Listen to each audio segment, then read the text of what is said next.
going out on YouTube as well. Hopefully we are. It'll just take a minute. There's a little bit of latency in the chat for YouTube, so it'll just take a moment to hear back. Hello, YouTube friends. Lovely to see you, everyone. If you could just let me know that you can hear and see me okay, that would be wonderful. Then I know the stream is working all right. That would be really good. And here he is. Hey, Kif. Send out some invites as well. That'd be great. Please like and share. Please help the stream. Send to your friends. Looks good. Or sounds your good. Friends, people you argue with on the internet. Send to everybody. Thank you, Anani. Appreciate that. A tiny bit of an experiment on the YouTube side tonight. I'm pushing out a horizontal stream as I normally do, and also YouTube has a feature where it will auto-generate a vertical stream for the Shorts feed as well. So I'm getting it to do that. Hopefully it will do it well and it will be okay. It might, if that works, we might get a bit more engagement. We might get a few more numbers. So that's the hope. So that is all good.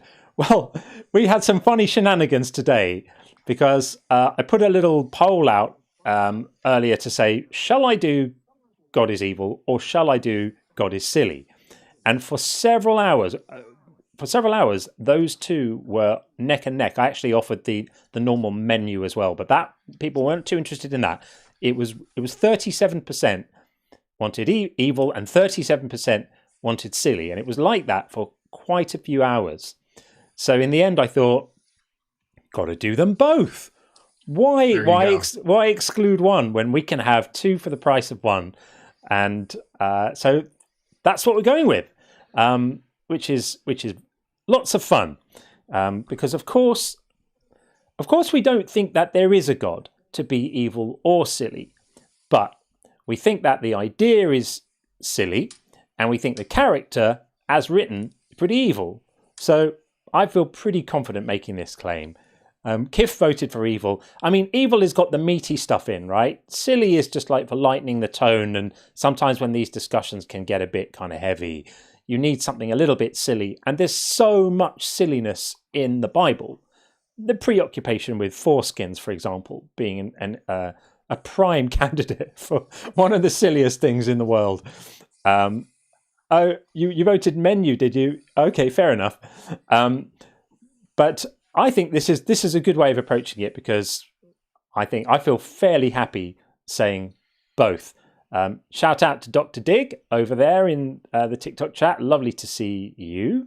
And I was speaking to Christy earlier, who wasn't feeling fantastically well today, so I hope she's okay. I haven't seen her come in yet, but definitely sending lots of love to Christy, and hope she's doing all right and feeling well and feeling okay. So big love there, and nice to see you, everyone. This is the Thursday stream. I have to look because I forget what day it is. It's a Thursday stream. We're going to go for it. Hopefully we'll get some good engagement tonight. It always takes a little while for things to warm up, doesn't it? And typically by the time things are really cooking, it's sort of time for me to start thinking about hanging up. But hopefully we will get some people wanting to come in and have some conversation. I saw one in the queue, in the TikTok queue, a minute ago. And I guess that person went away. Oh, I thought you were just holding off for a second. No, I wasn't. I was being incompetent and and missing that they were there. Was it a name you've seen before? I wish I could remember. I have the memory of a goldfish. If it was a name I was very familiar with, I would have remembered. That's for sure. Fair enough. It was a new name. Fair enough. Well, I'm sure we'll get someone in soon. How are you keeping, Sean? You've been like busy and traveling and working and all of that good stuff. You're definitely missed when you're not here. I appreciate it. Just working on my retirement from the Army, tracking down records, that sort of thing. There's a whole long administrative process when it comes to retirement. But after that, on to bigger and better things. I've done it for a long time. I'm ready for a new chapter. And that's fantastic. I think it was really tough to decide what I want to do. I think I've settled on becoming a full-time student at 52 years old, So like Rodney Dangerfield, Back to School. That will Love be that. me, except I'm not a billionaire. He was like the rich guy going back to school. But the old guy, maybe Frank the Tank is a better analogy from the movie Old School. But it'll be interesting being a much, much older gentleman going to school with people who are, to me, kids. No offense to anyone, just by comparison. And It's awesome. but Awesome that you're doing that. Are well, you going to do sciencey stuff? You mentioned before that you were thinking about doing something in the sciences. Is that going to I happen? think so. Either one of the sciences, mathematics or philosophy. At my age, I feel it's a little late to get really lofty and chase a PhD. But what I would actually like to teach. So either mathematics, one of the sciences, or philosophy. And I'd like to teach at. I'm thinking in elementary school. I think is where I could have the most impact. That's amazing, Um, Sean. I think you would be a brilliant teacher. I think you're thank an you. excellent communicator, and you've got a kindness and empathy about you. I think you'd be fantastic. And if you kind of get even more sort of into that side of things, you're going to be even more of a badass on here. So I think we're all very happy Oh about this well, development. thank you. Yeah, that's But if I excellent. do philosophy, I imagine that kind of takes me out of the younger range. And I'm good with teaching high school too. I doubt there's many elementary school philosophy classes out there, but There should be, um, though. I'm a big advocate of. I think we need to start teaching children critical thinking as a core a hundred curriculum percent, skill I from agree. early. To me, it doesn't make any sense that kids get taught about plate tectonics and the kings of England, but they don't learn about how to tell a good idea from a bad and how to organize your thinking. And Yes, that should these be things. taught early on. You don't have to dive into really complex, but just basic logic, the way to think about things. And yeah, I totally agree. Um, Oh, that's excellent. Well, especially in the formative years. Go I'm ahead. excited for you. What a great new Thank chapter. you. I look forward to hearing about it as it unfolds. So we seem to have a guest. So let's get our Okay. first guest in. Can't quite make out the name though. There just seems to be a circle there. So let's bring in our first guest and see what TikTok. Yep, oh, there it is. on TikTok. Yeah, yeah. Let's see. Hello. Do you have a name? Hey, how's it going? Yeah, you could just call me Earth. Earth. Yeah, that's an Earth right there. That little That's an circle. Earth. Fair enough. Well, I Well, guess I guess you know the shape of the Earth, so we don't have to ask you that question because right. you Yeah. put it right there on your I mean, user. Exactly. I just like the planet Earth, man. I'm not really too concerned about the shape of it. I just, I kind of like it because, to be honest, I live on planet Earth, man. It is a Hey, good planet. To be fair, it is pretty good. yes, better off here than Mercury, for example. Yeah, Yeah, it's one of the most prettiest planets too. Mm. it's very very nice. The weather is just right. Well, welcome in. You're our first guest. Thank you so much for joining. Our contention today is that God is evil and silly, which is a winning combination. Obviously, we don't think that God actually exists, but it's more a sort of a commentary on the idea of God being a bit silly and the character of God as written in, say, the Bible and described by many mainstream religions as being pretty much evil. So is that a position you would agree with or disagree with? Where are No, you on that one? 100%. I don't believe that God is evil nor silly. I don't believe that. I don't believe that God has these attributes. No, Okay. 100% not. So is there a particular God that you do believe in? I mean, here's the thing, man. I believe in one. And I mean, you can maybe call me a Muslim, but I haven't really looked into the Muslim ship. But I do understand that they believe in one. And that's what I believe. I believe in one. And Okay. And yeah, what properties does the God that you believe in have? property has every single property known to man. Every property known to man, like smelly feet? Well, no. So you're thinking more physical reality type of things. Smelly Yeah, feet, no. Smelly not feet smelly is feet. just one. No, no, Okay, no, so some of the properties known to man, but not all of them. So how about all knowing and all powerful? Yeah, you could say that. Yeah, all Yeah. good. Well, people aren't good in this life. Do you think people are good in this life? I'm asking about God, Well, not he's people, asking about God. not people. Well, no, God has obviously there's some bad people in this life, and that's Sure. part of God. And so, yeah, it's just an experience that these people have. So Yeah. God So is isn't God all good? isn't Is all he good. all good? It doesn't really matter. You know, you need balance, right? Balancy is So beautiful. so maybe you agree with us that he's evil sometimes. No. It's not. It's not an evil the way that you think is evil. No. So It's just part of it. It's part of it. Yeah. so does God want there to be lots of suffering in the world? God doesn't. It's not about God wanting. God, it's not wanting anything. Does God I want don't know. I anything? think no, 100% not. No, Not. it So, wants experience. It wants experience. 100%. so God doesn't want anything, but does want experience. Well, not want. It's not want experience, but God is there for experience. There for experience, like signed up for it. Man, dude, I Who's think you're talking a experienced? little low level for me, my dude. It's It's hard to keep up with your brilliance. When you say he's there for experience, do you mean well, you his own guys are coming experience? back with like these things of just childish Well, kind of I mean, remarks, and I'm like, you gave a little kind of low quib. level. We're just trying to. This isn't like it may feel like an interrogation, but we're really just trying to pin down and get to know your God concept because different people have different beliefs. That's Yeah, all we're doing. 100%. Different people with different Okay. beliefs. Yeah. All So right. So when you we're said just trying God to is there tease it for out. experience, yeah, God's there for experience. His own experience. Is that what you mean, or our experience? What do you mean by that? You know, the way that I like to envision it is if you made an AI that has everything known to man, it knows everything before it happens, it does this, wouldn't it be kind of boring? Wouldn't you want to say, okay, I want these people, I want to create these things. I got you. You got it. You probably saw that analogy on Reddit. What did you say? No, I didn't see. No, I Because don't I was the really. I one. don't I was the read. one. I was a big time Redditor. I still am, and I was the one who Okay. got like 20,000 I upvotes on that post. I don't read Reddit. Okay. I'm not against Reddit. It's just not one of the things that I read. You don't Okay, want to so hear other people's opinion about different topics? well, there's lots of places to get other people's opinions. I'm on here getting other people's opinions on a day-to-day basis. So Well, Reddit is just one avenue. I go to other avenues, no big deal.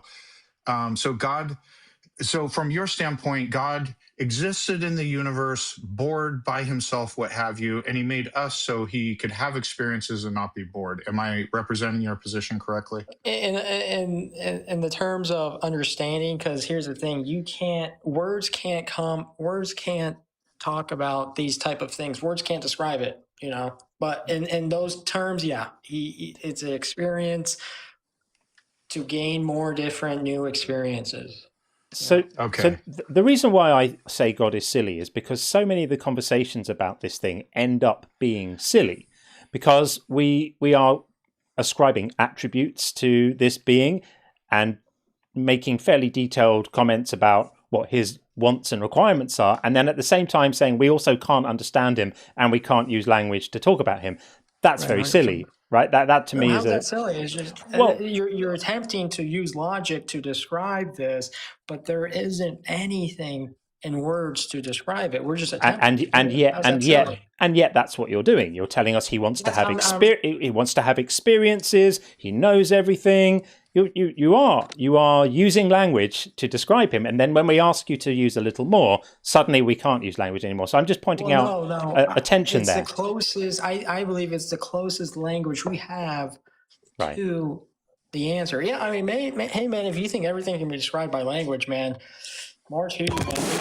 You're still living in the physical reality in the physical world, bro. I think that meaningful concepts should be capable of being described and talked about, and if they can't be, if you can't describe something, that's probably a clue that there's a problem with the concept, right? Like the square circle or an unmarried bachelor or something. That's a red light that maybe there's a problem with the concept, and that's what I think the issue is with God, because I see most conceptions of God as being kind of flawed and being sort of logically incoherent. For example, a being who is omnipotent and omniscient can't exist. Such a being cannot exist, because a being that is omnipotent cannot know what it's like to fail to do something, can't know what it's like to be unable to do something, can't know what it's like to hope for something and not have it happen, because those are experiences that are only compatible with not being all powerful. And therefore, omniscience and omnipotence are properties that can't exist in the same being. And so any conception of God that includes both of those properties is logically incoherent. Do you agree?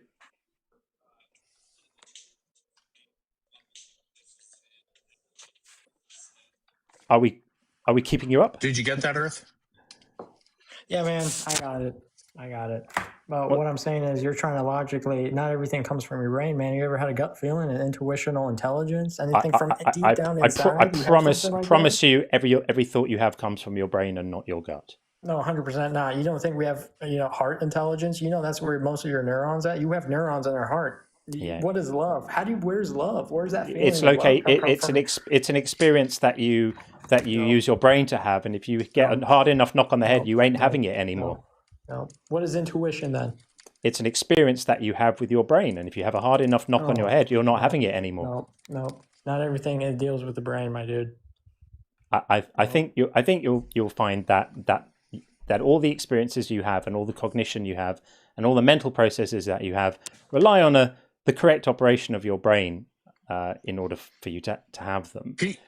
People usually invoke the heart in a metaphoric sense, like you've hardened your heart. What they're saying, for that example, what they're saying is you've closed off your mind to an idea, or are pushing back against an idea, i.e., you've hardened your heart. But they don't mean heart in the literal sense. All of your thoughts and emotions and all of that are experienced in the brain. But you're correct. There's nerves that go throughout your body, but they all feed information into your central processing center, which is your brain. Yeah, and there's room for metaphor and poetry, right? Like we're not. I think we're teacupped and doing something else at the moment, so we can talk until he comes back. There's room for metaphor, of course, and poetry. He left. And figurative speaking. Okay, well that's a shame. Oops, off he goes. There we go. Okay, well that was Planet Earth. We have already had a call on the bingo there, so let's have a quick check on that. What did we get on the bingo? PVG again, straight out the gate. Philbro Babble. I guess it was kind of Philbro Babble, wasn't it? Talking about concepts and so. Yeah, but he wasn't. He wasn't a Philbro though, was he? But I'm not gonna go for it on that one. Personally. Yeah. Let's not have Philbro Babble, because you really know Philbro Babble implies a type of intentionality, I think, of trying to obfuscate. I think he was just a bit confused about his concepts rather than deliberately trying to obfuscate. So we won't have that Agreed. one. And we got, how do you account for logic? I'm not sure if he was asking that. I didn't get that one either. Yeah, so we'll pass on those, PVG, but thanks for chucking them in super early. Appreciate that. Of course, nice to see you as always, friend. Okay, well, if you would like to get involved, if you're on TikTok, you know what to do. You just hit the little request button like Earth did, and then you come and you will be up here with Sean and me, and we'll have lots of fun together. And if you are on YouTube and you'd like to come in, well, I've just put the link in the chat, and I think it's in the description for the show as well. So you just put that into a browser, and the same thing happens. In you pop, and then we all have a lovely, lovely time together. So that's the plan for the evening. We have Grez, the dent head, coming in now on TikTok. I think we may have spoken before, because it's definitely a familiar name. Don't recall the name personally. Let's see. Good evening. I don't think he's morphed in yet. Oh, there he is. How you doing, Grez? Yeah. I'm all right, pal, yeah. Yes, how are you doing? Yeah, good. Have we spoken before? Possibly, yeah. I think we have actually, yeah. It does sort of ring a bell. Yeah, Grez. Yeah. Well, welcome in. Welcome in, Grez. You're right, yeah? Yeah, good. What's going on then? Well, I'm an atheist, 100%. You're an atheist. Okay. Yeah, man. Well, I take it then you agree with our prompt. Exactly. Yeah. 100%. Excellent. You know what I mean? All these Christians and all that. You know what I mean? What they're spouting on about? Well, it seems meaningful to them, but I agree it's a load of old nonsense, isn't it? Have you always thought that? Well, I was born a Christian, yeah. Right. But that were only because I was brainwashed as a baby. Right. Brainwashed and then grown up and, you know what I mean? I've got a fucking brain now, you know? You fuck off.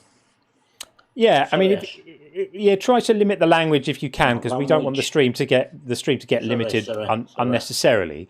But yes, I think it sounds to me like you're in agreement with us, and it's lovely to know that you are, Grez. Definitely. Yeah, good. Well, thank you for coming up to agree with us. Is there anything else you'd like to add to the conversation? Well, the government, what should I be saying about the government? The government? Yeah. I don't think the government has got anything to do with this conversation. Okay. Yeah. But I believe it was the government who created religion. The government created religion. Which government would that be that created religion? And which religion? Yeah. All of the religions. All of the religions were created by the government. Yeah, that's what I'm thinking. You know what I mean? I do know what you mean. Yeah. Does that sound plausible to you? To me, yeah, it does, definitely. Okay, that's excellent. All right, well, thank you for sharing your view about all of the religions being created by the government. I think there might be a few holes in the theory. You might want to workshop it a little bit more. Well, yeah, but like, it was created by the government, but the government has been taken over now by the elites, you know what I mean? Ah, okay. So the government created all religions, and now the government has been taken over by the elites. Excellent. So and now the elites are in charge of the religions. Like yes. Yeah. Yes. Excellent. Okay. Yeah. I couldn't possibly disagree. That's my thoughts anyway, you know what I mean?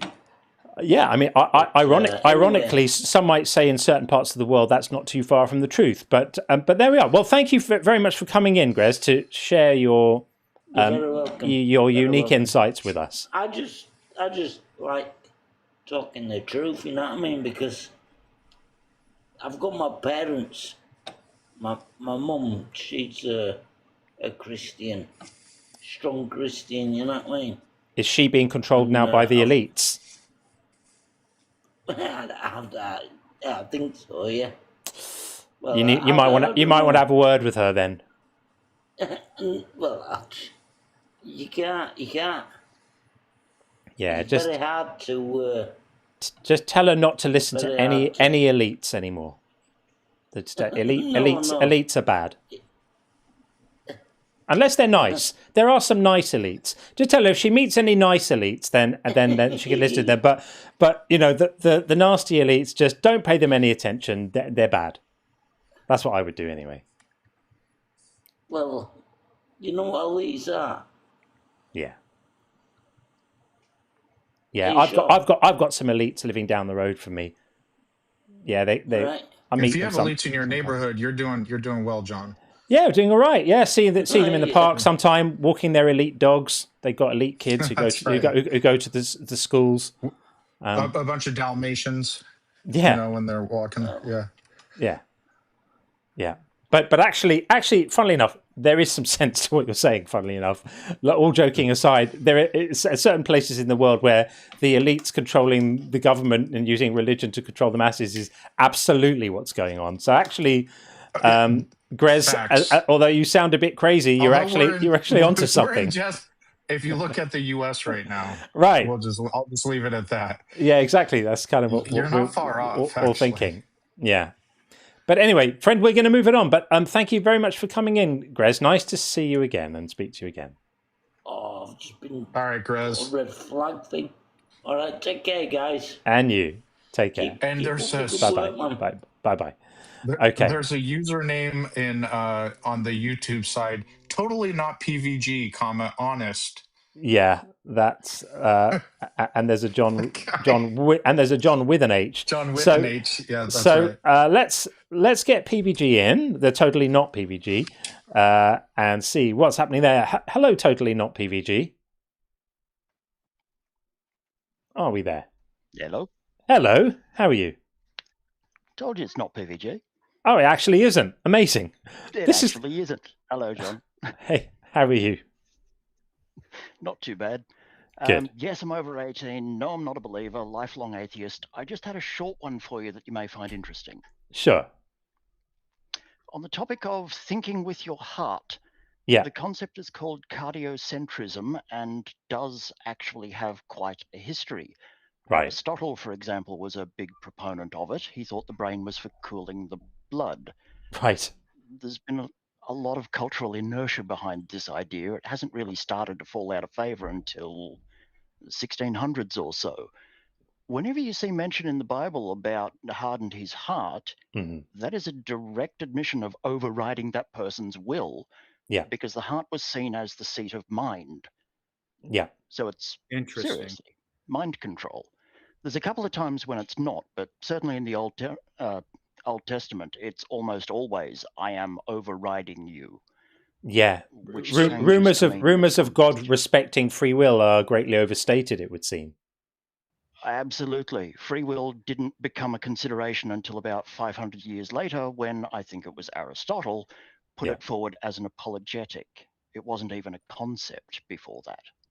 So you're saying the historicity of the term. So we interpret the same thing. When God hardened Pharaoh's heart, he was interfering with his free will, right? We interpret it the same way, but we looked at hardening the heart as like pure metaphor. It sounds like you're saying in the era that it was written, they didn't even mean it as metaphoric. It was sort of the literal sense because they attributed more of our thought process to our heart. It was certainly more literal, yes. Emotion was said to come from the intestines, the bowels, hence go with your gut. It's not completely analogous. There's a bit of fuzziness to it, but emotional and mental states were mapped onto different regions of the body, and the brain didn't get a look in until, well, I think it was Hippocrates, hence hippocampus, and later Galen started pushing forward the idea that the brain was where thoughts came from. But that didn't come about as mainstream thought until the Renaissance, much later. Yeah, and of course, people now, it's just it is a metaphor that continues to be used, and I don't mind it as a metaphor, but I don't like it when people try to suggest that that's literally what's happening. Then that gets a bit silly, doesn't it? Yeah, it does. Yeah, that's all I had for you. I thought thank you, man. Of interest. It was. Thank you so much. Appreciate it. Thanks, friend. See ya. Thanks for coming up. Cheers. Thank you. Okie dokie. Right. Well, that was indeed not PVG. And we will now take John, staying on the YouTube side, John with an H. Hey, John with an H. Hey, John. Hey. It's me from last week. I called last week. Do you remember? I do. Nice to speak to you again. Well, I really figured I owed you guys an update because you had a great impact on me, and I wanted to share a little bit if you had time for that. Sure. I actually was sort of empowered by calling in and chatting with you guys. I thought it was thanks to you and to Sean. I really appreciate what you had to say. I really especially appreciated what Sean had to say about not necessarily just trusting what other people say, but listening to them with an open enough mind you can think for yourself. And I just felt so good about that. I did something I wouldn't have done otherwise, which was I reached out to an old mentor sort of figure of mine. He actually was my pastor when I was growing up. He's a retired pastor. And so I haven't really talked to him in a while, but I really love the guy. And he's been a role model for me in a lot of ways. But anyway, I met him for coffee over the weekend, and we had the most fabulous conversation. It was amazing. Done that or had such a open, great conversation if it wasn't for you guys. So thank you. That's awesome. That's great. I'm glad it worked out for you, and I'm glad the advice you took it and it was valuable to you. I really appreciate that. And that's kind of what we're here for. It's really fun. The debates are really fun, and I couldn't be without them. Can you hear me? We can hear you. Can you not? Can you hear us now? Hopefully you can. Well, not sure what's going on. I was trying to. I can hear you. Yeah, trying to fix your test. Your sound a little bit. Damn video thing. He cut out for a minute there.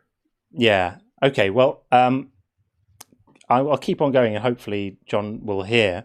As much as we love the debates, and it's a huge part of what we do here, and absolutely love it, and couldn't be without it. And I think that's a big part of the reason why people tune in or to watch the debates. These discussions are really important as well.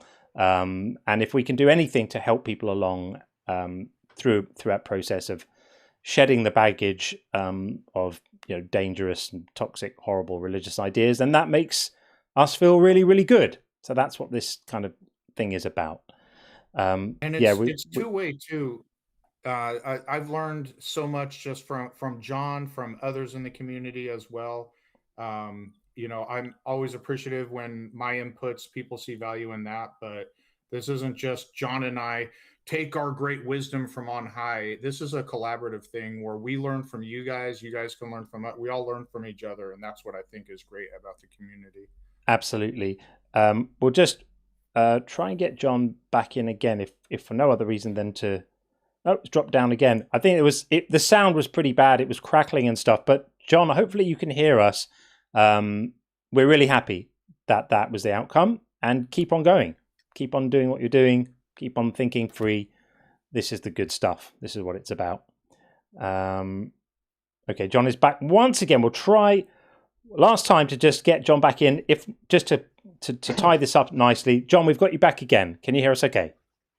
Oh yeah, I can hear you now. I'm sorry, I just lost you there. I don't know what happened. No, that's fine. I wasn't sure if you heard us, but basically we were just saying it's great that you did that. It's fantastic that you were able to take some value from the conversation. We're over the moon. That's what we're here for, and it's brilliant. So thank you for coming back to update us, and keep on doing what you're doing. It's brilliant. Yeah, awesome. Thanks, guys. Have a great show. And you, buddy. All the best. Thanks, John. Okay, let's get in. We've got Sneezy Magoo. Sneezy Magoo. Great name. Sneezy. This might be PVG, of course. We're always on the lookout for PVG. We are. We need to sort that out. Sneezy, are you there? Apparently not. Looks like not there. Sneezy, are you there? Going. Gone. Okay, so that's not happening. Let's read some messages. Sure, I'm hearing a bit of an echo, so I'm not sure if you've got both lines open. Yeah, I accidentally when I turned my camera back on. So Gotcha. Okay, Sneezy's back. Let's try once again with Sneezy. Sneezy, are you there? This video thing is very unpredictable. It seems like that. Sneezy, can you hear us or me? I think it's not. I think it's not happening for some reason, and it's weird because it works for some guests and not others. I heard him. Sneezy, are you there? Hey. Yeah, there you I'm go. here. Hello. Right, hey, we got you. Going, guys? It's going well. Good. Welcome back. Thank you. Yeah, I was gonna say this is not PVG once again. No, once again. But I'm glad you guys were able to get me on. I really appreciate it. Sure. Last time we talked, you guys had recommended that I look into logical fallacies. Right. And so I've been kind of looking up some debates and stuff, and a really good explanatory source is what's his name? Rationality Rules on YouTube. He takes Stephen. debates. Yeah. Sure. Yeah. That sounds right. And he really breaks them down really thoroughly, and tells you as people are making fallacies, right? And so it's giving a nice real world kind of application to just terminology, which is really cool. That's great. But so anyways, I wanted to on a different note ask about your thoughts on people who bring up in a conversation about divine hiddenness, right? People will say something along the lines of like, it's the sin and not the sinner, right? Or wait, does that make sense? I had written kind of down basically what I was thinking. It isn't the non-belief that sends one to hell. It's the sin. Is that? Oh yeah. A common. The common retort is, okay, so here's the thing. In order to get in, we're talking normative Christian belief, doctrine. In order to get into hell, since we are all sinners, you have to be saved by Jesus Christ, which requires you to follow and worship, and you mean in order to avoid hell? Right. If I misspoke, sorry about that. That's cool. In order to avoid hell, you have to be saved by Jesus Christ, which means you have to love and obey. And you can get into the details depending on the denomination and the Christian as to what they are, but they all hinge on actually believing Jesus exists. Right. So there's a semantic game that happens here, is that, oh, no. If you don't believe in Jesus, you're going to hell, but you're going to hell for your sins. You're not going to your hell for non-belief. Right. But the thing is the divine pardon, it's basically like a presidential pardon. It's saying a presidential pardon, you sound American, maybe you're Canadian, but in the US, a presidential pardon, you are not deemed not guilty of your crimes. You are saying, hey, you're guilty, but I'm, for whatever reason, my justification, I'm going to pardon you. So all your punishment goes away and you're saved. So you're still stuck in the same thing where to be saved from your sins, to get the divine pardon, you can't do it. It's impossible if you don't believe Jesus actually exists. And believing Jesus actually exists isn't a choice. So you're still going to end up, as a consequence, going to hell while other people are being saved based on something neither party can choose. You're either convinced, in which case you have no choice but to be convinced, or you're not convinced, which means you cannot believe unless new convincing information comes to you. So it doesn't really save the problem, or it doesn't solve the problem. John, do you have anything you want to add? Yeah, it's just an inversion that's used to make something hideous sound a little bit less hideous. So they say it's not non-belief that sends you to hell, it's your sin. And it's a way of basically shielding themselves against a valid criticism of victim blaming, because it is victim blaming to say we're going to punish you for being unable to discern God, even though God is hiding. Anyone can see that that's ridiculous. So their way around it is to say, oh, it's not your non-belief that sends you to hell. It's the fact that you're just a worthless, disgusting worm deserving of punishment from the moment you're born. And they think that's a moral argument.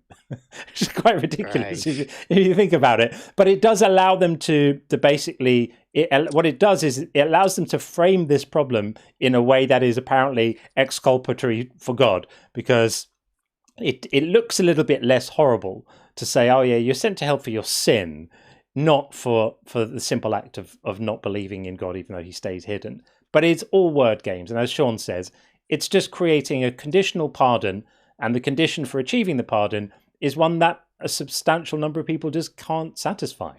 So it is, it's morally totally bankrupt. Yeah. What I had kind of written down whenever I was contemplating this was you basically said it right. You can't clearly separate the sin from non-belief if non-belief prevents a person from recognizing, repenting of, or being forgiven for sin. If a person can't recognize sin as a concept, Yeah. Right. how can they seek forgiveness, right?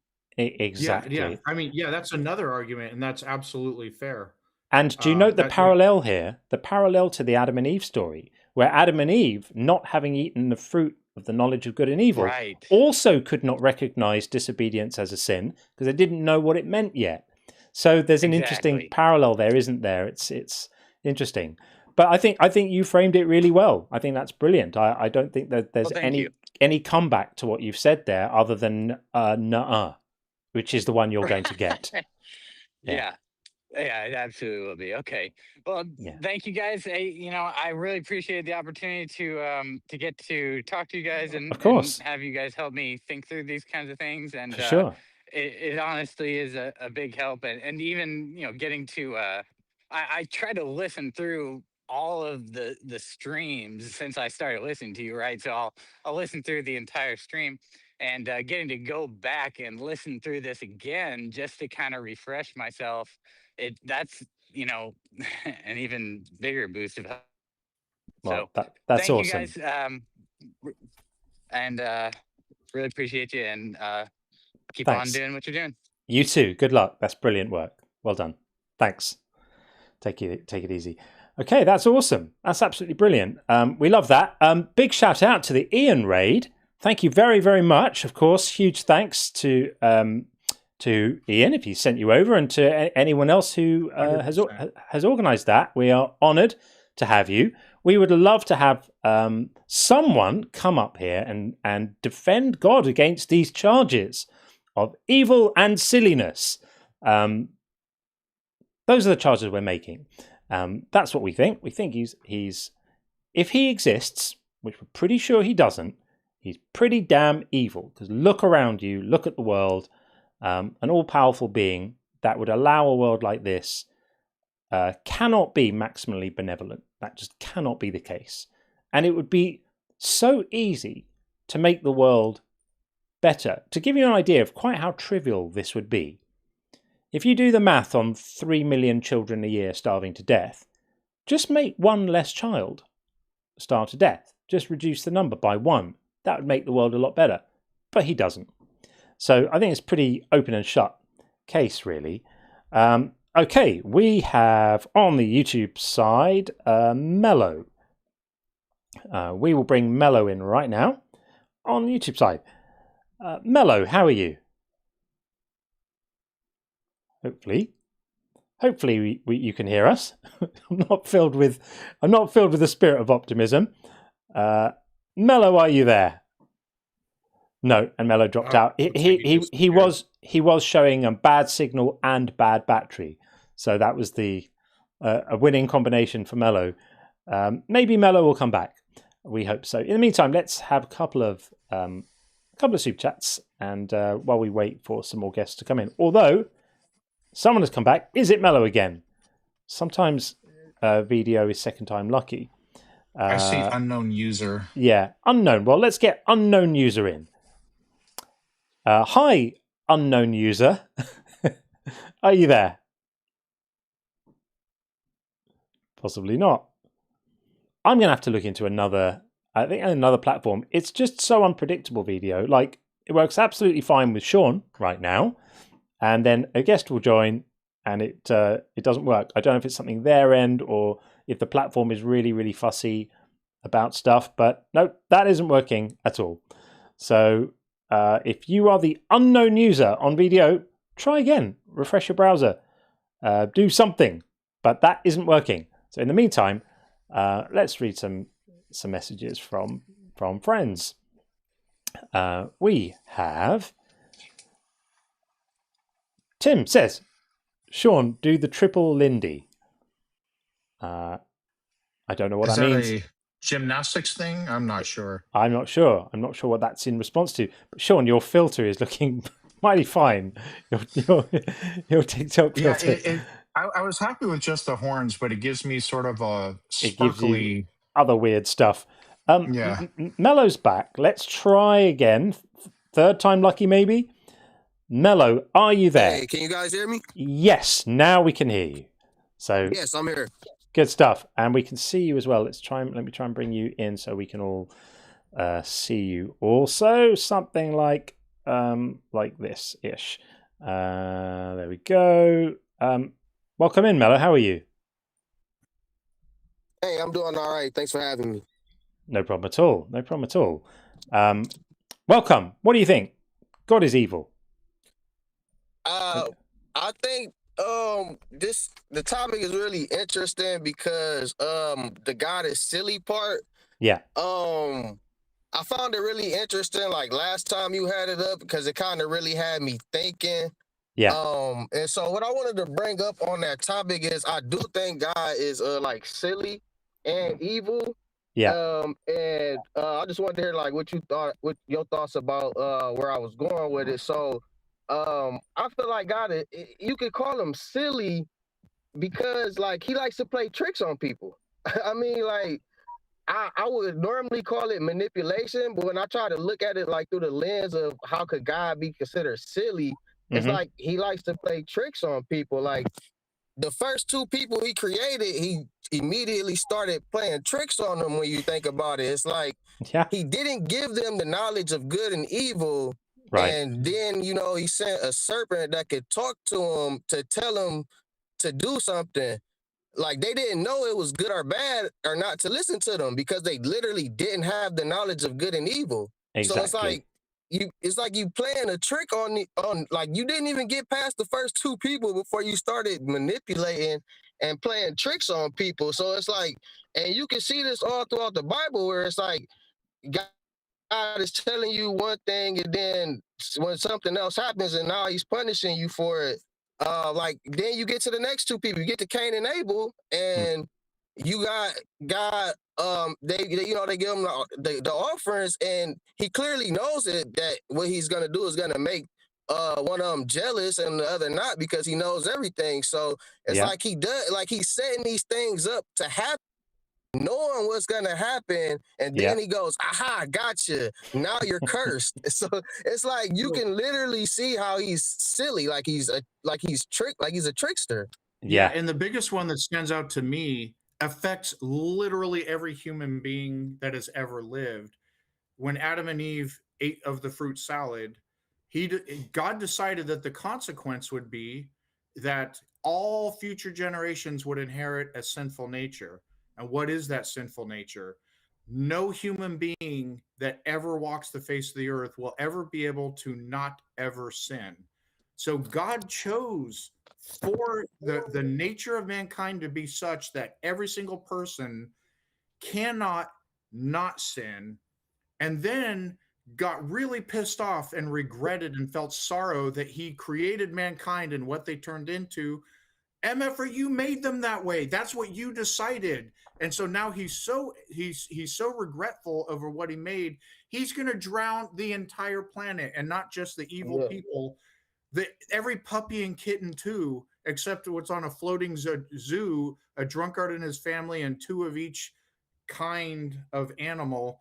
And like the whole thing is just like, it's preposterous. And it's like now, like that points out another contradiction. How are you all knowing and then you show regret? It's like the two things don't go hand in hand. For sure. Yeah. And then when the part of the topic when you say God is evil, I wanted to really hear your thoughts on like what I had to say about that, because when you go to like Genesis with Adam and Eve, they didn't have the knowledge of good and evil, but once they ate the apple and learned, well, whatever fruit it was, and learned the knowledge of good and evil, the first thing they did was clothe themselves, but God had them naked. So they gained the knowledge of good and evil, and the first thing they did was go against the way that God had them. And then they also hid from God. So it's like once they learned what evil was, they hid from God. Like if you learn the knowledge of good and evil, you would know that God is good. You wouldn't hide from him. So it's like I hadn't thought of that. These are things I feel like people aren't thinking about, the ways people are not thinking. It's like, why would God want to keep the knowledge of good and evil from people in the first place? Only somebody that was evil would not want you to know that if you're evil or not. Like somebody good would want you to know that they're good, right? He could have just made them. He could have made them with that knowledge if he wanted. If those were important priorities to him, he could have just engineered that knowledge into them. For keeping the knowledge of good and evil from humans, what was God's motivation for that? Well, he was trying to stop them being like him. He said, you know, now you are now like us. You know, he didn't want them to be too godlike, but that's a bit weird, isn't it? That question isn't asked enough. Like, why is it bad that they have the knowledge of good and evil? Don't you want your own kids? If you have kids, that's the first thing you try to teach them is right from wrong, and you know what have you. Exactly. It's exactly. Really I feel like that's a. I'm trying to improve your. Well, that's not working. I'm trying to improve your audio because it is really crackling. It's not great for some.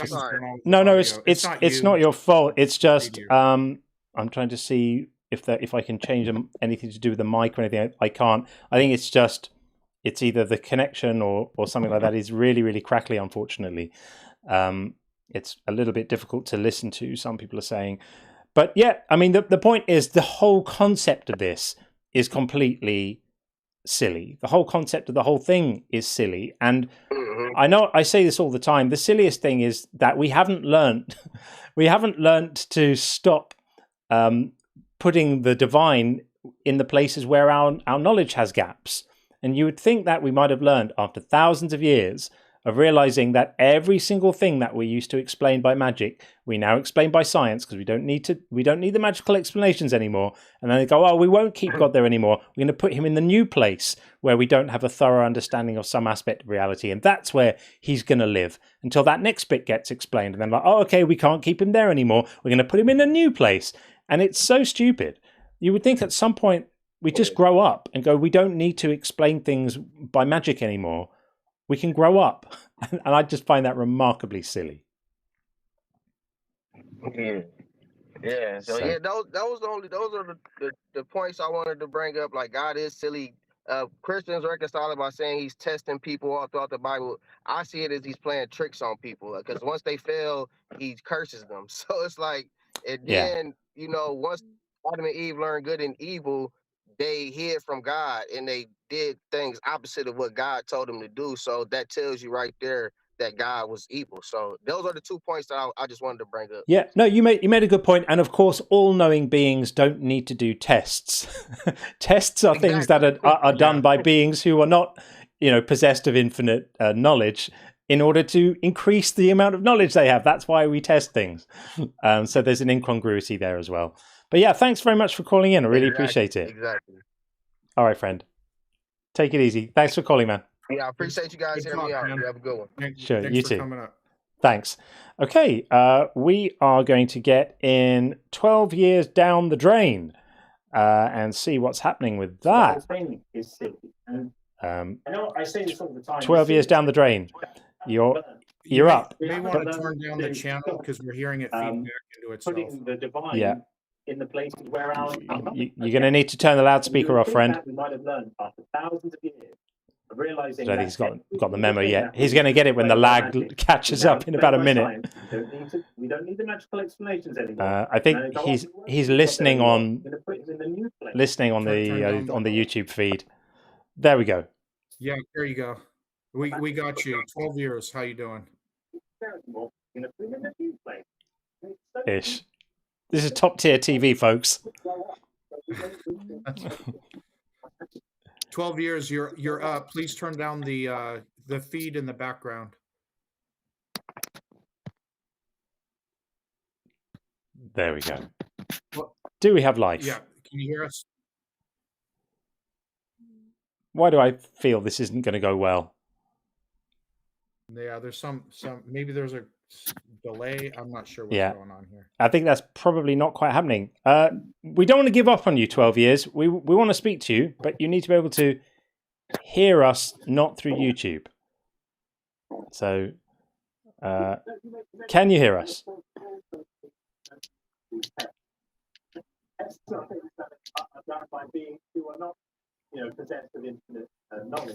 Yeah, we're still listening to the YouTube feed from about a minute ago. I'm afraid that's not going to happen. I'm going to drop this one and call back in if you can figure out how to hear us on your device, not on the YouTube feed, which has got a bit of a lag, and it's not going to be possible to have a conversation like that. So let's see what else we have. Is there anyone in the TikTok queue? No, not right now. So I'll read some more messages in that case. We have from Tim again. My son's doing an experiment. He wears, I assume that might be a manga hat, but is that MAGA? To see reactions. So far he's been pushed, spat on and yelled at. What will happen when he goes outside? Very good. But it's MAGA, of course. I like that. Nice one, Tim. And Tim again. Manga equals MAGA. Of course. And Tracy. Great to see you, Tracy. Tracy, again, I will not stop thanking Tracy, has set up the Discord. Mods are putting the link to the Discord in the chats. It's happening, folks. We're getting a little community together on Discord. And I'm very, very happy to see people from the TikTok side shaking hands with people from the YouTube side. It reminds me of the Sneetches. And if anyone doesn't know, it was a Dr. Seuss book, and some of the Sneetches had stars on their bellies, and some of them didn't, and it was very nice when they all started mixing, and I was very happy about that indeed. Tracy says, good evening, my favourite guys, praise Puff, and all that jazz. Sean, why haven't you been in the Discord? Sean, time for you to fix up and get in the Discord. Okay, we have 12 years back again, so let's try and make this happen. Hopefully it will. 12 years. Can you hear us?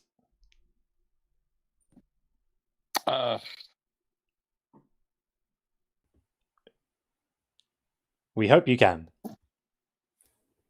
12 years, you got us? One day, all this tech is just going to work, and it's going to be great. But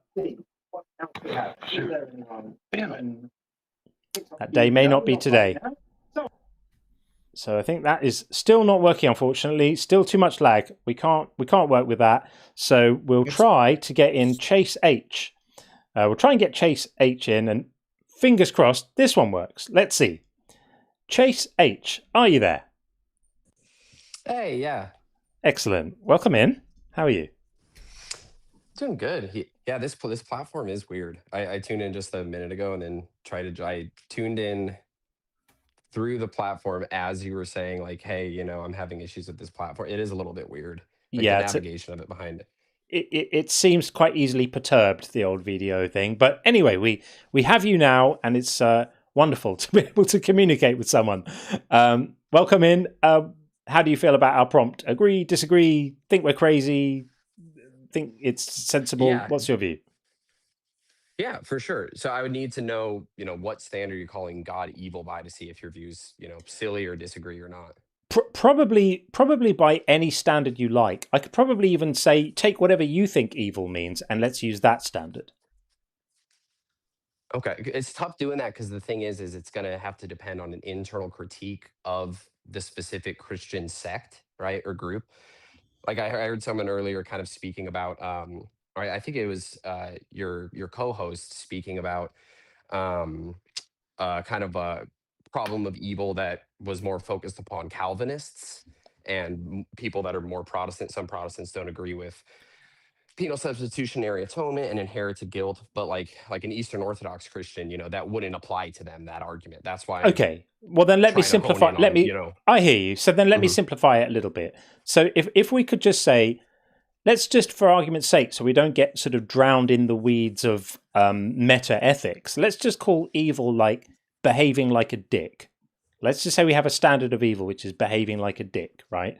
And then we can look at the God of the Bible and say, does he behave like a dick?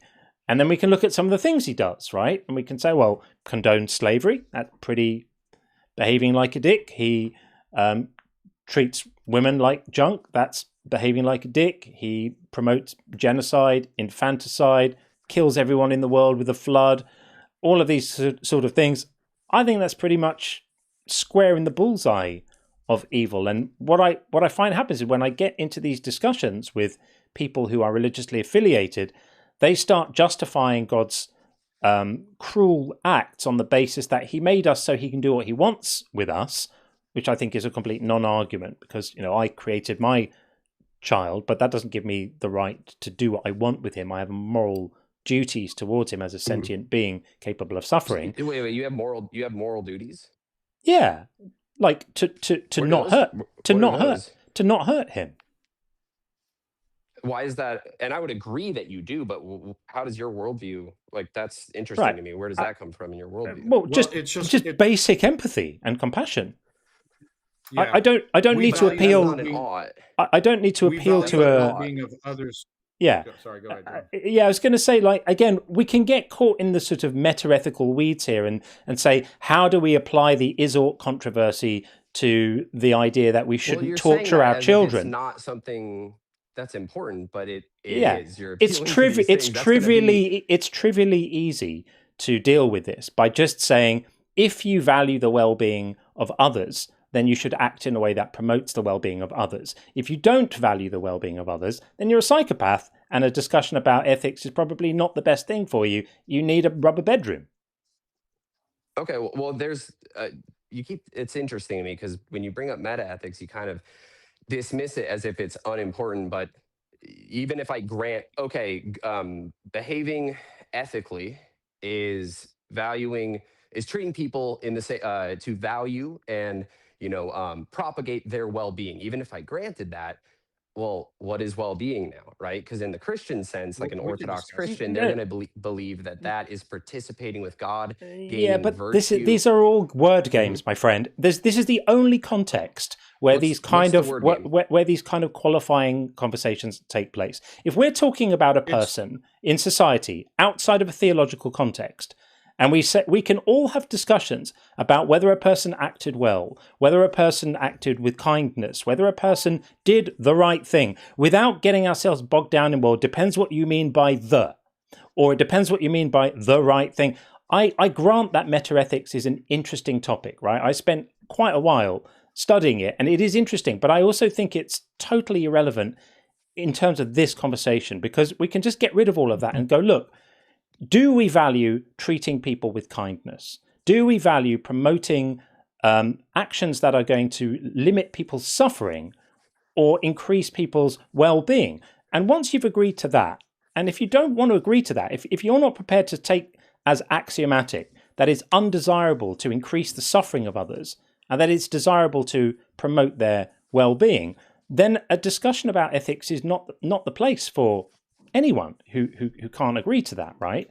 So I'm just saying, like, as a normal human being, just assume the things we would all assume if we were talking about a person, and then apply them to the way God works. Though, is that you're just saying, grant me all of my meta-ethical presuppositions, but they're yours too. Parameters.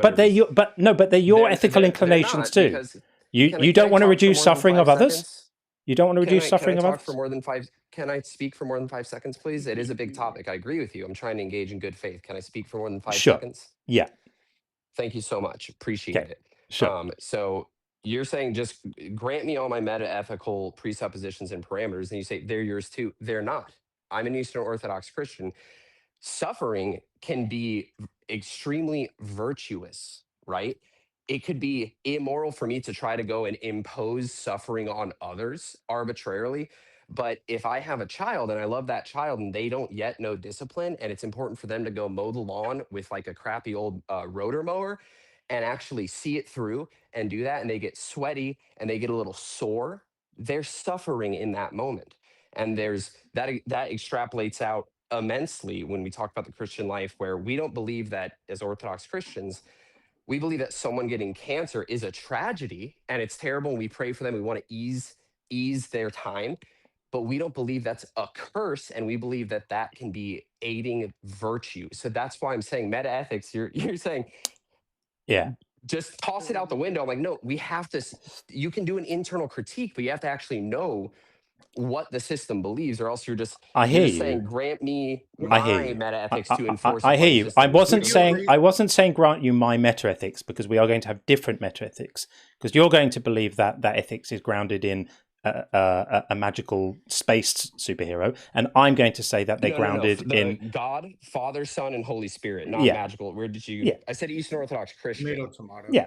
Whatever, right? And where does a magical space fairy? How does that and we're going have to do with monarchical Trinitarianism, which is a deep because it's all equally bullshit, and we're going to base our ethics on real, actual things that exist in actual reality, right? So that's where our metaethics are separate. So when you say actually exist, do you mean materially?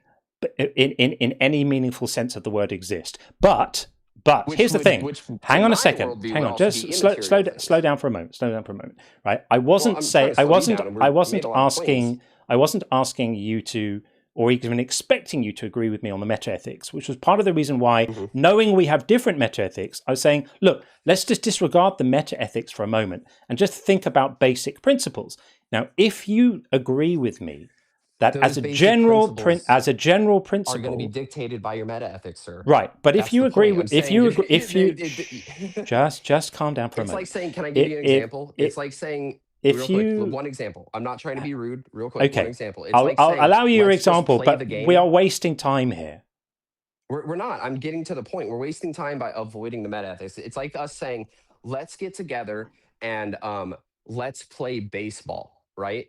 You show up to the baseball diamond with a bat and, baseballs. Okay. And I show up with a soccer ball. And I say, well, it's all tomato. That's lovely, but this is all completely disregarding the point I'm trying to make is whatever your metaethics are, whatever you think grounds your ethical rules and logic, right? I'm just asking whether you care about the avoidance of suffering and the optimizing or maximizing of well-being of conscious entities. Now, if you don't, then that's a different discussion. But most non-psychopaths do, and that's a suitable measure by which to look at this. So we can ask you right now, do you care about the avoidance of suffering and the maximizing of well-being of conscious beings? I care about the maximizing of well-being of human beings, which is serving virtue, which is participation with God. Just a yes or a no would be super handy right now. Did you hear me say yes and then qualify? That's what I was doing. And so well-being is going to be defined totally different than what you define it as. But look at the behavior of your God. Your God doesn't care about that. Your God promotes slavery, which completely disregards that. Your God promotes men selling their daughters as slaves, which completely disregards that. Your God promotes genocide. Your God promotes infanticide. Wait. Are you going to just gish gallop, or can we take these one things at We can take them one at a time. Which one would you like? God condone slavery, Leviticus 25, 44, I think it's 44 through 46. Yeah. Did you know that in that time, God was actually raising the standard of living of slaves? And bullshit. No, total nonsense. Can I finish? You can't even let someone talk, man. How are you going to have dissenters call in if you won't let them speak? Right. Do you know what the term pedagogy means? Yes. Do you know what the term pedagogy means? Yes. Do you know what the term pedagogy means? Yes, we all know what pedagogy means. It's the terms you use for something. But this is all irrelevant distraction. Pedagogy is a teaching. No, pedagogy is teaching, a teaching method. A pedagogical method is like, you're not going to, let me finish speaking. The terms for more you than use. 5 seconds. No, it's not about just it's teaching. You're not a teacher here. So, we don't need your method of teaching. What we need you to explain why God couldn't just say don't have slaves, why he needed to improve conditions for slaves. At that time wasn't ready he was for powerless. That prescription. He was powerless to stop it, was he? So if God is powerless, hold on, let me. Where did you just get power? No, you guys need. You won't let me speak at all. Let me speak. Let me answer your question. I've barely spoken at all, so you can. You have both been gish galloping the whole time. You can just let me complete the. Do you want to actually have a dissenter on here, or do you want to just monologue? Do you want to just monologue? Do you want a monologue? Do you want a monologue? I literally just started speaking, you clown. You both have so been... unfortunately,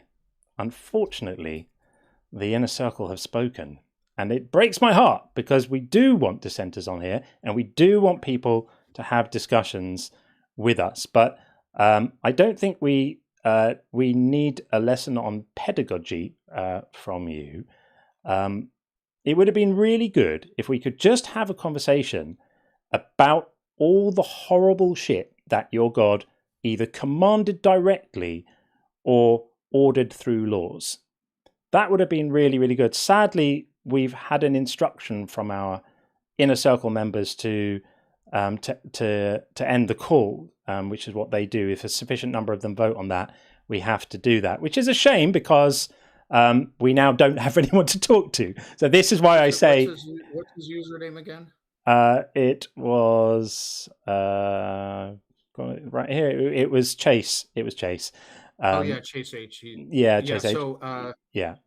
I don't know. It's up to you if you want to let it. I'd like to have a word with him if you allow him back up or whatever. I'd like to have a word with him. I mean, it's a tricky one. I'm not sure that was necessarily a good call from the inner circle, but we were getting into it. I wanted the opportunity to demonstrate to him why his claim of ethics failed. So here is, and I bring this up quite a bit, and this is like the playbook for many Christians. This is just so people will be aware of it when it comes up. When you start bringing up all the awful crap that the God does in the Bible, especially in the Old Testament, well, what is your standard for morality? And what they're doing is they're diverting the conversation to a debate about meta-ethics. Is morality objective or subjective? Is divine command theory objective? What is your standard? What is that standard? Ethicists have been debating this for centuries. So instead of talking about God condoning slavery, instead of talking about God committing and ordering genocide, instead of talking about all the awful things and actually giving a justification for it, no, I don't want to talk about that. Let me talk about these other things. Yeah, I'm actually very confident and happy to talk about those other things, but just acknowledge that you're not comfortable talking about what your monster in the Bible actually discusses. Just admit that. Then we can move on to the meta-ethics, which I'm also comfortable discussing. But it is a playbook. It is a diversion tactic. I'm not convinced that was the right call by the inner circle, because I think if we'd been allowed to keep speaking to him a little bit longer, I think we could have conclusively demonstrated that his ethics were broken, and that his attempts to just dance around pedagogy and redefining terms and how you teach his particular interpretation of his ethical framework would have been shown to be completely irrelevant when compared to the things he would have been forced to defend. And I'm sad that we didn't get a chance to do that with him. So inner circle, chill. Chill. I think that wasn't necessarily the best call, but you made it. It's your call. Okay, well, I'm astonished that our next guest has come back again for more, but we have Shaquille. Chase H is back. We have Shaquille. Okay. Back again on the TikTok side. So we will bring him in. It's becoming a regular. I think we might need to have a regular Shaquille slot on the show where Shaquille comes up and is habitually humiliated and then leaves again. But hopefully that won't happen today. Maybe this will be the first time it doesn't happen. That would be really good. Shaquille, welcome back. Hello, John. Hello. How are you? I'm very good, thank you. Good. Are you here for your regular slot? Well, you do enjoy having me on to a certain extent, so yes. It is. You get frustrated and then you start. It is vaguely amusing, just like you did with Chase. Yeah, it is. It's quite amusing, I have to say. Somebody actually suggested that I start making a playlist of Shaquille videos on the channel, and I actually am going to do that. So yeah, you're getting famous, dude. What would you like to talk about? First of all, I just want to say Chase, well done. And I know how it feels when people interrupt and the gish gallop, and then you've got your decoy, your proxy, in the background. Have you come to cry again, Shaquille, about how we run the stream? No, I'm just trying to explain your no one's strategy. interested. No one's interested in hearing you explain our strategy or how we run the stream, or get upset about the fact that we manage the conversation here and don't let people witter on about bullshit that no one wants to hear. No one is interested in your hurt feelings about how we run the stream or your feelings of strong affiliation with other people who don't like it I'm either. only showing you the mirror. So, lovely. Thank you for showing us the mirror. Now, are you going to make an argument or present some evidence for a position or something like that? Because that's what we'd like to hear. No one cares about your feelings about the stream. I'll tell you what, I've got a proposal for you today. I've got a proposition. Right. Since you sit on here, confident as you are, and you absolutely believe in what your opinions, should I say, let's put your ideology to the test and get on the seat, and I'll ask the questions, and let's see how you cope with that. Let me dictate. Because obviously, you must be confident in your beliefs, so you've even written a book.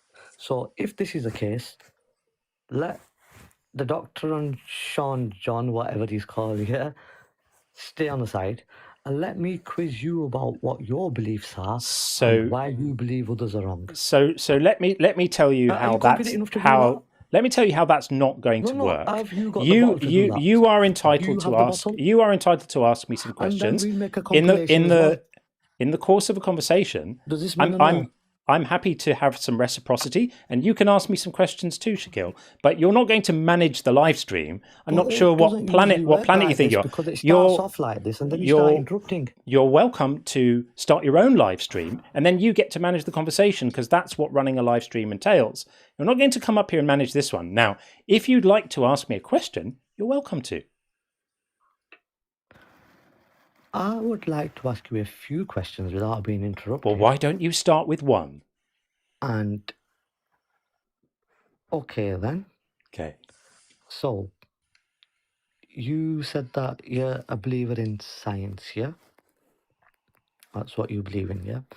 And the last conversation we had, you said, what gives God the right to punish someone just for not believing in God, yeah?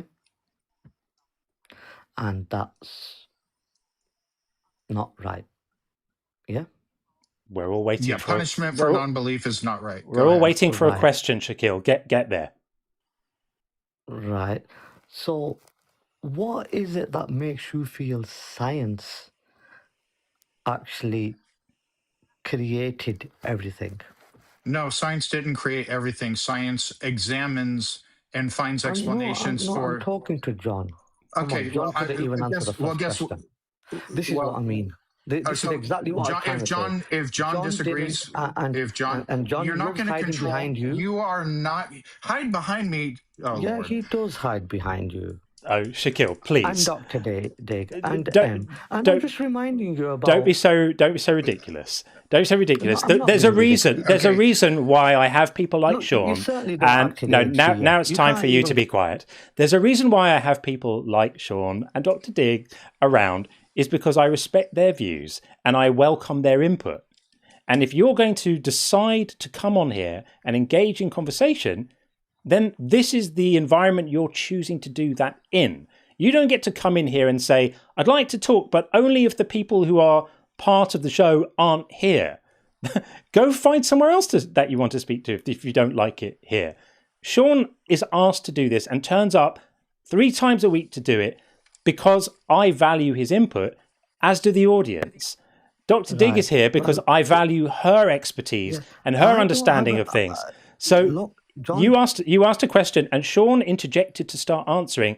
He didn't say anything that I wouldn't have said. I'm not hiding behind him. I'm happy for him to speak. Right, well, let me explain. I don't have an issue of these two being on the panel, and I even. Oh, we're so grateful. We're so grateful for that. However, I even. Shaquille, you don't run shit here. God. Can I not see? This is what I mean. So, I don't have an issue with you two people being here, and I enjoy listening to your opinions as well. However, Good. when John, let's listen to one right now. Sean, carry on the answer you were giving. Yeah, I was good. Hold on. So No, Sean was answering your question. You asked, do I believe that science created everything? I mean. Yeah, that's fine. Okay. All right. So if John disagrees with me, and he can, and he sometimes does, and he'll interject or add to or change. Sometimes John's answers a question, and I'll say in addition to or a caveat, blah blah blah. All right. So you're also getting John on this. Science itself doesn't create things. It's a method of studying the natural world, of coming up with explanations for observations in the natural world. For example, objects tend to fall. What is the explanation for that? Can it be measured? That's what science does. You asked if science created everything. No, that's not what science does. It is a method of studying the natural world. Everything might not have even been created or have a cause. We can't rule out the possibility that the universe has always existed in some form. Cosmologists currently don't know the answer to that. If they haven't figured it out after studying this stuff their entire lives, I haven't figured it out. So I don't know what caused the universe. And it couldn't have been science, because science is a method of studying what already exists, which is the natural world. And that's John, the only thing I'd like to say to that, the only thing I'd like to add to that is that I would like to hear Dr. Diggs' input on it too, being an actual working scientist. Hi. Hello. So, she's a scientist. Shh. All right. Shaquille, let's run it down for you, because you seem to have this. This is what I mean. This is Be how quiet. scientists engage. Be quiet. I've just begun. So, I left high school. I graduated from high school when I was 16 years old. I went and I got a fully funded associate's degree through a program that was in my state. After my associate's degree, I got a full ride to my undergraduate degree. I completed my undergraduate degree in 3 years. I then went to a top 10 program in the country for my master's degree. At my master's degree, my thesis was about using nanoparticles to make them a delivery vehicle for alternative agricultural pest management. After I did that, I became a PhD student. My PhD was in a climate change lab where we studied certain species in Antarctica. My responsibility was bioinformatics. And what I did was I studied how my system adapted to changes in climate, specifically how they adapted to winter. I, after that, became one of very few people who, as a PhD holder, got a full fellowship at a medical school. My department is hematology and oncology. I am now what I do is computational oncology. So I use all of my bioinformatics computational acumen to better improve the recognition and diagnostic criteria for hereditary forms of colorectal cancer and polyposis. You may not know this.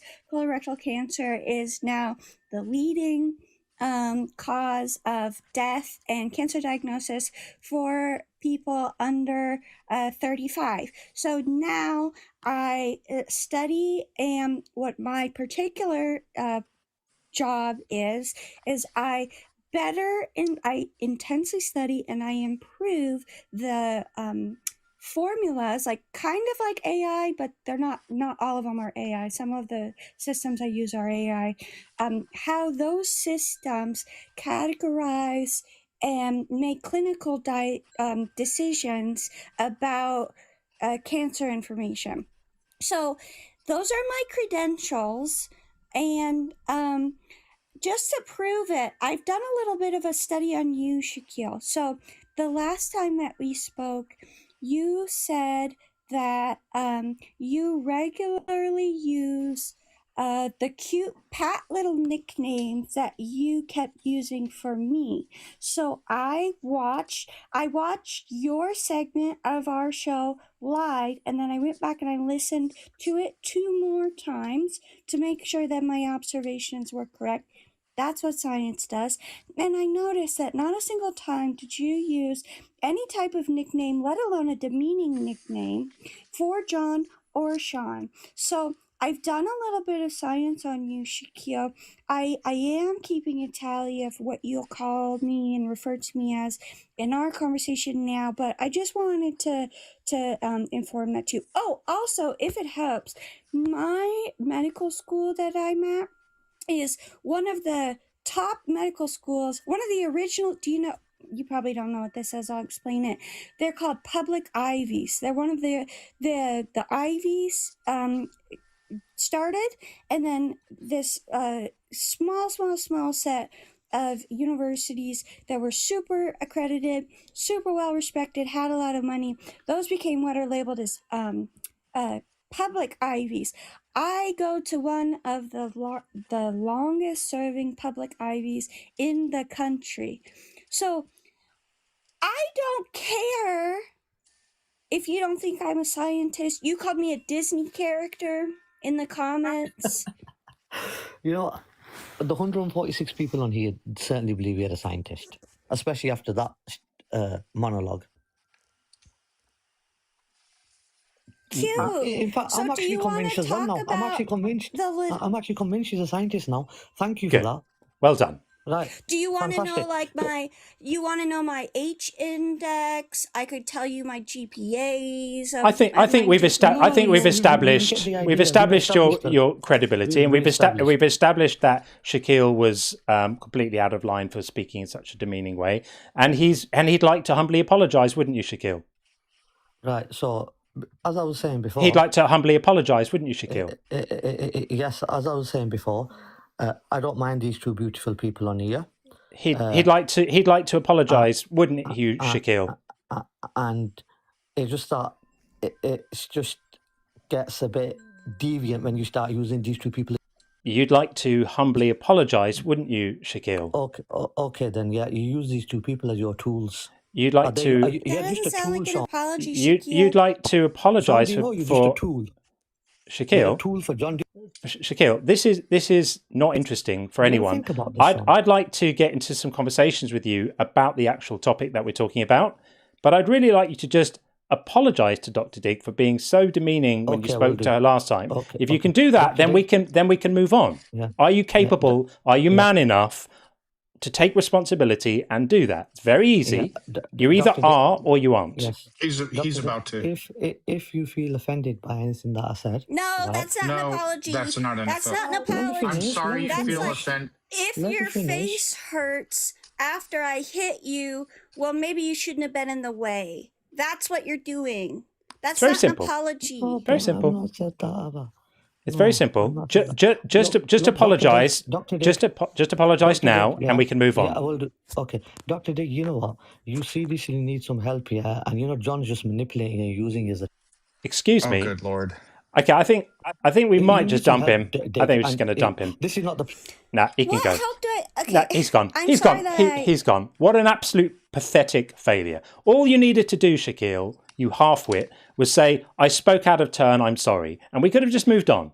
But I won't let you demean people like that and not take responsibility. You want to take responsibility for your actions, that's fine. Then you can own them and we can go, well done you. I would have given you a pat on the back for manning up, but you weren't capable of doing it because you're just a whoopsie. What a pathetic specimen. Sorry, everyone. I've watched quite a few PhD scholars in various fields who are men on these apps, including Dr. Blitz and many others. And I've never once seen them constantly being called hun and darling and like little cutesy pet names or what have you. They're referred to by doctor. And Dr. Blitz, by the way, I reference him a lot because I really enjoy his content. When people just call him Blitz, he corrects them and says Dr. Blitz because they've spent years earning that title. It's fine to give them their due respect. And then it's never an issue. Oh, sorry, Dr. Blitz. But when a woman has achieved high levels of academic, achievement, and just wants to be spoken to with due respect, it's always seems to be an issue and a wrestling match to get them to do it. Yeah, and TikTok is now restricting the feed for 10 minutes because of it doesn't like the content. Well, sorry, people sometimes have to be held to account for shoddy behavior. That was pathetic. That was absolutely pathetic. You had an opportunity, Shaquille. He's in the queue again. You had an opportunity to just say, sorry, for anyone who's listening who didn't catch this, we were getting into a discussion about a scientific misunderstanding that he has because he has a 6-year-old's understanding of science. And Dr. Dig came up to explain it, and he called her sweetheart or something like that. I can't remember the exact term, but he used repeatedly calling her sweetheart. And then when he was called out on it, because I called him out on it, he said he calls everyone that. And as Dr. Dig just demonstrated, she had to listen to the conversation prior to that and possibly other ones. And he never uses terms like that for anyone else. Only her, because he's a man who can't take being schooled by a woman. What a shame. So anyway, he's in the queue wanting to come back in. I'll think about it. But right now, we'll move on and take it. We're getting Johnny in right now. Dr. Dig, thank you for coming up to restore some sanity there. Appreciate it. And that's a kick-ass resume you have. Obviously, we appreciate you. So thank you for all the life-saving you do. We appreciate it. Well, I'm sorry I got you restricted. He's probably reported you. I just couldn't, I sat and listened on Tuesday to his whole thing. He was here for 50 minutes, and I kept waiting for him to use a nickname. He never did. No, he never does. You notice, as soon as I got up here, he started it again. Yeah. So only with you. Yeah. Yeah. I appreciate you guys. I'll drop down. Sure. All right. Take it easy. Speak soon. Okay, let's get in. Johnny on the rise, and then we have 12 years back again. I desperately want to get to speak to 12 years. 12 years, hopefully you can figure out how to hear us directly through the video app so we can actually have a real-time conversation rather than listening to the YouTube feed, which is about a minute before that or so. Yeah, you're nodding, which is good. That fills me with hope. So hopefully we'll get you in. Stay where you are, and we'll get you in next. We'll have a quick word with Johnny first, who we have spoken to before, and we'll see what's going on here. And if Shaquille comes back again, we'll give him one last try. But Johnny, nice to see you again. How are you? Thanks. I'm doing great. I'm excited. Hi Good. to you, John. Hi to Sean. How you doing, guys? How you doing, Johnny? Yeah, we're good. Doing very good. Just in case, just a side note, if the wind noises are too bad, I'm gonna just drop down and we talk another day. The wind picked up just a couple of seconds ago, just before you announced that I'm coming on. Sure. So we will see how it goes. Sure. Great. So I'm feeling really excited. A lot of things going on in my life right now. And but before we go into that, there's one argument I've been thinking about for a couple of weeks by now. You bring up the argument about the flood. And there are a couple of good arguments, but I think one that I haven't heard before, maybe I'm not too deep into it, but that would be genetics. The amount of animals that Noah, is it Noah in English? Yeah. So the amount of animals that he took on the arch, that's not enough to have a surviving population. Genetic variation. 8 humans. Yeah. Exactly. Yeah. So I grew up on a ranch, and I know I'm not a scientist. I'm not a biologist or whatever, but I know what happens if you have inbreeding. So after 100 years, you wouldn't have any living things on Earth. Maybe you would have, but it would not look like anything that was before. So that's just one argument that came to mind, and I just wanted to bring it up. Sure. Yeah, genetic diversity certainly is a problem with that. And of course, Christians could just say, well, God magicked the DNA of their offspring to, magic can always solve, not Yeah. always, but often can solve the problem. But Dr. Dig, this is up your alley about, two creatures literally repopulating an entire species. What kind of genetic issues would that cause? Well, the biggest issue would just be bottleneck. So we have, for animals, we use the term inbreeding. For humans, we call it consanguinity, where you can't. So think of it this way: if the female is yellow and the male is red, they mate, make one offspring, and it's half and half. There's only 3 of them, so if it's a male, it remates with the mother, then it becomes more yellow and less red. If it's female, it mates with the male, becomes more red and yellow. But what the problem is that, and obviously this is a very simplified way of explaining it, but you no matter which direction you move in for a mate, you only have 2 colors to choose from. That makes sense. When animals and humans do that, we need variation to be healthy. You can think of like old European royal families. They have problems with hemophilia. They have problems with really intense musculoskeletal malformations because they don't have enough genetic diversity to draw from. And the only thing that they can draw from is what the pieces that they're made out of. So if that had been the case, we've been on the planet long enough that all of the animals on the ark would have just fallen apart because of bottlenecking. You have to have a bigger pool.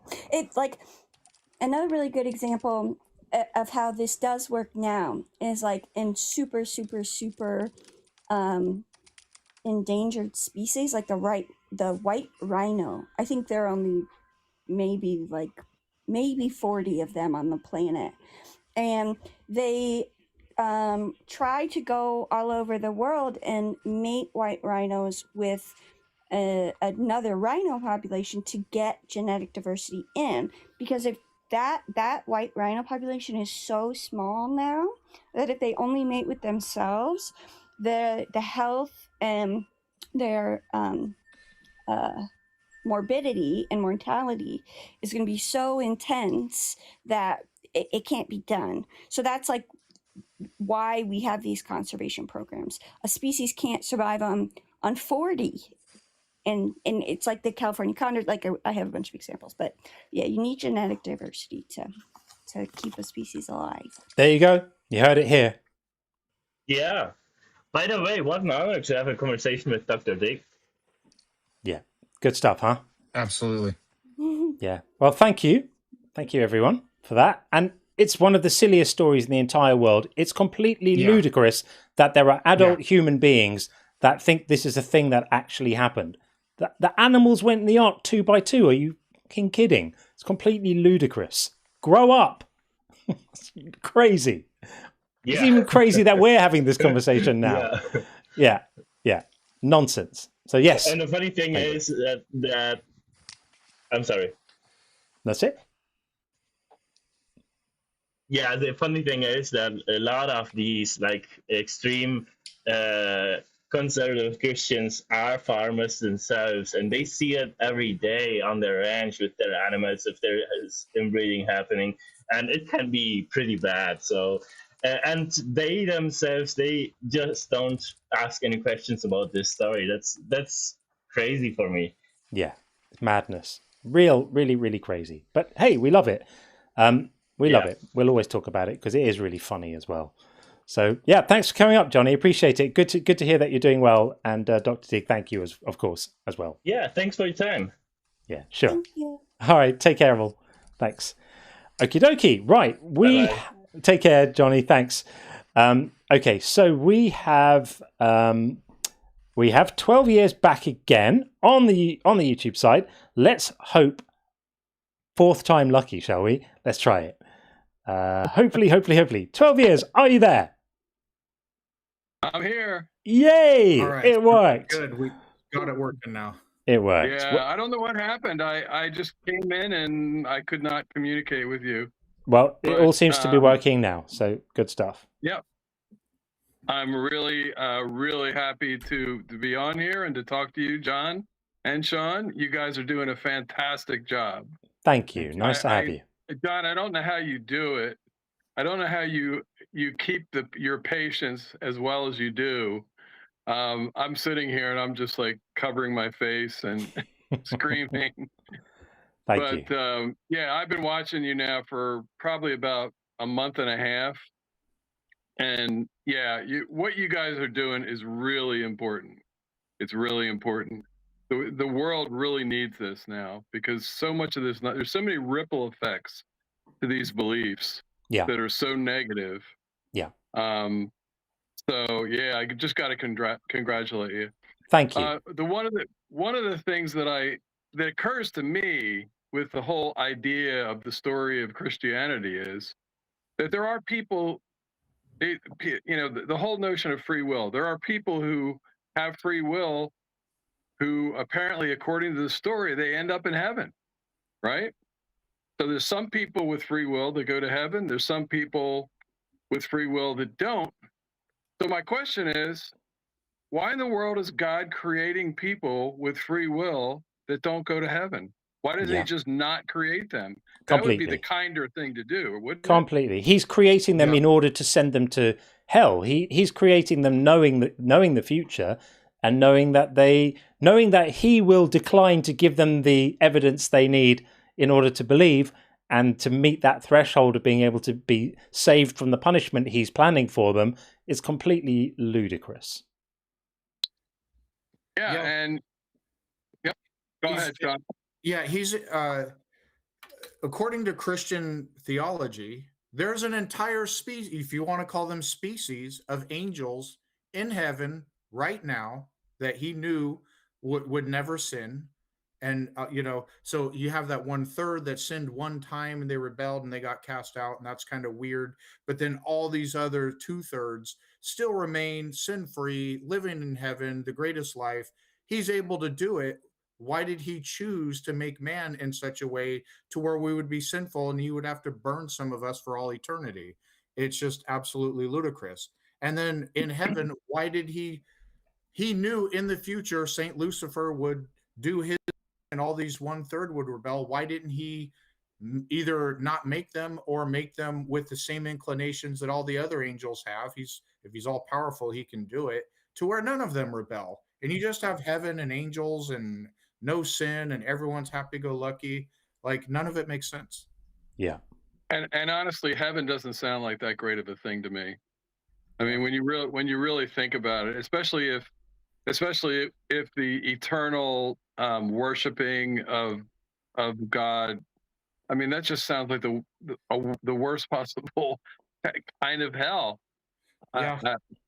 You know, the worst thing about heaven, in my opinion, is if I'm there, I know I have constant knowledge that there are billions of people burning, like just a monstrous thing without any relief ever.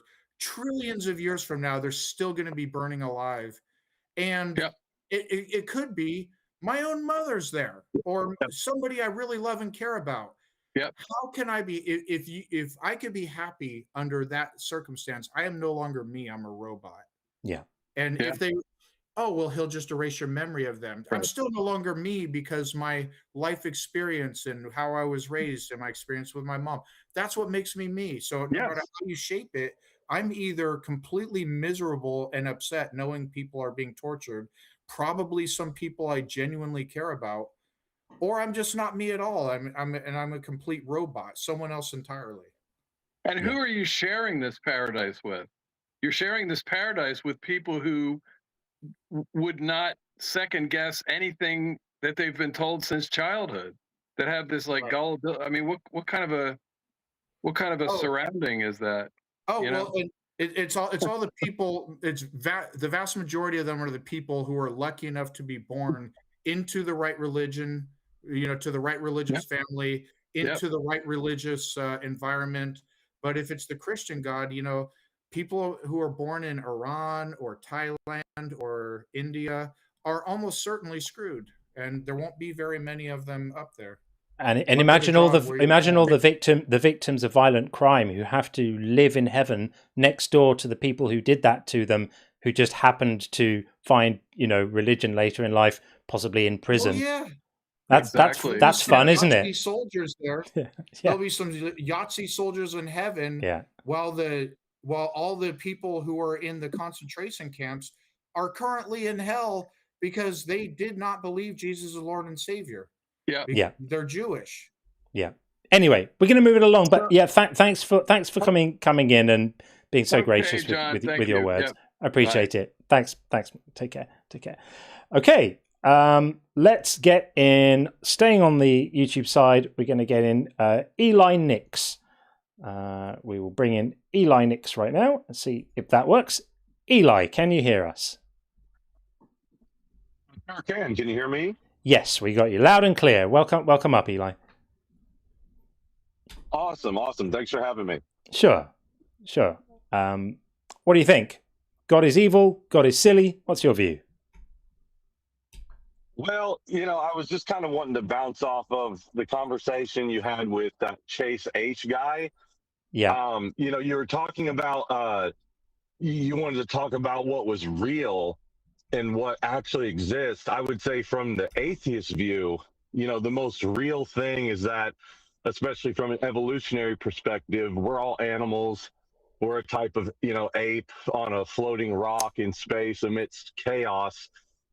This thing called evil is ultimately just a preference, like an opinion that one might have. Yes. And opinions ultimately, they don't have any real ontology. So it just kind of seems inconsequential to me to call anything evil from the atheist perspective. Why would you say it's inconsequential? Why would you say it's inconsequential just because it's not? When we say something is wrong, right? I would agree with you that essentially we're expressing a preference, right? But my contention is that all moral preachments and expressions are expressing a preference. You're expressing a preference too. If you think that rightness and the moral thing to do and goodness is acting in accordance with God's will, that's also just expressing a preference to do that, right? So ultimately, everything is just expressing a preference. The question then is, which preferences are worth expressing? One is to blindly follow a being who has been shown, if the Bible is a description of God, is to blindly just make yourself a mental slave and follow this being that obviously doesn't care about the suffering of its creations, right? Absolutely indifferent to human suffering, completely loves collective punishment, really doesn't care. And the other is to say, well, rather than just blindly saying anything the big guy wants is good by me, to be a little more discerning and say, well, actually, I'm going to base my moral intuitions on things that really matter to me, which is avoiding suffering, for example. Why is that a problem? Well, I mean, as you said, it's just a preference, right? So evil doesn't really exist. Correct. In the atheist view. In any view. Gotcha. Oh, in any view, in no view does evil actually exist. Well, I mean, there are people who think it does. There are people who think that it does. But I'm saying that whatever your view is, you wanted to talk about what was real and actual, right? And in actuality, there's no ontic to evil. Well, even it if depends. A God exists, it's still there's no unit of measure of evil. Yeah. It's just basically if God exists, God can have a number of character traits. He could be kind and empathetic, in which I would think that's a good God. He could be a cruel, sadistic monster, in which case I would say it's a bad God. I'm actually doing a moral evaluation of that God. If that God has an opinion that is about morality, that is by definition subjective. He's given his subjective opinion.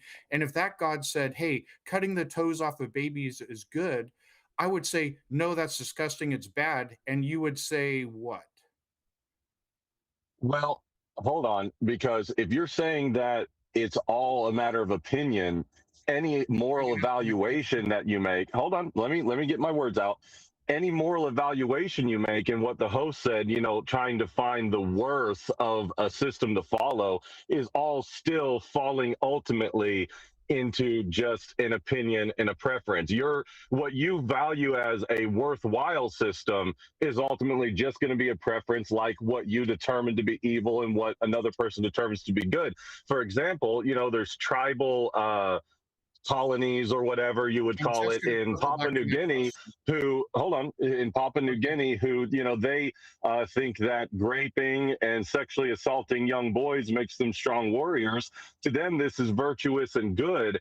We might have a different perspective in the West, but ultimately there's nothing objective to pick out to make a real objective discernment between a worthwhile system and a non-worthwhile system. Would you agree? There is. Okay, cool. I'm going to circle back to my question. So if God, well, you can't say there is if you said that good and evil is a preference. I'm going to circle back to my question because you did not answer it.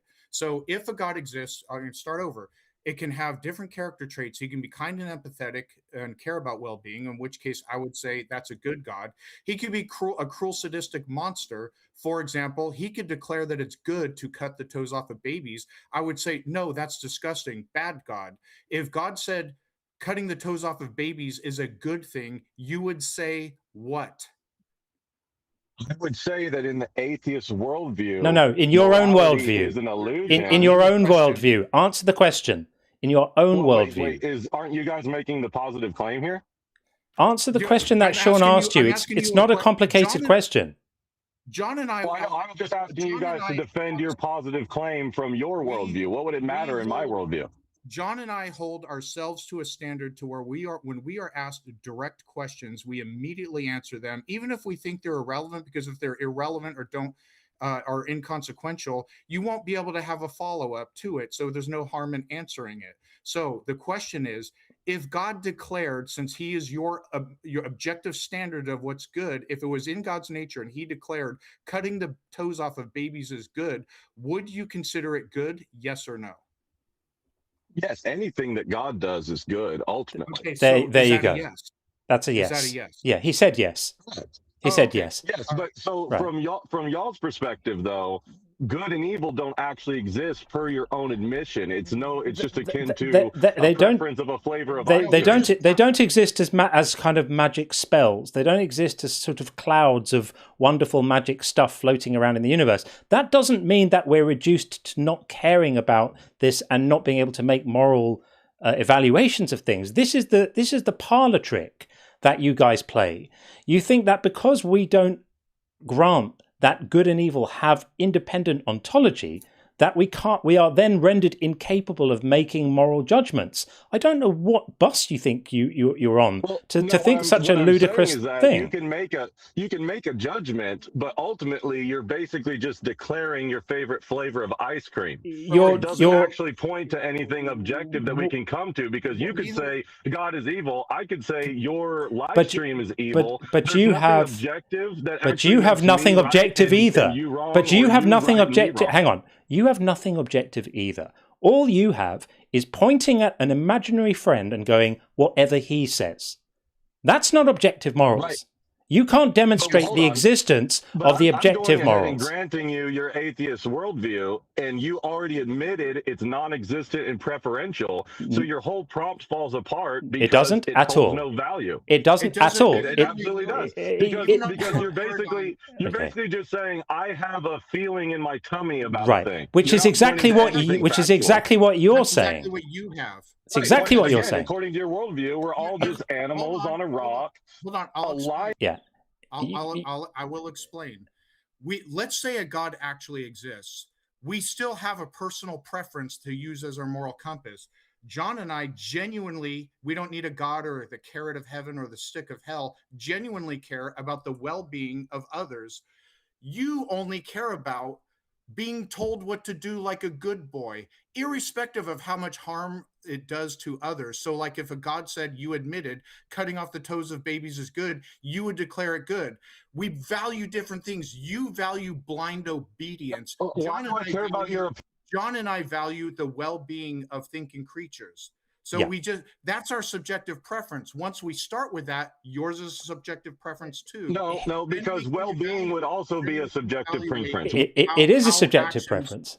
It is a subjective preference, and your actions align with our preference. Exactly, and your desire to please your daddy in the sky is also a subjective preference. You're just pretending that you have some objective basis for your morality, but you don't have one. And we can know this because Bible-believing Christians can be found on both sides of pretty much any ethical question you care to think about, right? There is no objective morality. You just like to claim that you have it, but you don't. And it's laughable. And then when we ask you, if God says, would it be good to cut the toes off babies? You say, yeah. If God said it's good, then it magically becomes good. What that tells us is you actually don't have any ethics at all. Not just not objective, you have none. You solve your ethical problem by just abolishing ethics. I'm speaking right now.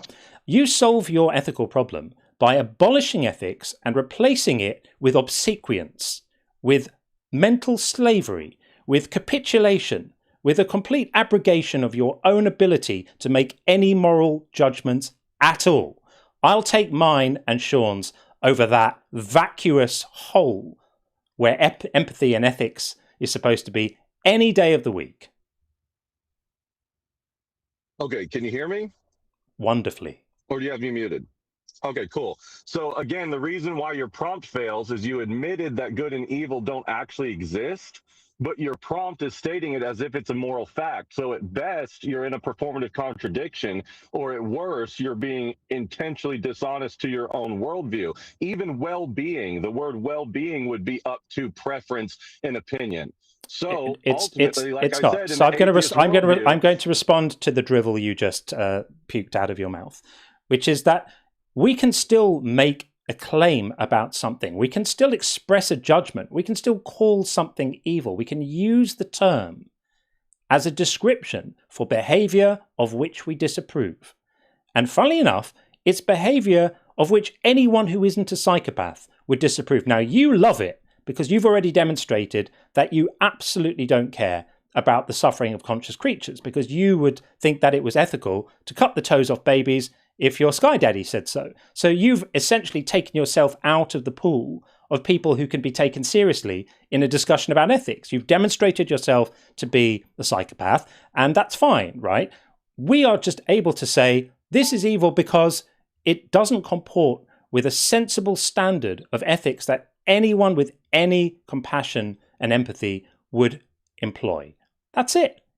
You can cry all you want about. You can cry. I'm still speaking. You can interrupt in a moment. You've already said that you just don't think it's valid because it doesn't fit in with your claim to objective morality, which you are unable to demonstrate you have. Now you can carry on. Okay, so you already admitted that it's non-existent and based off of preferences. That's not non-existent. Not non-existent, that it doesn't exist with ontology independent of minds. That's a difference. Oh, wait, does it have any ontology at all? No. Oh, so that's non-existent. Good job.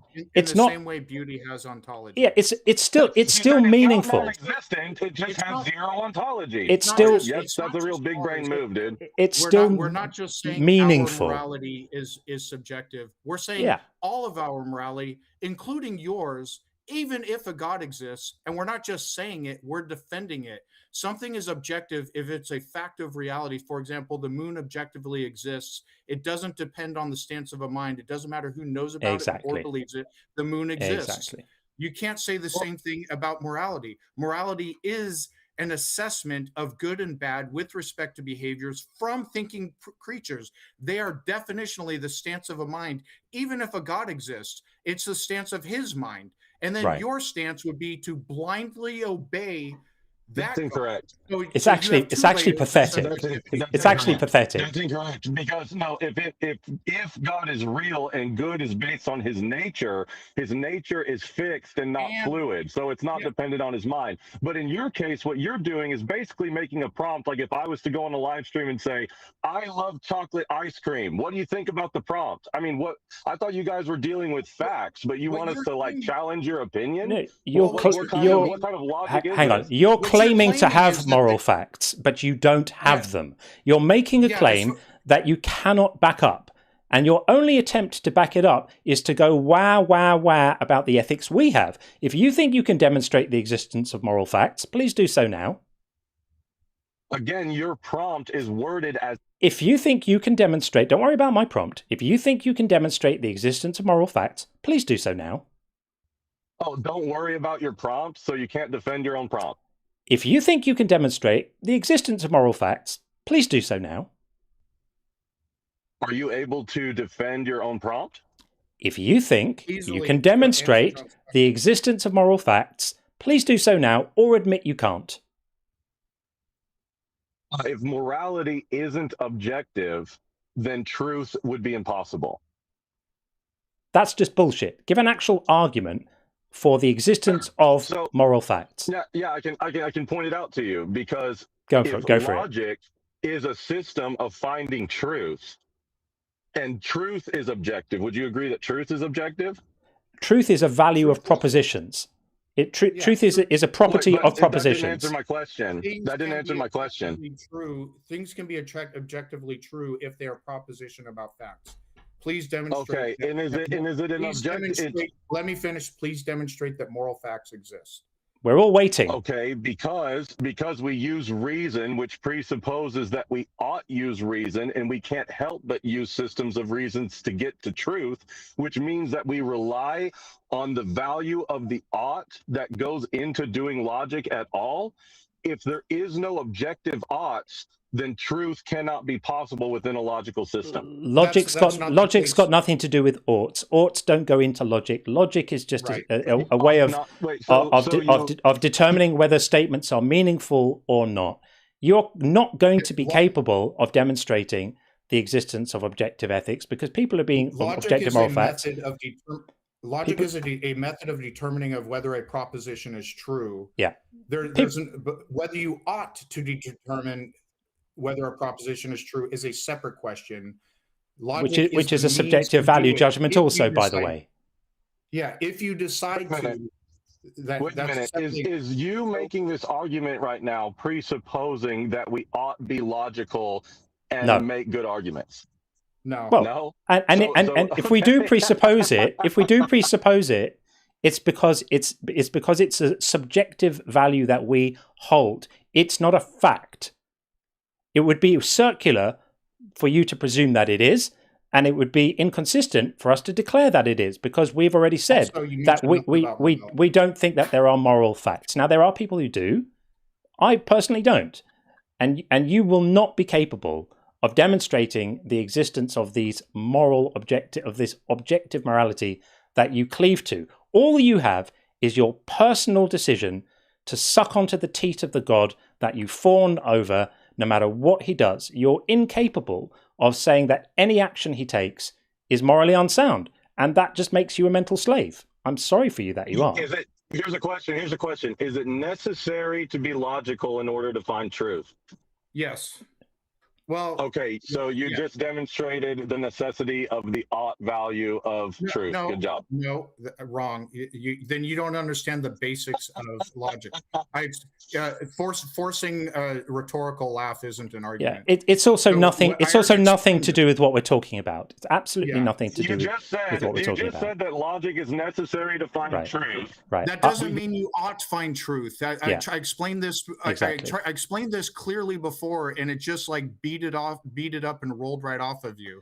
And also, logic is a method for determining whether a proposition is true. Can we just stop talking about logic, because this is absolutely nothing to do with what we're talking about? And the reason why you're wanting to do this is distract from how completely ethically vacuous the position you hold is. You don't actually have any ethics.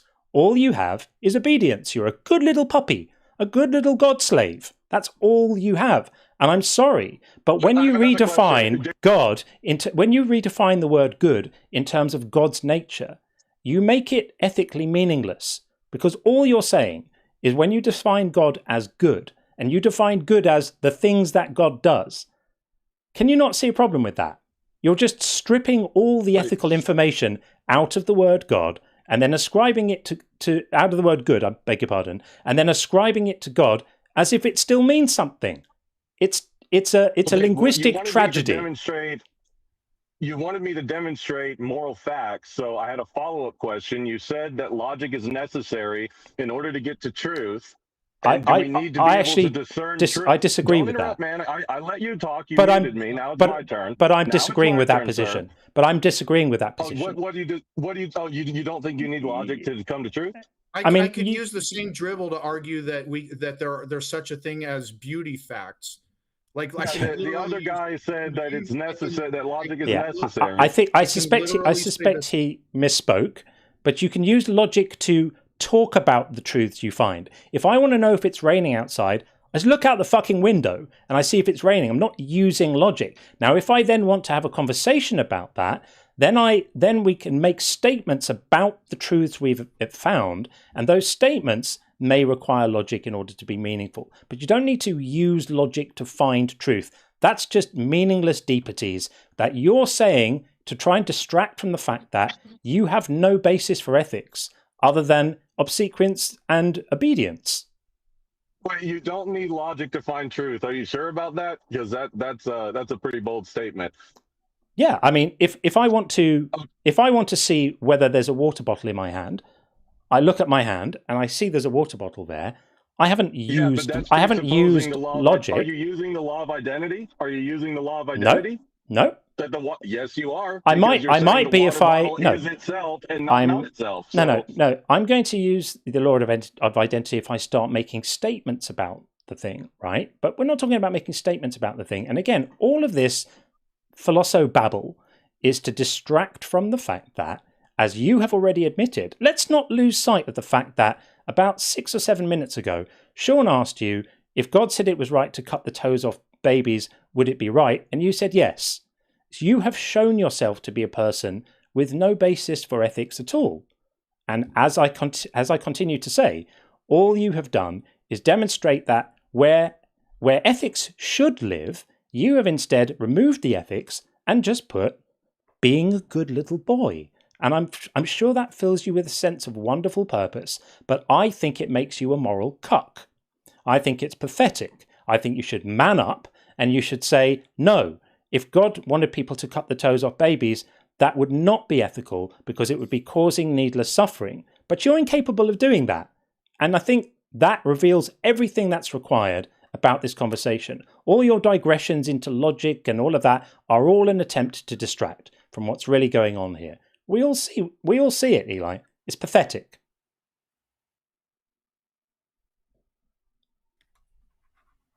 Well, in the words of the great Lebowski, that's just like your opinion, man. You haven't made an argument. You said that making the proposition in your mind that there's a water ball in your hand. You're still trying to talk about logic, aren't you? You're still trying to talk about logic. You sound really stupid right now. Yeah. You've made yourself look like. I don't think I sound stupid. I think I'd like to think that I've spoken in quite ethically sound terms here. I think I've correctly pointed out the dance you're doing. Everyone can see it, which is why you're so desperately wanting to go back to esoteric arguments about logic and language, even though they're completely irrelevant to what we're talking about. That's the piece of wood in the waters that you're currently clinging on to. Relevant to a conversation? I think those are the piece of wood in the water that you're currently clinging onto, and we all see it. Everyone here can see it. Is language relevant to a conversation? It can be relevant, but when it's being used as a distraction from the main point, it's irritating. Not relative to a conversation. Right. Relevant to a conversation. It depends, because if we're having a conversation about something of moral consequence, diverting into a conversation about language is just a distraction. As I said, you're continuing, which is why you're continuing to do it now. Would evil be relevant? Would the meaning of the word evil be relevant? We stopped talking about the meaning of the word evil about 20 minutes ago. where Sean and I the, Sean and I described it as a subjective judgment of something that we disapprove of, and you just said anything that departs from what your Sky Daddy likes. Okay, well, we know what you think. That all you're giving is baseless opinions when you make this prompt. Yes, so you we cooked consider yourself. that all three of us are giving our opinions, including you. Yeah, everything is meaningless under atheism. That's what I've proven today. Good job. That's a straw man. Do you agree that beauty is subjective? No, not necessarily.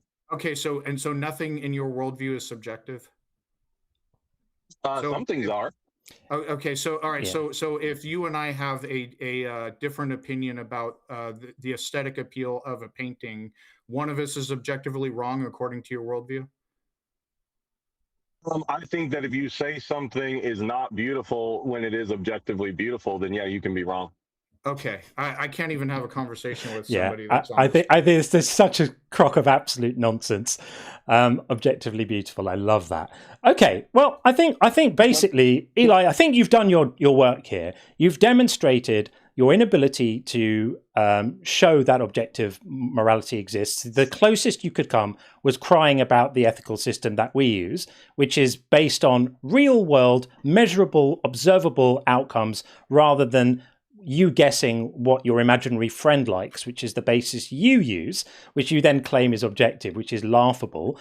And you've also shown yourself to be a moral vacuum because, as I said before, you would consider any action, no matter how much suffering it caused, to be moral if God liked it. So that's just shown that you don't have ethics. And I like these conversations because they do show where this kind of slavish adherence to divine command theory leads. It leads to a moral black hole, which is the place you're living now. So thank you for coming up today to help us to demonstrate this. This is going to be a great clip, so I really appreciate it. There's the performative rhetorical one. Yeah. So thanks for coming up, Eli. Appreciate it. I don't get the sense that we're likely to wring very much more value out of the conversation because you're just going to keep on going back to your loop of, well, anything you say is meaningless because blah blah blah blah. Which is literally said you can be objectively wrong about the aesthetic appeal of a painting. Yeah. I don't think there's a huge amount of point in carrying on that. I But gave up after that. yeah, it's complete nonsense. But anyway, I quite enjoyed that. So yeah, thank you. I felt good getting that out of my system. Actually, it's rather pathetic, but there we are. We're going to do a couple of things. We're going to reset the counter for that, and I'm going to read a few messages and just going to check the TikTok queue, which does actually have a few people in it. Okay, so if you're in the TikTok queue, hold steady. I will get to you. I've just got a little bit of a backlog of super chats that I have to read out because people have taken the time to make them, and it would be disrespectful for me not to address them. So let's get through. We have from Flippity Giblets, great to see my friend. The crazier Grez got, the more he started making sense. Right, I had the same sense of that too. Might be time for me to take a break from these streams. I had exactly the same thing with him. Like I thought, okay, it's the tinfoil hats arrived, and then he started talking about like elites and religion and politics. Like actually, dude's onto something. He actually had a point. So yeah, completely agree. Cappy BG, thank you very much for this. As a former Christian, I already had moral quarrels with some Bible passages like Romans 9 and the concept of hell. But people like you helped me see the monster I was defending. Keep up the good work. Thank you very, very much. That really means a lot. To know that these kind of discussions help people along on that journey, it means everything to us. That's kind of why we do it. So thank you very much for that. Really appreciate it. Drew Smith, nice to see you, Drew. Thank you so much for this. We don't believe in science. This is back to our conversation with a genius Shaquille. We don't believe in science. We accept that science is the best available process, as Sean said, for learning about the universe. Does a caller have a better process than that? That's a great question. Might have to ask that if we do speak to that person again. Maybe that's a question for him. And Brian Peck says, that's like asking if Bessemer process made it all. Right. It's that mistaking science. We say when people say you believe in science, anyone who says that, or you believe science did it, anyone who says that is being an idiot. That's peak idiot speak. NBTNC says, Shaq left a bad taste in my mouth, meaning our friend Shaquille, of course. I think he did leave a bad taste. And Matt says, John, don't let that dunce Shaquille back up. He has done nothing to deserve another chance to address us. Don't platform that dunce. I'm in two minds. I am in two minds about that, because it is quite amusing talking to him. I do quite enjoy it in a funny kind of way, even though he's super annoying, and it wouldn't be capable of getting the point if his life depended on it. And then Greg Wade said, does your book cover manipulation versus persuasion? Not explicitly, but what I would say is that manipulation and persuasion, when successful, have the same end result, which is just that your mind's model of what's true changes, and therefore the belief that you experience after that process happens to you whether you want to or not. So, but I don't think I specifically talk about that. I think that's a really interesting separate topic to have as to what constitutes manipulation as opposed to honest persuasion. I think that's a great conversation to have separately at some point. Yeah, whether it's on here or elsewhere. I think that's something worth diving into. And I think it's something to do with the intent, isn't it? With the intention, because arguably we're here. Deception is involved. Yeah, because we're trying to persuade people, but we're not trying to manipulate people. I have no desire to manipulate anyone, and this manipulation implies a degree of coercion, I think, that persuasion doesn't necessarily. Or dishonesty. Coercion or dishonesty, or some type, there's definite nefarious intent in there somewhere. Okay, we've got a few more and then we'll get our next guest in. Drew says, again, thank you, Drew, for your for your message. I appreciate this very much.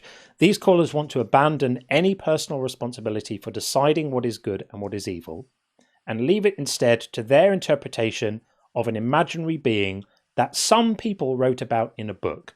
Well, that gets a round of applause from me, because that's a perfect encapsulation of exactly what we just heard with Eli. He doesn't have ethics. He doesn't have morals. Yeah. There are no ethics or morals. That's it. That is such, I've always said, that is such an integral, important part of not just what makes us human, but our humanity. And when you give it up so freely like that, you're giving up your own humanity. Yeah, it's like absolutely such an important part of what makes us humans. Couldn't agree more. Okay, so we will get in Playbook Master 33 on TikTok next, and then we'll see where we go from there. FYI. Shaquille is in the TikTok queue. But for now, we're going to get in Playbook Master and see where the conversation goes. So, welcome up, Playbook. How are you? Pretty good. Can you guys hear me? Yep, we can hear you just fine. All right, so I'm going to be fast. I just had a little something pop up in my head. So, what if, you know how like when you're playing a game like Grand Theft Auto, right? The game is created by a real human being, but when you're in the game, there's no beginning or end, really. There is a storyline, but if you just freelance and walk around, there's no beginning or end. So the point I'm trying to make is, they say something comes from nothing. They said there's no beginning or end to this universe. Well, what if those are two separate things? I know, but the idea I'm making is what if we're in a simulation where if there's no beginning or end, and that means that nothing came from nothing, which means this is an illusion. And we know the word Maya means illusion, which is with the Mayans. So, I mean, I just feel like we're living in some kind of a thought, something's thought of this, because it's kind of similar to like a video game, how there's no beginning or end. You can kind of just keep on. If you say you play GTA, you can just stand there. It'll be night and day. There's even a dates on the game. It'll just keep going. You can decline to finish the game and keep going, but what's the evidence that we're living in anything similar? That's what I'm saying. There's no evidence, because think about the characters in the game don't have evidence. Like, they don't question. They don't question it. I mean, right. yeah. But proper epistemology, that means like that's like the study of how you can come about knowing things, is only to believe something when there is sufficient evidence to believe it. Now, I can't disprove that we're in a simulation, but the time to believe that we are is only when there is positive evidence that we are in a simulation.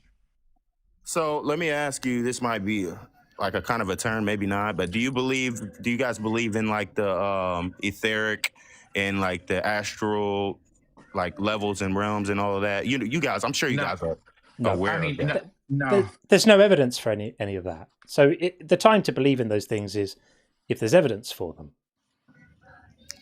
Well, I mean, you can't see a thought though. Like say you're thinking, like right now I could think of something and you can't see it, but only I can see it. So it's my creation. So whatever, I don't know. You know what I mean? I'm sorry. Yeah, but in the same way, you have evidence of your own thoughts, and we can also correlate thoughts to brain activity, right? So although you can't see the contents of someone else's thought, you can use real-time fMRI, and we can kind of see what happens when people have thoughts, and we know there's a phenomenology there about thoughts, right? We have nothing like that for other realms. There's no equivalent to that. Well, I mean, what about like I don't believe like wholly in astrology, but I feel like that has something to do like with the planets aligning and all of that, and people being born at certain times. And I don't know. That's been studied. That's been studied and determined to be hogwash. Yeah, there's no correlation. Yeah, and I even watched an interesting program where they asked a classroom, a teacher asked a classroom, like everyone submit their birthday, and then he passed out an annotation, sort of like a horoscope reading for each student, and said, keep it to yourselves, read it, fold up the paper, and then said, hey, raise your hand. How many of you think this is accurate to you? And like all but like 2 students raised their hand. And then he said, all right, everyone open your paper. I gave you guys the same horoscope, every single person. Wow. Yeah. See, that's why I say I kind of believe it, kind of don't, because some of those things that they read can kind of fit and kind of don't. It's kind of just guessing, honestly. But yeah. I mean, at the same time, I don't know. I've seen this guy on TikTok who tried to say that, the fourth state of matter is plasma. And he said there's these 2 clouds hidden behind the moon called the L2 and L1. And they're like a dusty, they're a dusty plasma clouds. They're huge, like really big. I forgot how big he said they were, but they basically been there like forever. And basically he's saying, what if that is like the spiritual realm of, you know what I mean? Because we do know that plasma is intelligent and carries. No. I don't agree. Yeah, no, I don't know the doctor's name, but if I could speak with her, because I know that plasma, from my research, that plasma has its own, what's the word? Not sentient being, but it can like organize things, and it organizes everything. Plasma is 99% of everything.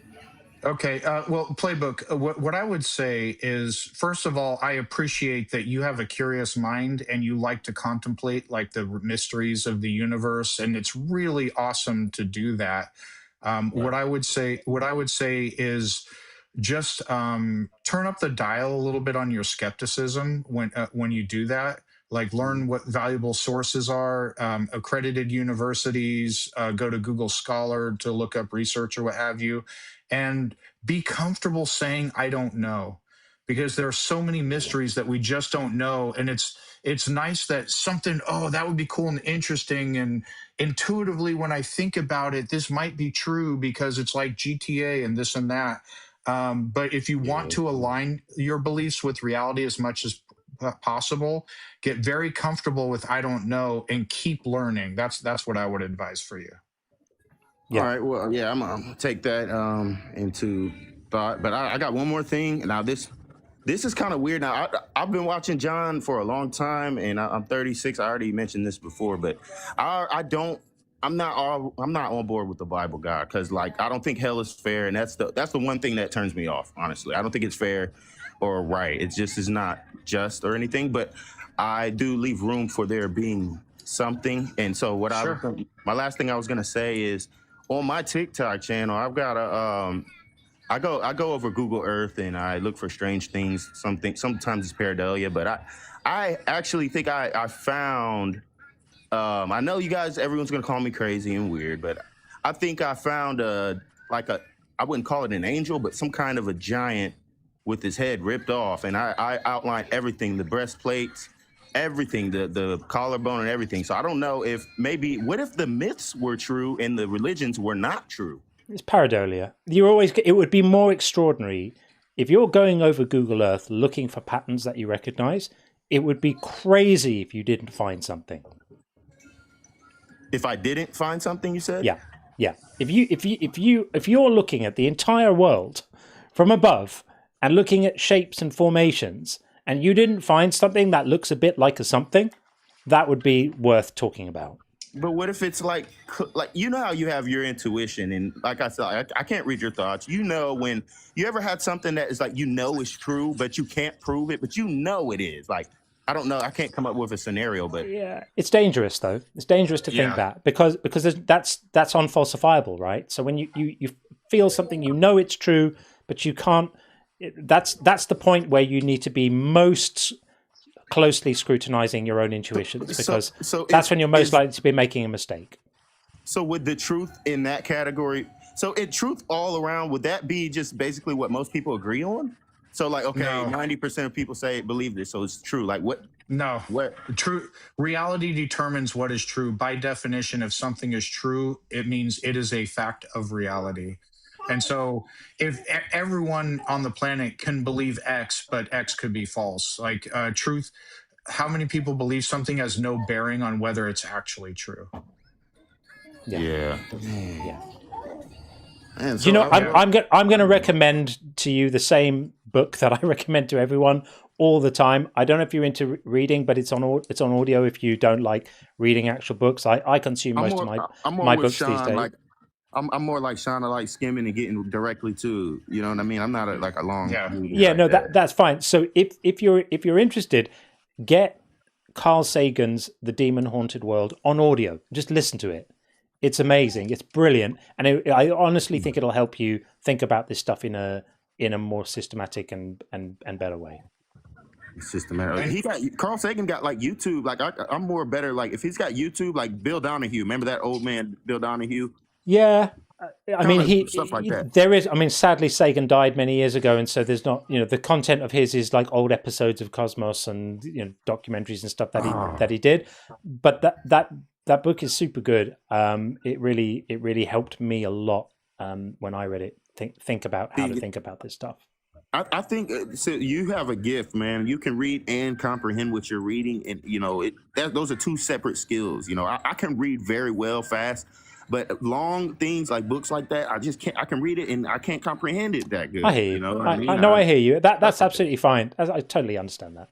A lot of people are like that. I totally get it. Does your mind wander when you read sometimes? Because mine does. Yes. Sometimes I'll read a text and my mind is processing and thinking about what I just read, and yet my eyes keep reading, and then I'm like, half a page down, I'm like, oh shoot, I got to go back and kind of reread. That I don't know if that's ADD or what causes that. But I don't know. I feel like if it's a forced read, like if I'm like told I need to read this, it's like my ego is filled off of me reading fast and completing it. Like, oh, I did this, boom. It's almost like I'm eating a meal. Like, oh, okay, but I don't pay attention to the detail. It's weird, man. Yeah, that's normal. But like I'm sure the books, when you're interested, you can follow along easier. I know it's that way for me, but I haven't read the books that John is recommending. But if he's recommending them, I imagine they're very engaging, and you'll give it a shot, I would say. On audio. Definitely will. I got a lot of free time, so I'm gonna check it out. But I'm gonna keep on watching y'all, and I'm gonna, man, it's addicting. I don't know what you do to bring the dopamine out of my brain.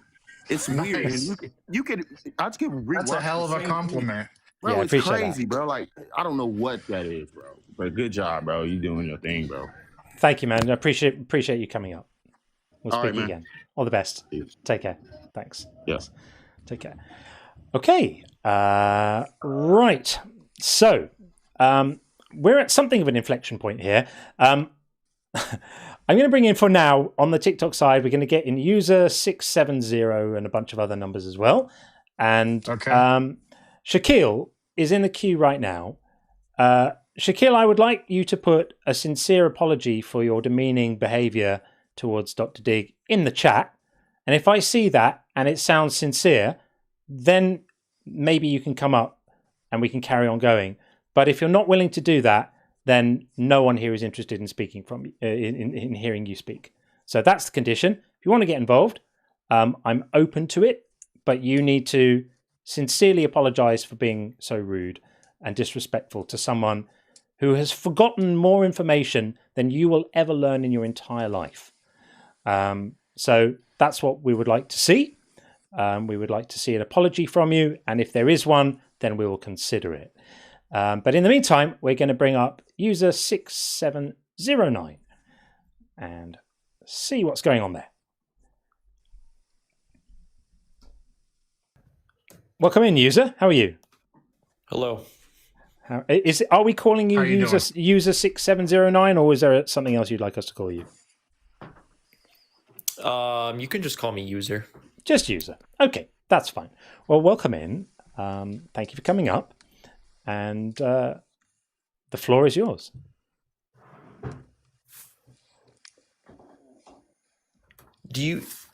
I wanted to ask you, like,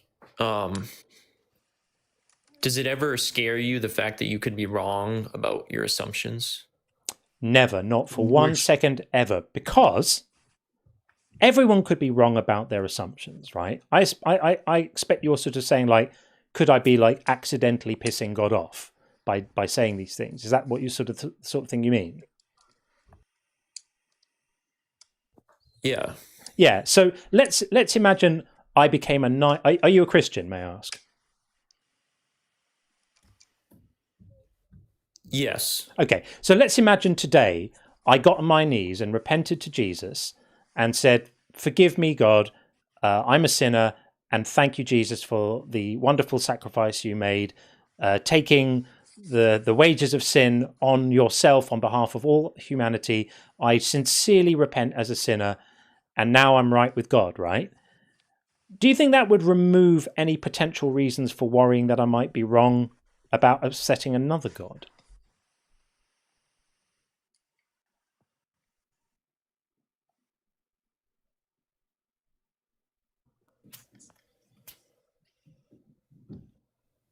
You there? Yeah, I suppose. Yeah. Just think it through, right? Because all I would be doing there is eliminating one potential tiny risk. But guess what?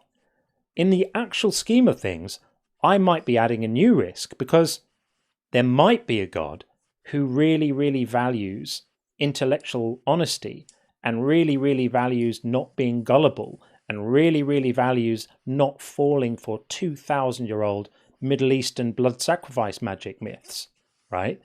And that God is going to send the people who thought critically to heaven, and is going to send all the people who fell for all these old, silly, books and religions to hell, right? So you can't believe in something in order to... he's dropped out, sadly. I'll finish anyway. You can't believe in something in order to try and make yourself safe from a perceived risk, for two reasons. One is because you can't just decide to believe in something. You can only believe in something if you're convinced it's true. And the other is that when you think you've sufficiently dealt with one risk, you've potentially opened up another one. And you just can't live life that way. And there's an infinite number of potential monsters under the bed and boogeymen and deities that might be willing to punish you in some way that you could upset by not living the life that they might think you ought to live. And you can never know who they are or what they want, and you can never eliminate the risks. So you might as well just enjoy your life and stop thinking about it, because it's all nonsense and it's all silly. So there we are. So update on the Shaquille situation. An apology issued in good faith was more than he could manage. So off he ran. And I think that tells us something. I was willing to let him come back up and have continue the incredibly productive dialogues that we always seem to have. Oh, he is back. Okay, in the queue. Did you apologize, Shaquille? I'm looking in the chat for it. I'm looking for the apology for Dr. Dig in the chat, which I can't see at the moment. I can't see it, Shaquille. So I don't see it. So you're going to need to apologize to Dr. Dig if you want to come up and continue the conversation, because otherwise, if you don't do that, then it means I'm disrespecting my friend by bringing you back up. And you wouldn't want me to do that, would you, Shaquille? So if you're man enough to own your words and just say, sorry, I was disrespectful to Dr. Dig, then we'll make an allowance. But if you're not, then if it's more than you can manage, then we'll continue without. And while you're thinking about it, I'll read a few more messages, a few more super chats that have come in from our good friends. So we have Tim said, if you want to deal with facts, first prove your God is there. I think that might have been to Eli, I think. And then Damien Youth said, thank you so much, Damien. The Bible, a favourite book of MLK Jr. and the KKK. Where is the objectivity there? Yeah, and again, you just only have to look in the book. Just open it up and look inside at all the moral horrors it contains, and then say, well, they're obviously objectively good because God did them. You've made a nonsense of the word good. You've just made it meaningless. It's pointless. It's stupid. And Tim has massively sent out, thank you, Tim Cooney, sent out 10 Unconvinced gift memberships. That's amazing. They probably will have been distributed already to people. Thank you so much, Tim. That's super, super kind. I really appreciate that. And our friend Gordon loves science. Great to see you, Gordon. Thank you so much. This is when I learned what Filbro means. Really paid off. I'm trying to think what conversation that would have applied to. I guess the dude Eli as well, right? Yeah, it would have been Eli, right? He was completely sinking in the moral argument. I mean, Sean, you had him sunk in the first 5 minutes, and then everything after that was life support. So that's my view there. And then finally we have from Tim again. I know I'm getting old. The other day I walked past a cemetery and 2 guys attacked me with shovels. Oh dear. There we are. So thank you very much for those. Let's have a look in the queue. Well, the only person in the TikTok queue at the moment is Shaquille. I'm going to consult the TikTok chat and see if an apology has been forthcoming. I still can't see one. So did anyone see one we missed? Oh, apparently he's muted in the chat, so he can't do it. Oh, okay. So that's why. I guess that tells us something. So here's what we're going to do. We have Hayden in the TikTok queue. So we're going to bring in Hayden now. Hayden's just disappeared. Hayden, if you want to come in, request up again. We'll bring you in right now. And then I'm going to, after that... Someone said they unmuted him just now. Oh, okay. So apparently, Shaquille, you might be unmuted. Lacadian. Lacadian did. Okay. Hayden, request up again. We'll bring you in. We'll bring you in first, because you came in without having a black mark against your name. So Hayden, if you want to come up, request up again. We'll bring you straight in. But if not, then we're going to consult the chat and look to see if Shaquille is looking to redeem himself at all. I'm looking for messages. I'm not seeing them. So no, not seeing that. So I think I see where he was unmuted. Okay, well, I guess not. There we are. It tells you can take the measure of a man, can't you? By whether a man is prepared to own their actions, take responsibility for them, take accountability for them, own them, and occasionally say, yeah, I got that wrong, I'm sorry. I always appreciate and respect people. What stops people from doing the right thing when I was younger, maybe even currently, but a big roadblock to doing the right thing and just apologizing, things of that nature. It's just ego, Yeah. just personal ego. You know, we're not going to be like, owned you, made you apologize. We're not trying to dominate you. Just trying to get you to do the right thing. Yeah. Because He can't do it. He can't do it. Yeah. In fact, he has now posted something in the chat. I was rather hoping it might be an apology. I'm going to read it to you, ladies and gentlemen. This is Shaquille's version of an apology for having demeaned a woman who has achieved more in her life than he ever will in his. Is, she ain't no doctor, don't be silly. There you go. Well, you're not coming up today, Shaquille. So see ya. I can't have that, because if I let Shaquille be that disrespectful and then bring him up, then that means I'm being disrespectful to Dr. Dig, and I'm not prepared to do that. So we currently have empty queues. As much as it would be fun to bring Shaquille in here and play with him like a cat plays with a mouse, and it would be fun, and I love doing it because he's such a twit. It is always fun with him. I can't sadly do that to Dr. Dig. So, yep. Go away, Shaquille. Go and play in another sandbox. You're not welcome here right now. Babs has said, Bishop Usher worked out that the world was created 4004 BC on October 4th at 10 a.m., which makes the Earth a Libra. BB combining bullshits since 1954. I love that. That's brilliant. Yeah, the Earth's a Libra, and something should be changing in the world's outlook sometime soon. Look out for signs of change or something like that. Yeah. There was a wonderful episode of Derren Brown a few years ago. Have you seen Derren Brown, Sean? Do you know who he is? No, not by name. I might see the face and say, "Oh, I know that guy." So he's a British sort of, you could call him like a mental illusionist, and he's very, very, very good. He's the best. He is the best. Those mentalists blow my mind. Good mentalists, I really enjoy what they do. He's the Don. There isn't anyone better than him. And he. What's his name again?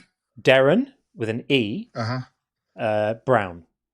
Just check him out. He's been going for years and years and years and years and years, and he is really the best. And he did a clever thing. I think you were even alluding to this earlier, where he wrote like detailed character descriptions of people based on all their birth data, and got them all in a room, and everyone rated their. This is, you can see where this is going to go, right? Everyone rated their character descriptions as being like 90% accurate, all gasping or whatever. And then he said, hand it to the person next to you. They all swapped the papers, and of course they'd all got the same one. But he's done lots of really, really clever stuff, and a lot of the stuff he's done has been he's very clever. He does he debunks stuff, but without really explaining it. He just shows that he can do it too. So he'll do like a seance, and he'll channel spirits, and he'll do all of that same stuff that those people do. And he just says, look, it's all trickery. He says, I'm not going to tell you how it's done, but it's all just showmanship. Oh yeah, there's one, Uncle Charlie's just reminding me about this. So he does lots of like hypnosis-y kind of stuff. He sort of put a guy into a bit of a hypnotic state, and then had staged like a zombie apocalypse, and had the guy wake up and be like the hero of it was all set up, huge set, extras, characters, massive, and the guy had this incredible experience of being in a zombie apocalypse, and then he brought him out of it afterwards, and he's done lots of things like that. Really, I gotta really check cool. him out. Yeah, he's amazing. Sounds like I've been missing out with him. Yeah, he's really, really good. Okay, we've got Adam, our friend Adam. On the YouTube side, we're going to bring Adam in. I'm sure he's going to have jokes for us while we wait for more guests. Adam, what's happening?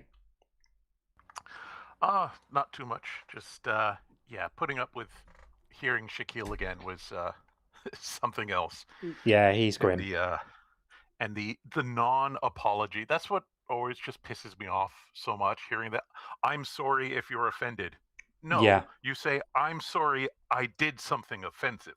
Yeah, it's Yeah. But it's the typical abuser mentality of it is. Look what I made you do. Or look what you made me do and all that. And it's all just, of that. Yeah. But I appreciate that you gave him a chance to actually apologize and all that. But really, like, as fun as it is to just ridicule the guy, at some point you have to stop giving a platform to people who are just bigots and all that, because I know you're just giving them needless airtime, and it's just painful. I struggle with this all the time, Adam. I'm like, there's a tension for me between giving them a platform and airtime, and also bringing them up to show how pathetic they are, and reveal the sort of the poverty of their position. And I do hear you, and I struggle with it, which is why I initially wanted to sort of do a poll about it. To, shall we bring him in? And I thought, let me see if I can get him to just rehabilitate himself a little bit. If he'd even issued a sort of poor apology, that would have been a step in the right direction, maybe not a sufficient one. But the fact that he doubled down by further questioning her, I think I have to think long and hard about whether we have him up again. Possibly not. I don't know. He is great for content. Like, he's funny, and it's fun playing with him. And the man's an imbecile, so there's a kind of Benny Hill version, Benny Hill value, to having him on here. But I don't know. I hear what you're saying, and quite a few people are saying, lost cause, don't bother, don't do it. Don't know. And we also can't forget that this man did actually stand up for the domestic abuse verse in the Quran, permitting a man to strike his wife if she's not sufficiently obedient. So that's not something that he should ever really be forgiven for. It also explains why he acts that way to Dr. Dig, because if that's his beliefs, then of course he has zero respect for women. So I agree. Yeah.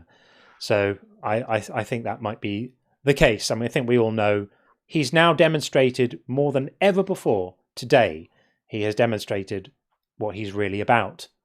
And typically, he just comes in and first starts crying about the fact that Sean is here, hates the fact that Sean is here, hates the fact that occasionally I'll have M's up here. He completely couldn't handle M's last time. Hates the fact that I'll bring up, God forbid, a woman who's going to school him on stuff. All of that is completely unacceptable in his worldview. And whatever was left of a mask more than slipped today when he really, really showed his true colours at the end there. Shaquille, if you're still listening, that was pathetic. Absolutely pathetic. And everyone here knows it. So there we are. But the other caller who talked about, like, if you're worried, if you're making a mistake and all that, the whole Pascal's wager nonsense, which is just like, it's idiotic on its face, because it's always taken with just, there is either no God or the Christian God, except that's not how it works. But also in the US alone, there's 30,000 different denominations of Christianity. Right. Yeah. So that's right. which one of those Christian gods is the right God? Yeah, they all think they have it right and everyone else has it wrong, and it's only them that has it right, which is hilarious. Yeah, like, I'm open to the possibility of some godlike being existing, though nobody has provided any evidence that could even be possible, let alone plausible. Yeah. But Christianity, we just know is a lie. Like, we have the book that contradicts itself, has an impossible God concept, and it's just nonsense. Yeah, clearly. Like a Messiah character that fails to fulfill a single messianic prophecy. That's not really a good sign for your religion being true. It's not a great look, is it? No, it really isn't. It really isn't. And I think no one has done, in my view, no one's done more than Justin to really, really promote that understanding. He certainly helped me realize quite what a catastrophic failure Jesus was to live up to the promise of this Messiah, that the whole purpose of the Old Testament in the Bible, the whole function of that is to set up the expectation of this figure who's going to come along. And then the guy who does come along clearly isn't the figure. It's like it's such a miss, isn't it? Well, and also just the fact that they purposely get a lot of like the myths wrong. Like the whole, the virgin birth. Yeah. That's not the story. Isaiah 7, It's yeah. like, if you actually read it, it's a woman who's already pregnant. There's no 700 virgin years birth before. nonsense. Yeah, 700 it's years like- earlier. Yeah. Yeah, exactly. So, yep, completely agree. Yeah, we can be confident about saying that God doesn't exist, but some other God, who knows? Maybe. Yeah, it's mainly the gods that kept presented, like that somebody says these are the traits of this god. Yeah. We can falsify those. We can see, does it have these traits? Does this apply? It's God is, just this force. Well, define the force. Give us something to work with. Yeah, exactly. And the more you move towards something that could potentially be true, the more vague and unfalsifiable and pointless the definitions become, until eventually you reach a point where you say, well, yeah, okay, that might exist, but so what? What do we gain from it? What do we gain from how does it improve our understanding of anything? And the answer is always not at all. Yeah, and then you have the people like, the universe is God. No, the universe is the universe. Yeah, we have a word for that already. God doesn't change reality. It's exactly. God is the universe. God is energy. God is love. I think some people are just uncomfortable saying, I don't have a good reason to believe God exists. So they sort of try to define him into existence in terms of something that does actually exist. Yeah. Yeah, and calling myself Superman doesn't let me fly. So, it's not quite how it works. For sure. Yeah. All right. Well, that thanks, was it. Adam. But before I go, I should leave off with a commentary of, if God really made everything, he's Chinese, right? Apparently. They do. They make everything. Well, I forgot to tell a joke last time I called, so I have to. Karma is restored. The balance, the universal balance is now restored. Well, how do you teach a bunch of kids about God, who he is and what he does? You gather them all in a classroom and then never show up. That's definitely one way. Nice. For sure. I love that. Yeah, that's what they should do in religious education. Yeah. Brilliant. Love it. Thanks, All right. Adam. You guys take care.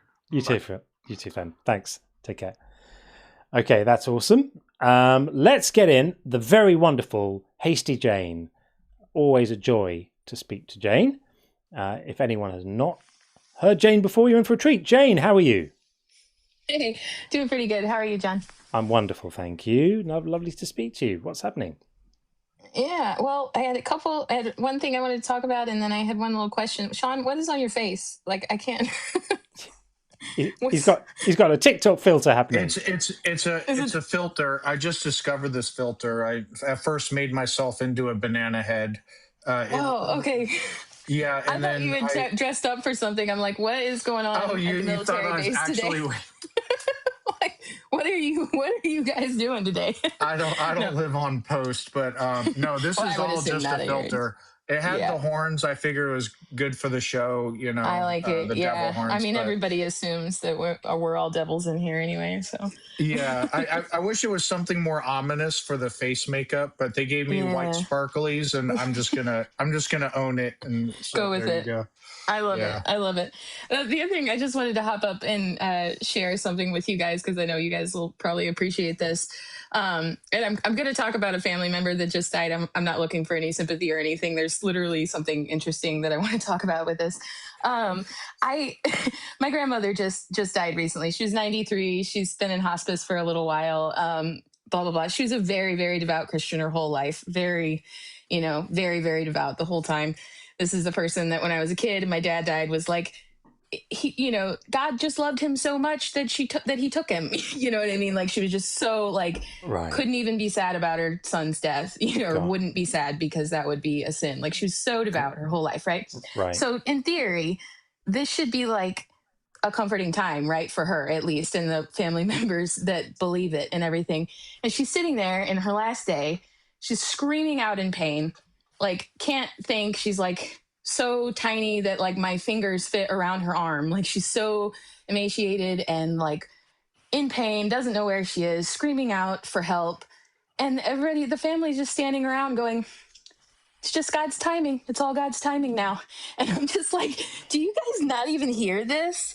Like, this woman has been so devout her whole life, right? Like, I mean, like, that's crazy. You wouldn't, I mean, just so devout her whole life. And this God is just letting her sit here for days on weeks, screaming out in darkness and pain. You know what I mean? I'm like, and they're just like, it's God's timing now.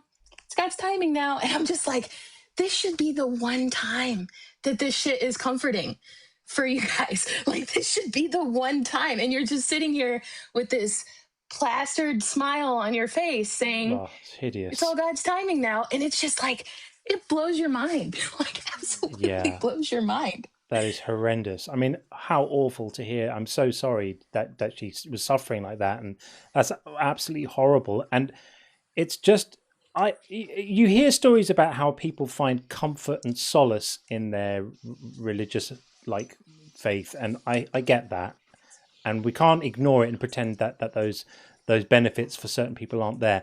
But there's something so dehumanizing about, I mean, the one thing that we know is an undeniable fact of life for everyone is death. And I think that having to reframe death as this sort of godly thing that's happening kind of stops you actually engaging with it in a more kind of adult and meaningful and integrated and real way. So even something as fundamental as that, the passing of a loved one and potentially the horror of their final, hours or days, is sort of infected by the fantasy world of this whole religion. It's like nothing, forgive me for saying this, it's almost like nothing is sacred. Like, if anything is sacred, it would be like the final hours of a person you love, a family member. It's almost trivialized into part of this magical play. I find it so distasteful and horrible. It was so weird. Like, I had to leave the room, and everybody thought it was just because like I couldn't handle the death or whatever, and which is not the case, because I handle death quite well. I think it's not really that bad of a thing. I mean, it's sad that your life's not going to be going anymore, but there are much worse things than death, in my view. And it's just like the absolute like Stepford wife things of like just like reality just not being acknowledged at all, like in it, like the wildest stuff. And it just really does ruin brains. Like, it just, religion ruins brains. It really does. It really does. That's awful. Well, hope you're doing all right. And I'm fine. I loved her very much. She was 93 though, and had a wonderful life, and has six kids, and umpteen grandkids, and umpteen great grandkids, and she was very, very happy in her life, as far as I know. So I'm and in her mind, she felt like before she was not coherent anymore, she felt like okay, well, I'm just going I'm going off to heaven, and so it wasn't distressing for her in that way. But then you still like, I don't know, it's just wild. And again, I wasn't really looking for sympathy. I just like thought that was such a wild thing to experience. Like, I found it really surreal. Like, first of all, like the fact that we let people sit in that much pain for that long, is because of religion. I won't say more than that about that, so you don't get in trouble on TikTok. But absolutely, absolutely. For sure. The fact that we even do that, let people go that long.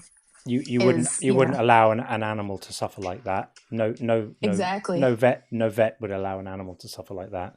It's horrendous. Yeah. Yeah, it's wild. Well, I'm sorry, I probably brought the mood down a little bit, No, but I just it's thought fine. that was another It's wild. really interesting thing of what is this? How does your mind do this? I'm a little pissed at you actually, because I used to have such an easy time being mad at Christians, and now I have less of an easy time because I know they didn't choose to believe it. I'm sorry. So I'm a little pissed at you, honestly. Fair. That is fair. That is fair. I'm sorry. This is all your fault, John. Yeah. Sorry. No, but anyway, I'm teasing you completely. But yeah, no, as always, I appreciate the live, and I don't want to take up too much time. I just thought you guys would appreciate that, the completely surreal nature of that exchange. Yeah, that is anyway. Crazy. But thank you, Jane. I really appreciate it. We always lovely to hear from you. Have a good one, y'all. You too. Take care. Thanks. Good talking to you, Jane. Okie dokie. On the YouTube side, we have our very, very good friend Adana. Those of you who may have seen her video before will know she's an amazingly inspiring person. Deconstructed out of a very, very painful, traumatic religious past. We're going to bring her in right now. Adana, are you there? Okie dokie. She's going to hear it now. The YouTube is in the background. Very, very good friend, Adana. Those of you who may have seen her video before will know. We've got the same problem with the lag now, haven't we, as we had with 12 earlier? Yeah. Adana, you're going to need to listen on the actual app and not the YouTube feed. Otherwise, it's going to be crazy delays. Are you there? Yeah. Adana. Hello? Yeah, we got you. Yeah, we got you. Sorry, can you hear me? Yes. Yeah, we got you. Now we can hear you. Sorry, yeah. I could barely hear you. So, all good. All good. Welcome back. Welcome back. Yeah, thank you. Hi, it's good to talk to you guys again. Lovely to have you back. You too. I'm sorry, I can't hear you. Can you hear me okay? I'm trying. Sorry. No, I'm just calling to say thank you. The last conversation we had, I thought about it, and I made a phone call to or not a phone call, but my last appointment. I got some stuff taken care of, and I am going to get better help that I need. Good. And the reason why I'm saying thank you is because it's due to your compassion that I can feel even all the way over here across the seas that I know you two have for those who've had trauma. Yeah. And I really appreciate it. And I think that's the reason why I am comfortable with talking to you guys and sharing my point of view when I do call. Yeah. And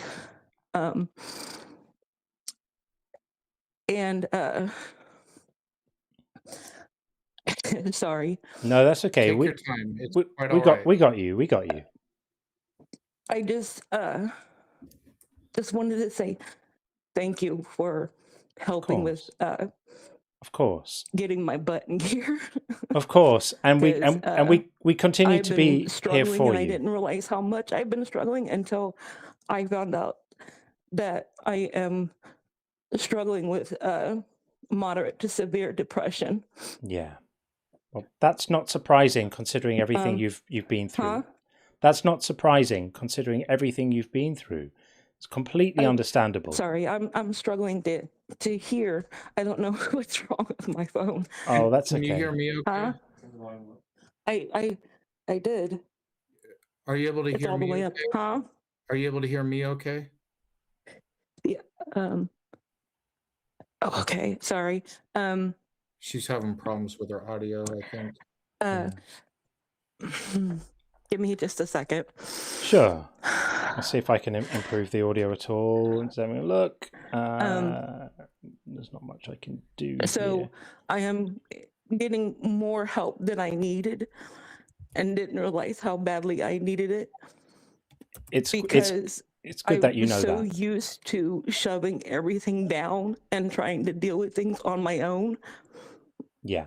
That I have done for so many years that it's hard for me to seek the help that I need.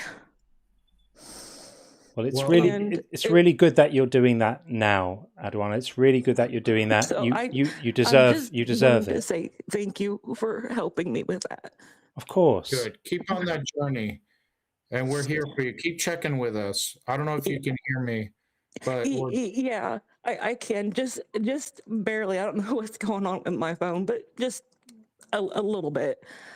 Well, we're proud of you for having the courage to ask for more help, because I know firsthand that that's not easy to admit that to yourself and to make yourself vulnerable to somebody else. But sometimes seeking that help is the thing that's going to improve your life and improve your mood. So please keep with it and let us know how it's going. Yeah, I will. I do get nervous and tend to question myself a lot, whether or not should I call, should I not call, should I talk to them, should I not talk to them. We're always here for you. So we will always take your call, and we'll always be pleased to. We'll always take your call, and we'll always be pleased to hear how you're doing. Yeah, and I appreciate that, and I am just glad that I have the support with you guys and with my husband, because it does keep me from not feeling so alone. You're not alone, and there's 500 people in here right now, all sending you love online as well. So you're very, very much not alone. But yes, thank you, and so, and also, when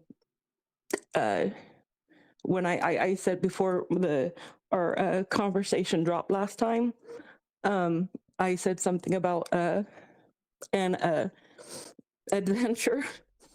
I'm still on the cusp about that, because I'm not quite sure exactly what I want to do, because I'm also wanting to start a really tiny small business, because I work with stuff by hand. I make things. So I want to concentrate on that first. Great. Before I go anywhere else.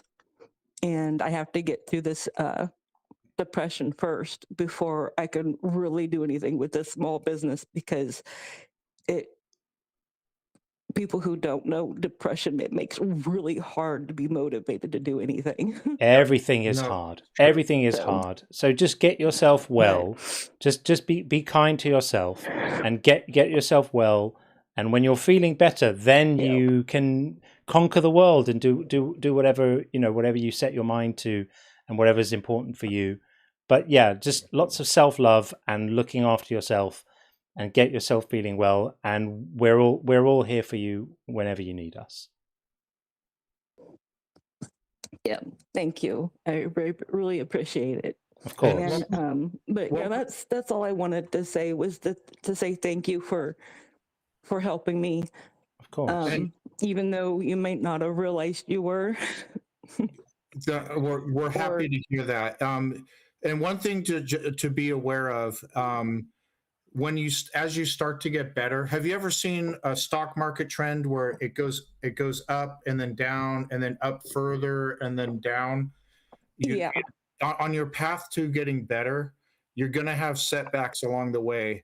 They're not failures, they're expected, and just know you can conquer those too. But the idea is to have more up and then a little bit down, more up. So when you have setbacks, don't feel like you're going back to zero, because you just stay on that journey and you'll come out ahead at the end. Yeah. I know what that's like, because I'm also diabetic, and I know what setbacks are. Yeah. It's a struggle to work on that too, because you're so used to eating one way, and then you have to completely change your diet to which I'm thankful that I'm still at the point where I can manage it. So the last thing I want to give you before you leave it is, I don't know if you use Discord at all, but we have a Discord server now, which means you can actually come in. You can there's people in there. There's people to talk to. We just hang out. We exchange messages. People send memes. It's a nice little community, which means that it's not restricted to only when the lives are happening. My husband was trying to figure out what the Discord name was and stuff like that, and I will get the link. so if I'll get the link. In fact, I posted it in the hang on, where is it? I think, let's see. If anyone in the YouTube chat has the Discord link, can you post it? Because I don't have it to hand right now. I can try and search back and find it. It was up there earlier. Yeah, we will get it and put it in there. Yeah, not everyone is Discord savvy, but if you're happy to be able to find it, there we go. If you look in the YouTube, thanks, Isa. If you look in the YouTube chat, the link is there right now. For those on TikTok, I did post it in the TikTok chat as well, by the way. yeah, my husband's got it. Great. Yep. So come in and say hi. You'll get a very, very warm welcome in there. Very. Thank you. And All right. again, that's all I really wanted to talk about, is to say thank you and let you know where I was at, and that I'm okay. Good. I'm just thankful my survival instincts are far greater than my depression. So Fantastic. Well, it's great to hear from you, and keep on going. You're going in the right direction, and you're going to be all right. You've got this.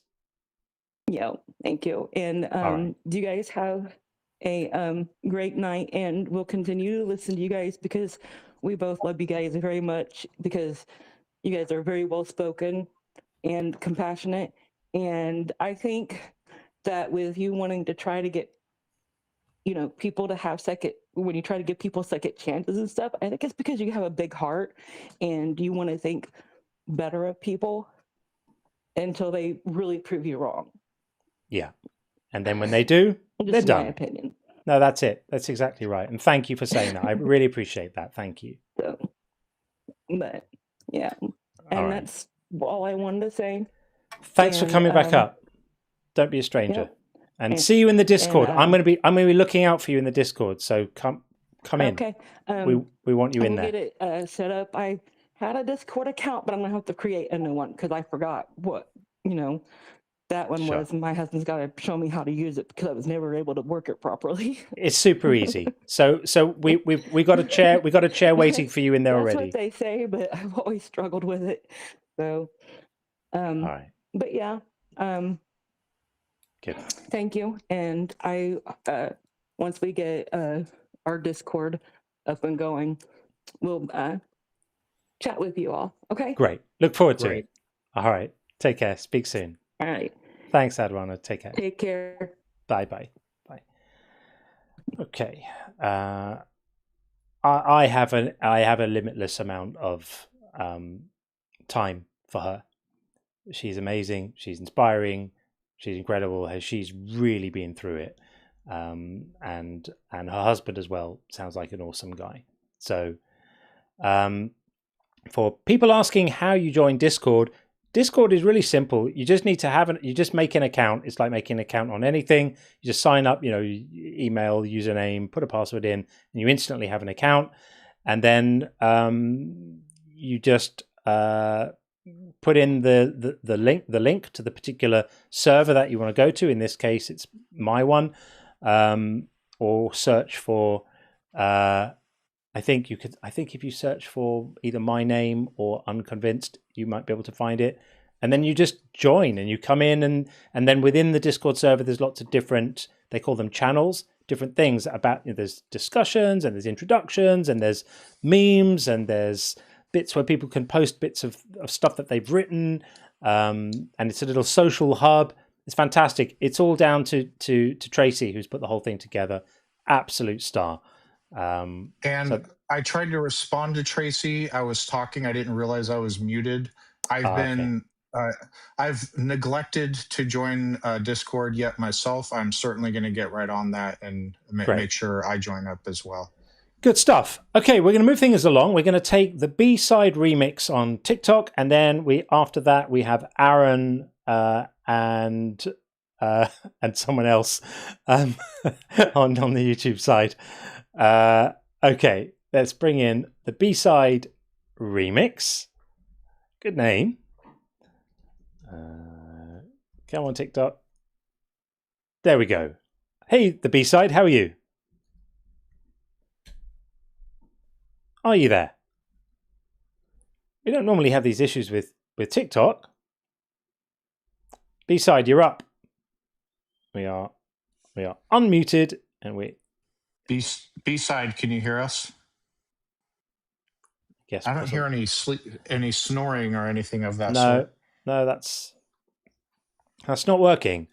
So we're going to drop you down, and if you're interested, then just hit request up again, and we'll get you in again. Why is it never straightforward? It's never straightforward to just bring people in. You'd think that this would be a part of the process that just works. It's so remarkable to me that this is the part of the process that doesn't seem to work. Okay, well, that doesn't seem to be happening, and B-side hasn't re-requested up again, so maybe it was just, I don't know, a ghost thing or something. We will bring in Aaron on the YouTube side. Hopefully this works. Aaron, are you there? I am here. Hello, how are you? I'm doing okay. How are you? Very well indeed, thank you. Have we spoken before? Because I've definitely spoken to an Aaron before, who is a rather wonderful fellow. Is that you? No, I'm afraid not. This is my first time to ever do this. Okay, well, I'm sure you're a wonderful fellow too. So welcome in, and thank you for calling. Thank you for coming up. Do you have a view on our claim? I know it looks like it's just clickbait, but actually there is some thought behind this. We think that the God of the Bible certainly is evil, and all God concepts pretty much are silly. Agree? Disagree? Where are you at?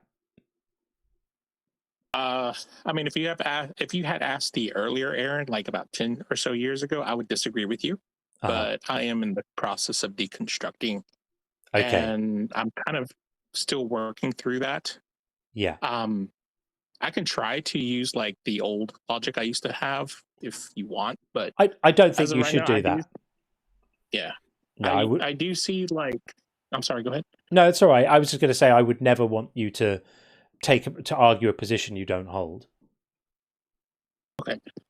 I mean, like, I do now agree that he is evil in a lot of ways. And like, I know I've been watching your show recently since I've been going through deconstruction along with other people. Yeah. Trying to sort out things. I mean, I've heard people call in and argue, people who don't call in the troll or anything. And, you know, they make the argument that one I hear very common is that, you know, where do you get your morals from? And I do get what you mean by the title, because, you know, specific parts and like in Romans, it's written that, you know, God will put, you know, his laws in our hearts, basically giving us the consciousness.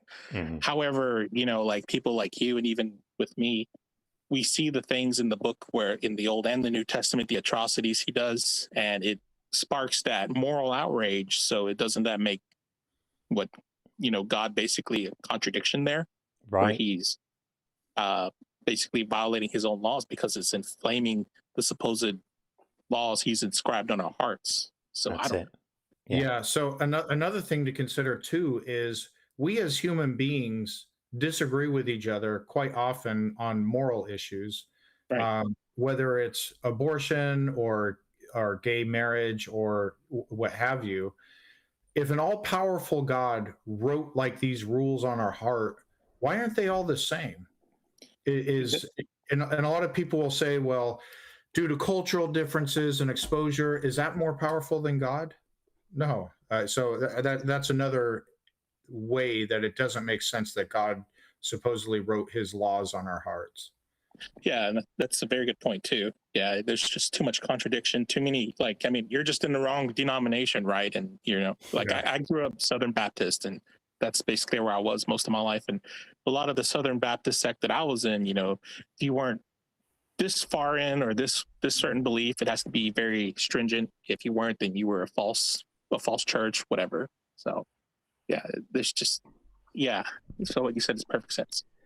And how are you going, Aaron, with your kind of your process? Are you feeling okay? Are you feeling stable with it? Are you managing? Are you doing all right? Yeah, I mean, like, I'm doing okay. It's really about like basically readjusting my life. I've been struggling with this for a few years now. I don't really feel comfortable like talking in general, but I mean, I can throw it out there. Like, I'm part of the LGBTQ community, but I've always like suppressed that. It manifested when I was a child, and my parents basically quelled that very quickly. And, you know, got me more involved in church growing up and everything. And so I treated that like how I was told, not only by family, but, you know, by church, that, well, since I grew up Southern Baptist, that it was a very demonic influence kind of thing. So, sorry, so sorry. That's part of it. It is what it is. But like, so I've been trying to get more like kind of reaffirming, with help with like therapy and other things, to help me to like accept that side of me, because it's been so long, you know, dealing with that I'm just basically have to kind of just deprogram a lot of that feeling I get whenever I would have to try to, you know, when those feelings, because it's not really a choice, because if it was, I wouldn't still have struggled with it my entire life. So, but anyway, I'm going everywhere, but no, I'm doing okay. I'm just still working through it. Like, the biggest one that I used to struggle with when I was a Christian, of course, with many other things in the Old Testament, was because I read the Bible twice, cover to cover, and there was a lot in it that just really just blew my mind, and I wrestled with. And like Job, especially, because, you know, Job kind of paints this picture of like how we're not very important, you know, in the eyes of God, because it's literally a gamble. You know, he's gambling pawns to make a point. Yes. Yeah. And then when Job tries to get answers from God from all the pain and suffering he went through and the loss, you know, God's like, who are you to question us? Who are you to question me? Well, you know, who are you to create, question the creator, and stuff like that. So, and I mean, it also shows, like, in my opinion, the depravity there, because how little he thinks of us, because the ending, I guess, is supposed to be a happy ending. He restores everything twofold to Job, including the children and the servants, the people who were murdered. New children, though, right? New ones. Yeah, like, as if that children. So hideous, isn't it? Yeah, it does, and that's something I've always wrestled with. And I used to talk to my pastor back then a lot about it, and yeah, it just didn't make sense to me. Yeah. So, but I'm still working on that. So I just wanted to call in and say I do appreciate your channel. I apologize I don't have much to offer, but I just wanted to say first time. Plenty to offer. Yeah. So and let us know how you're going, and let us know if you have questions.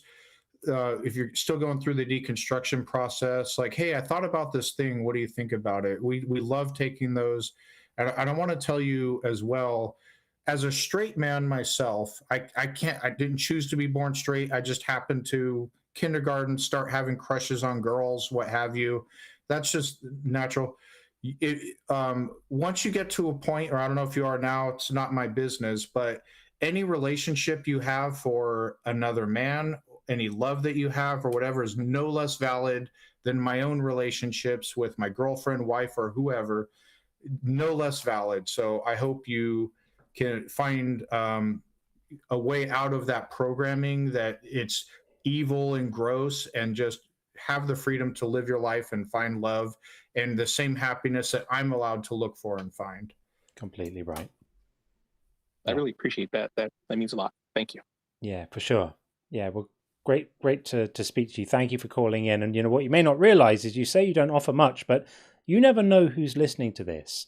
You never know who's going to listen to this at some point and then sees themselves in your story, and that can be the difference that it make, you know, the thing that makes a difference to help someone else make a move and start to heal from this stuff and move on. So, you know, really brave of you to have called in, and we all appreciate it. So thank you so much. Thank you as well. Yeah, have a great day. Take care, Aaron. Thanks. Bye. Bye. Okay, well, that was another awesome Aaron. I now know 2 awesome Aarons. That's right. So that's very cool. Right, let's have a look at what's happening over here. Do we have any guests on the TikTok side? No. Right. Call queues are currently empty. So if you want to come up and speak to us, you know what to do. If you're on TikTok and you don't think God is evil, when you don't think God is silly, then just hit that request button, just the little one in the bottom left, and you'll come straight in. Just slide in. And on YouTube as well, you know the drill, people. I'm going to put the link in there again. There's the link. So just click on that or put that in the browser. If any Christians or Muslims or any theists are in here and they see the prompt and they don't request up, I take that as a sign that they agree with us. Don't you think, John? Definitely. That means they absolutely agree with us. So if you're in here and listening to us, we appreciate that you actually agree with us that God is evil and silly. Yeah, completely. I completely agree with that. Okay, well, we'll read a couple of messages, and then we have a couple of questions sent in, so we can address those as well. So a couple of quick super chats, which Babs says, "May I recommend Heaven's IT Guy? Very funny." Oh, thanks, Babs. I don't think I've heard of that. Heaven's, is that a thing? I guess it is. I have to check that out. And Babs also says, "Oh, I love this. I saw this when it came in." So this is with reference to our friend who's incapable of forming a proper apology. Babs says, "A good apology has 3 parts. 1, I am sorry. 2, I will never repeat that error. 3, what can I do to make things better?" I think that's absolutely right. If someone says that, you know they mean it. That's a sincere apology. Good call. Really good, Babs. Thank you. And Tim said, "Always call," this is for Adwana, of course, "always call, we love you." Absolutely echo that. Adwana, if you're still listening, I wish you could have seen the swell of love for you across both chats as you were in talking on YouTube and on TikTok. Everyone just coming together to send you good vibes and positivity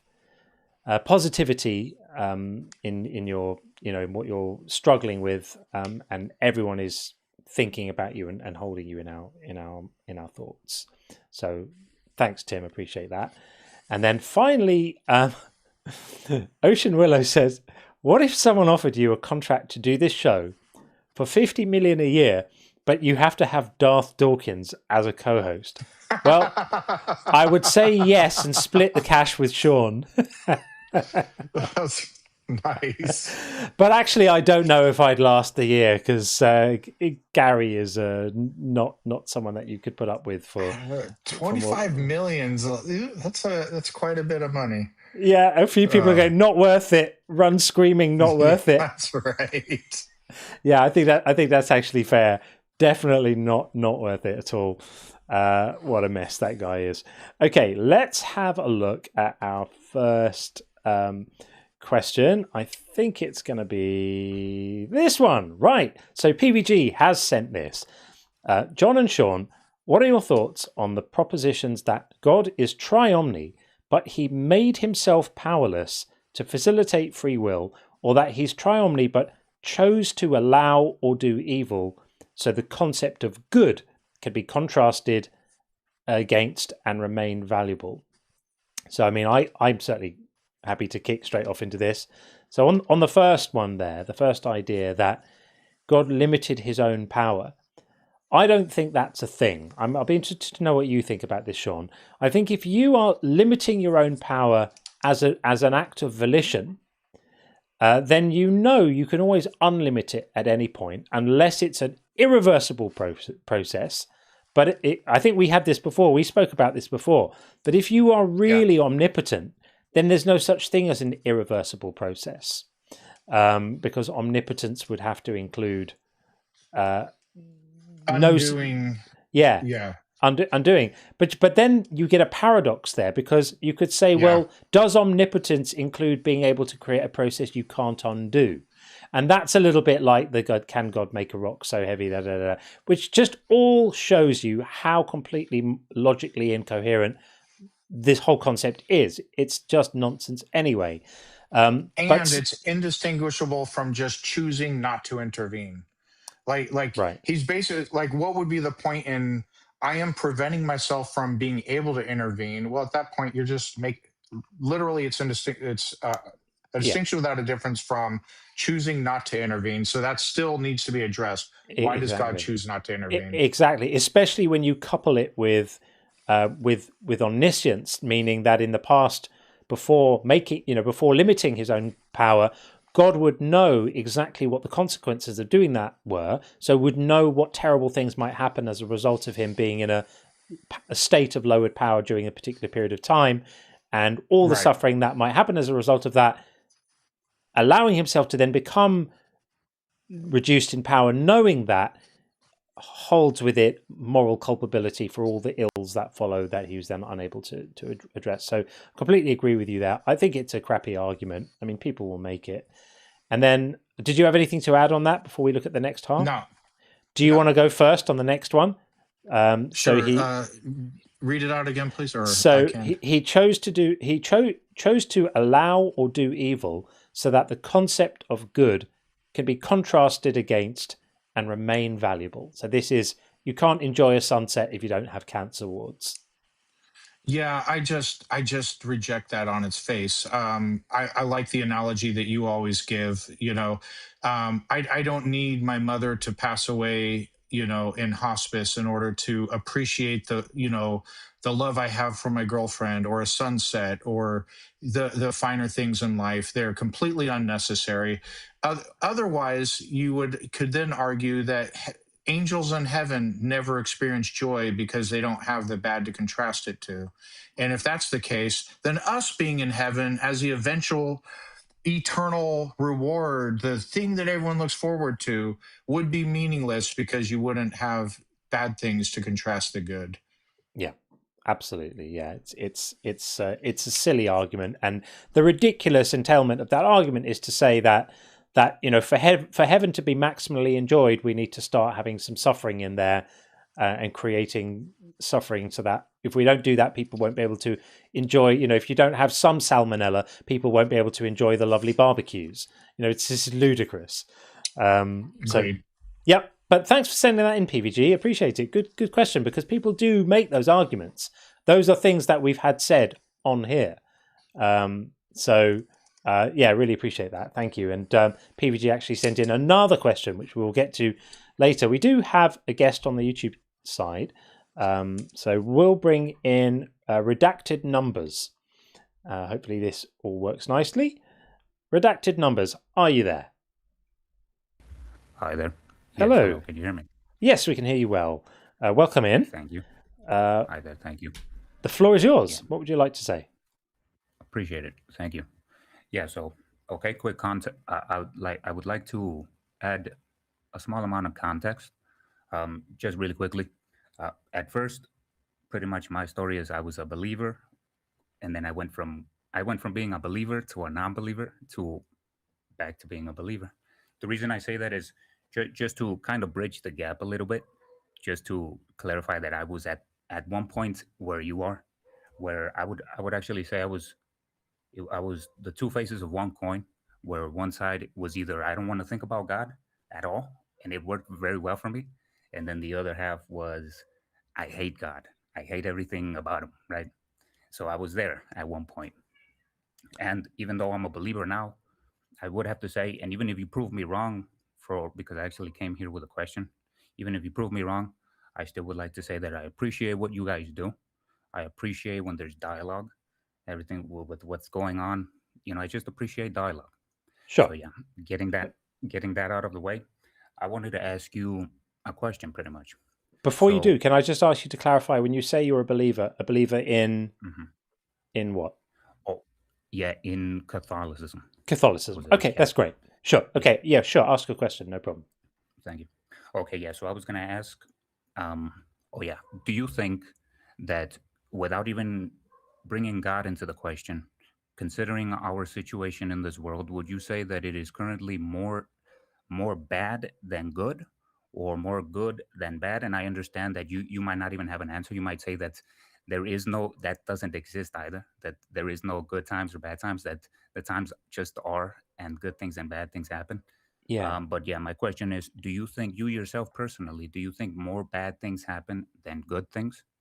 Yeah, so I wanted to... Yeah, it's a really difficult thing to try to evaluate, because it's how do you even begin to measure that? Are we counting specific events, and does one very, very bad thing outweigh two slightly good things? And I'm not sure it's even a meaningful question. Okay, well, let me tell you why, actually. The reason I ask is because I believe there's three possibilities. Of course, there's more than that, but there are three main outcomes, I guess you would say, for that question. And the reason I ask it is this: if I were to ask you if you believe it's more good than bad or bad than good, and you were to tell me, well, actually, yeah, if you grab all of the information that's online, everything that's happened in our history, you could argue that it's more bad than good.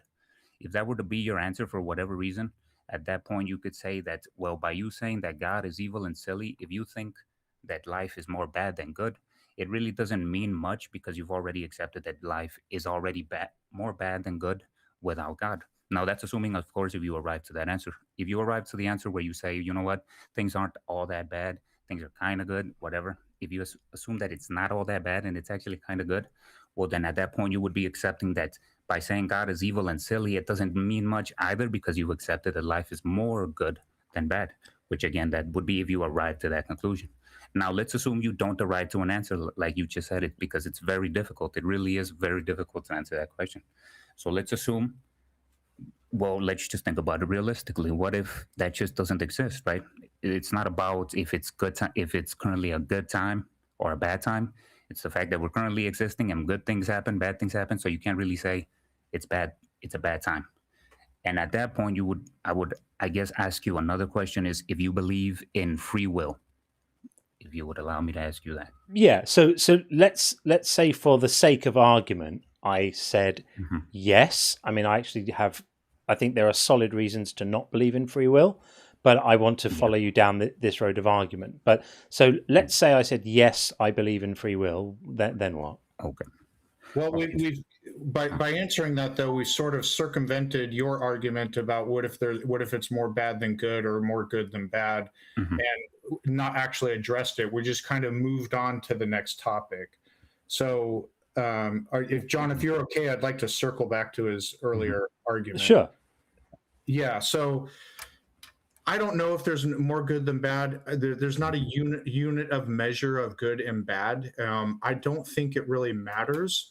Either way, however the world looks and however it's configured now, I think God having David's wives raped is bad. God allowing slavery is bad, and the action of an evil person. God ordering genocide on multiple occasions. God drowning the entire planet, irrespective of how the world looks now. That's bad. And also, if God is all good, any amount of bad in the world has some explaining to do. Definitely.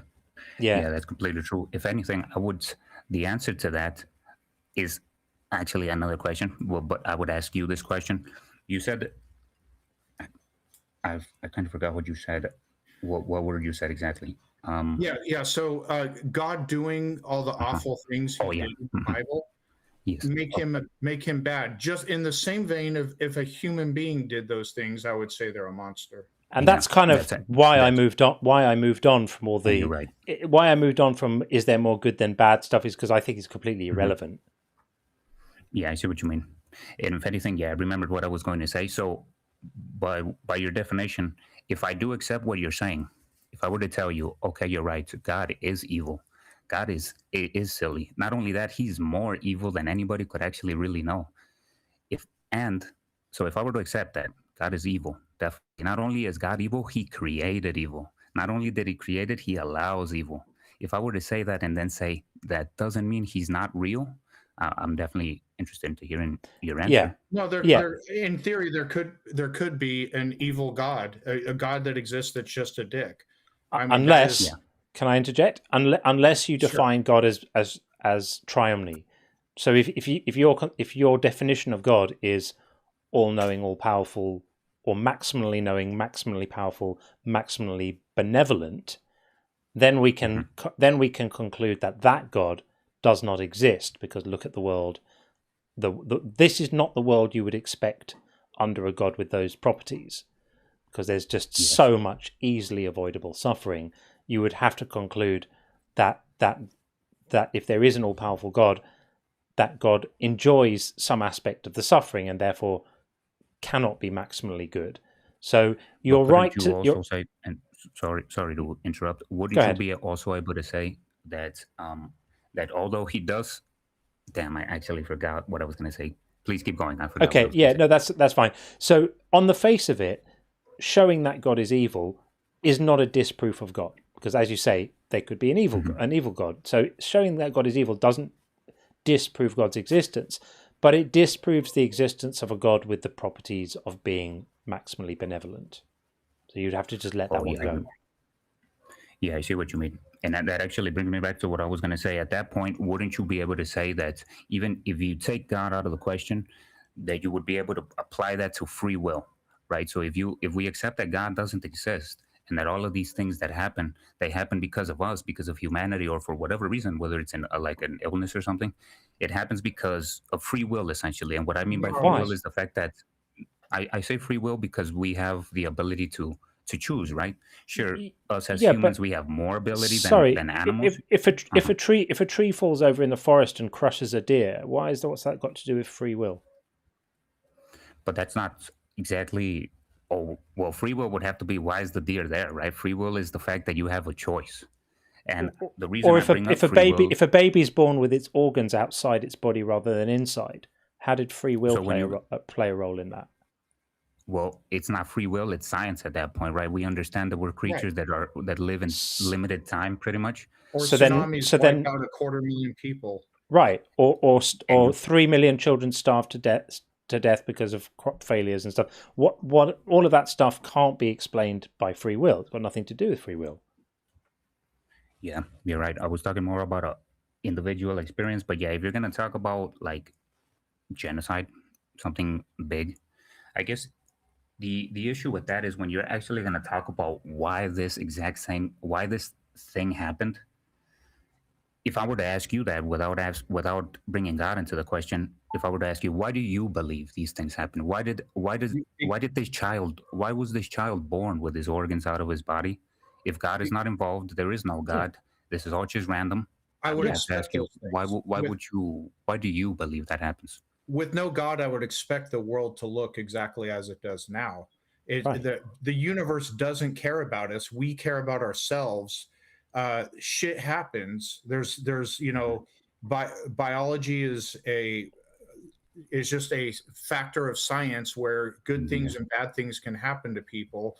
The world is structured in such a way that earthquakes and tsunamis and things like that happen.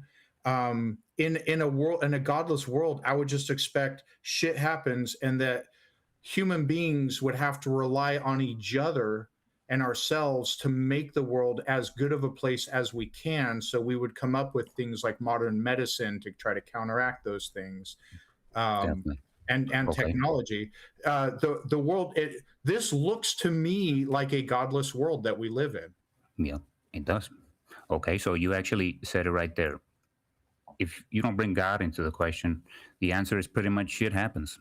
If somebody you love comes to you and says, hey, this happened, your only answer would be shit happens. Well, my answer could would you accept that, and part that's also detrimental what you're doing. No, hang Because on a at that second. point, what I if just want somebody to clarify something, because you say your only answer is to just say shit happens. There's a lot of other stuff you well, could that's say. what he said. I didn't say that. No, Yeah. but you could say shit happens. What can I do to help?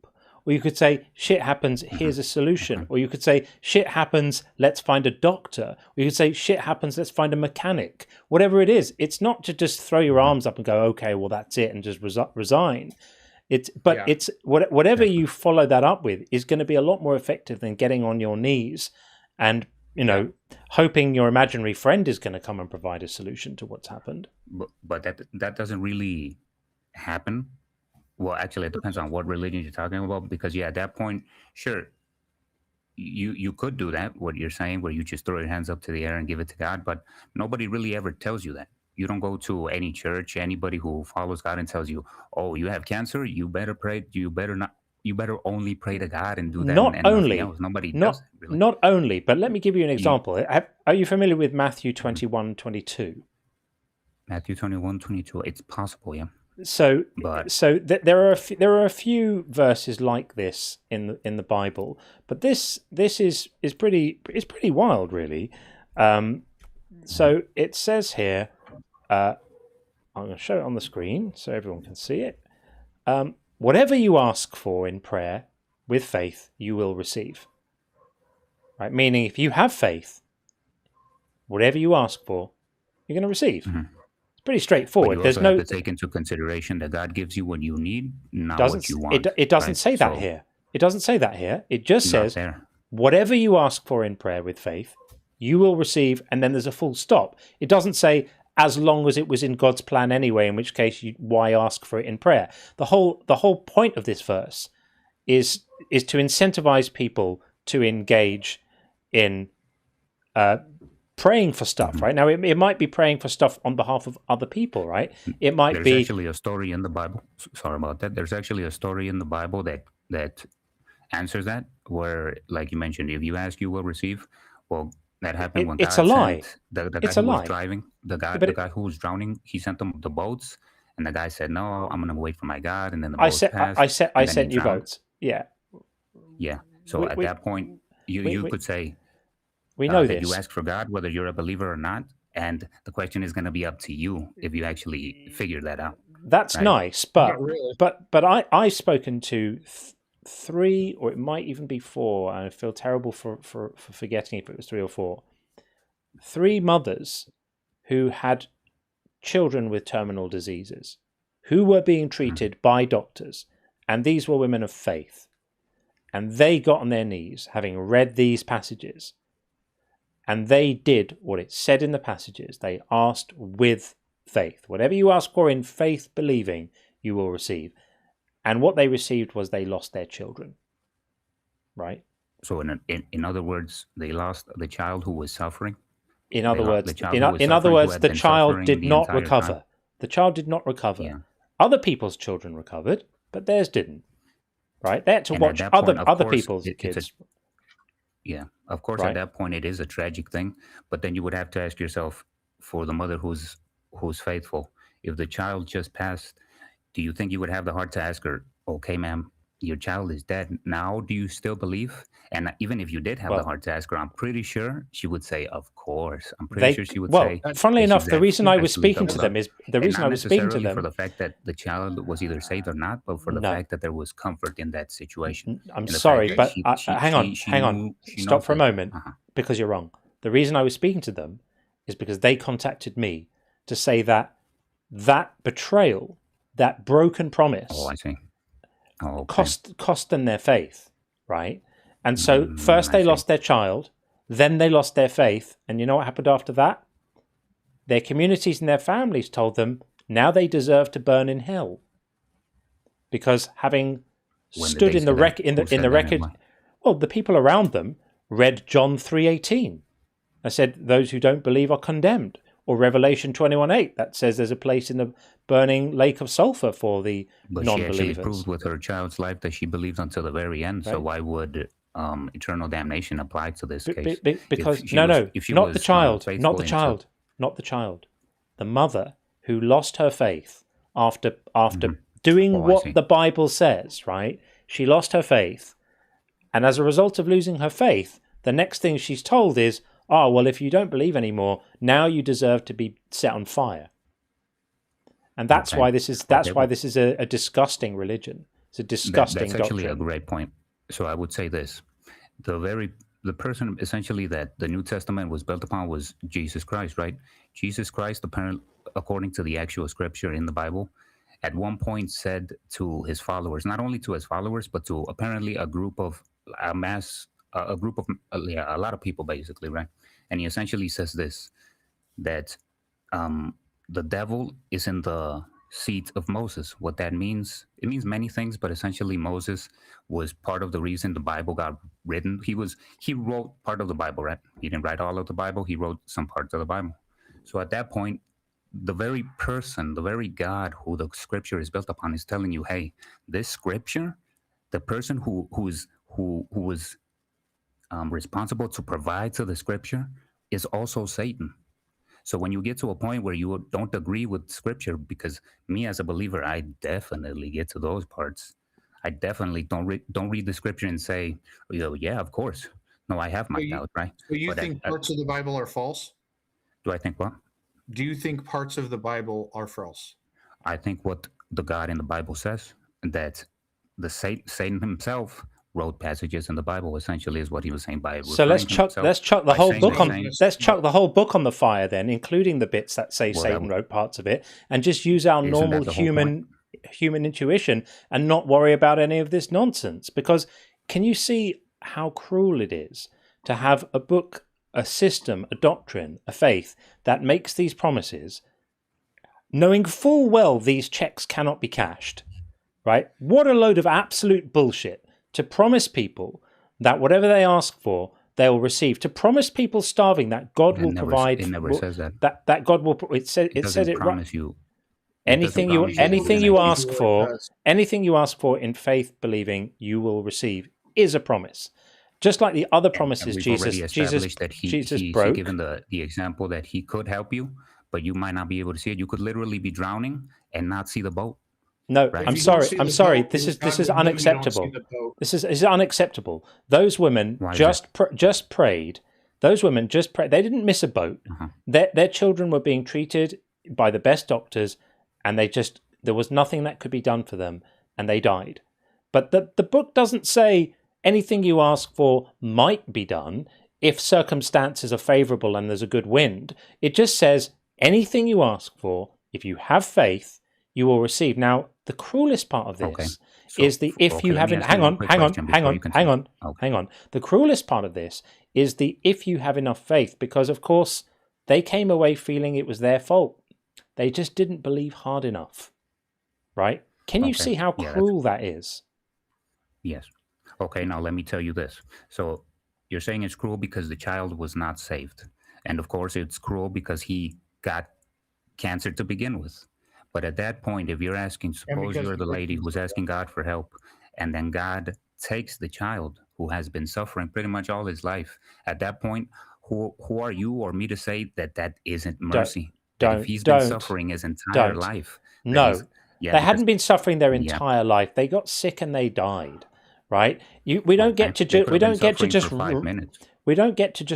off the debt that suffering of the children and the parents is to magic the freaking cancer away. Yeah, right? it's horrific. We don't get to just write off the death of a child because it's wonderful because they've been suffering the whole life. So it's a fantastic thing. And actually, how stupid of the women to figure out that actually their children dying is God helping them because now the child's not suffering anymore. Why not just not give the child cancer in the first place, or do what you promised and fulfill the prediction of the promise of healing? We're supposed to believe God does miracles, right? Yeah, that's right. You just gave yourself the answer. You're supposed to believe, and you don't believe. They How did. Are you supposed to, they did.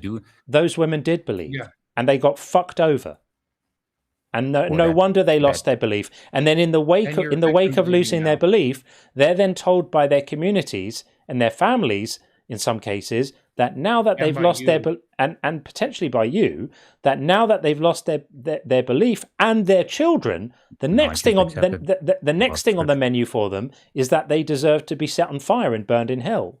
And do you think So this is you're a talking about other people telling them that, right? It's well? not like God Himself came and They told them, "Hey, were this is they what's were going to happen." they It was other people who could easily be, who they are were just as corrupted, they were told who would that tell, by because you have to tell them that. they were Well, yeah, told actually, that by brings up the point. people. If Hang somebody, on. if you just witnessed a no. man, if you hold on, if you just witnessed a woman lose her son, and then you Right. tell her you're going to hell because you don't believe, then you're not a believer. How could Well, you say that to a woman? and So yet do you and think yet they atheists were go to told heaven? that, And then you're and gonna yet they again, were told that. That's exactly what they were told, which is why they felt compelled to reach out to me to share their stories with me. That's exactly what happened. It wasn't the same day. It didn't happen on the way back from the hospital. It might have been a few months later, right? In the wake of the wreckage of losing a child, they also lost their faith because they realized this book makes promises that are not kept. Just like Jesus promised his followers. Hang on. Just like Jesus promised his disciples, some of you will not taste death before you see the Son of Man coming in the kingdom in Matthew 16, and then broke the promise because those guys are all dead now and that shit hasn't happened yet. Just another broken promise. So reflecting on the broken promises in the book, these women used their brains and lost their faith. They realized it was all a load of nonsense and they lost their faith. And the next thing that happened to them was that broken promises. What about all the promises that were actually kept? I don't care. You as a proper skeptic, I don't care. As a proper skeptic, how do you not take that into consideration? Well, he didn't keep any promises. As anecdotal evidence. No, look, you just brush it off. You're dude, like, oh, it was Does just, God keep all His promises or some? He's either trustworthy or not. If somebody says to me, all His promises or none? Yeah, He keeps promises. But for you to sit here and say He needs to keep the ones that you think, that's you playing God. All His promises or only some of them? I didn't hear you again. Yeah, does God keep all His promises or only some of them? God keeps promises. All or some? I'm not God. I couldn't tell you. He just lies sometimes. He just lies sometimes. He just lies sometimes. Yeah. So if he lies sometimes, you're using these examples, these bad examples about how they lost faith. Why don't you reach out to people who have made books, made movies, made all of these things about how they've actually been cured of cancer, how they've actually done all of these miraculous things? Because they're not miraculous. Some percentage of cancer cases. Sounds a little bit. So I am a person who's been cured of cancer, funnily enough, and God wasn't involved. It was the doctors who did it. Baby Jesus was not involved in my healthcare for one moment. Not one. Okay. Right? So I don't need to reach out to people who have had that story. I've had it myself. And I just consider myself to be unfair, right? No, it's not unfair because I didn't ask for anyone to make me promises. I put my trust in doctors who had training and medical technology, right? In the case here, what you've told us so far is that God occasionally keeps promises and occasionally doesn't, and that some of the verses some of the verses in the scripture are written by Satan and some of them aren't. This is all sounding like it's built on a foundation of Jello. I mean, this is not sounding like something you want to be organizing your life around, is it? You are incapable of understanding the unknown. That at this point in this time, that it's not about God being as real as the trees. It's about you having faith. And yeah, these things happen and bad things will happen, good things will happen. So but it's more about faith. Any religion you go to, it's about faith. Faith is just... That's why we don't believe in any religion. Exactly. Faith is the reason people give for believing things on insufficient evidence. And why would you want to do that? That's faith. Because we're also talking about the what happens after death, right? And neither you nor me could confirm to anybody what's going to happen there. So at that point, you do have to have a certain level of faith. Even if you think nothing's going to happen, you're going to disappear. That's still you having a certain level of faith. I don't have a certain level of faith. You're going to go to hell. That you're I don't have a certain level of faith at all. Nothing I believe that I believe on faith. Faith is just delete the word faith. Then faith is just gullibility. Even the unknown. Do you faith is just gullibility. But by the simple fact that we're going to die, and you know we're going to die, and you don't know what. Okay. Time to just relax and calm down and listen. Faith is just believing bullshit on insufficient grounds, because if you have grounds, if you've got a proper epistemic warrant to believe something, if you have evidence, you don't need faith. Faith is a special kind of role play. It's pretending to believe something that you either don't have a reason to believe or are gullible enough to believe despite strong reasons not to believe it. That's it. And that is your perfect opinion. It is exactly what it is. It's not. This is a recipe for gullibility. It's a recipe for preconditioning your mind for a life of being duped by fraudsters, hucksters, conspiracy theorists, QAnon, vaccine deniers, and all sorts of idiots who are ready. And you keep muting me. Who are ready because you're just talking too much. You need to just listen a little bit more. So faith is not a virtue. Doing the same thing. Faith is a recipe for gullibility and for being duped. Why would you want to believe anything on faith? Do you think faith is a reliable path to truth? Well, that's the whole point, isn't it? I'm asking you. If you're trying to get to truth, I'm asking you. Do you think it is? What was the question? Do you think faith? Do you think faith is a good method to use if you want to arrive at truth? Yeah, it is. And yet, right now in the world, right now, this moment, there are at least 2 billion people who believe things on faith that are false. Agreed? What do you mean by that? Well, there are people who believe things on faith that are mutually contradictory, right? So, for example, billions of Muslims believe that Christ was just a prophet and not God, and billions of Christians believe that Christ is a prophet and is God. And these are mutually exclusive claims. They cannot both be true, and yet all the people believe this on faith, demonstrating that faith is a catastrophic method to use if you want to arrive at truth. Hard to think of anything worse. Well, when you talk about other religions, I don't know other religions, but as far as this one actually does talk about other religions, and you keep bringing. I think you mentioned it earlier, where if I believe in one God, and what happens if I anger another God? I think something about. You missed the point. You missed the point entirely. The question is whether faith is. The question is whether faith is a reliable pathway to truth. You have all these. Let me finish. Oh, so is it or is it not a reliable pathway to truth? He said he thinks it is. Okay, so we are. All right, so let me finish. All right, so you have all these people in all these different contradictory religions that cannot all be true. We have a couple of billion. We have. Oh, you're saying so Jesus can be both God and not God simultaneously? Yes or no? Jesus can be both God and not God simultaneously. That would be like saying anything else isn't God.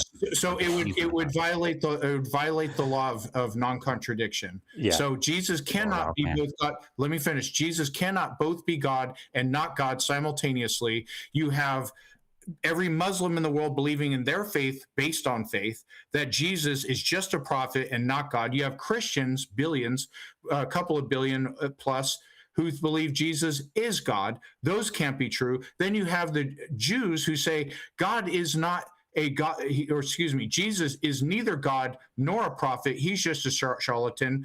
So they cannot all be true. They're all believing based on faith. So faith definitionally is not a reliable pathway to truth. Yeah.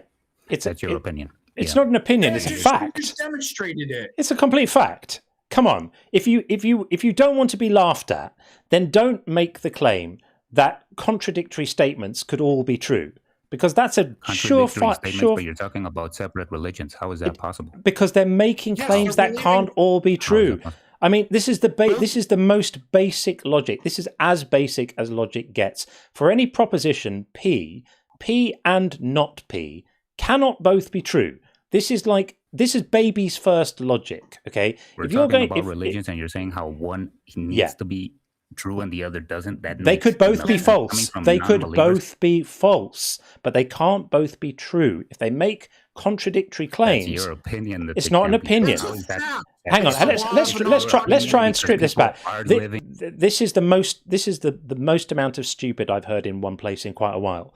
You surely are not with a straight face. I know what you guys are doing. You surely are not with a straight face trying to advance the position that it can simultaneously be true that Jesus is God and that Jesus is not God. Is that the position that you're holding? Where did you see that Jesus is not God? No, I want a yes or a no. because would I there give are you a yes or a no? there That are doesn't make there sense. are billions of people in the world who affirm by faith We're that talking about Jesus Jesus. that Jesus is not God.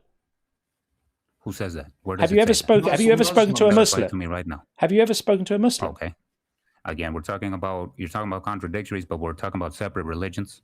Yes, and both religions can't be true because they make contradictory claims about Jesus. You're not Christians you're say not Jesus- serious. Let me finish. That's Serious. insane. I see what you're trying to do. Christians say Jesus is God.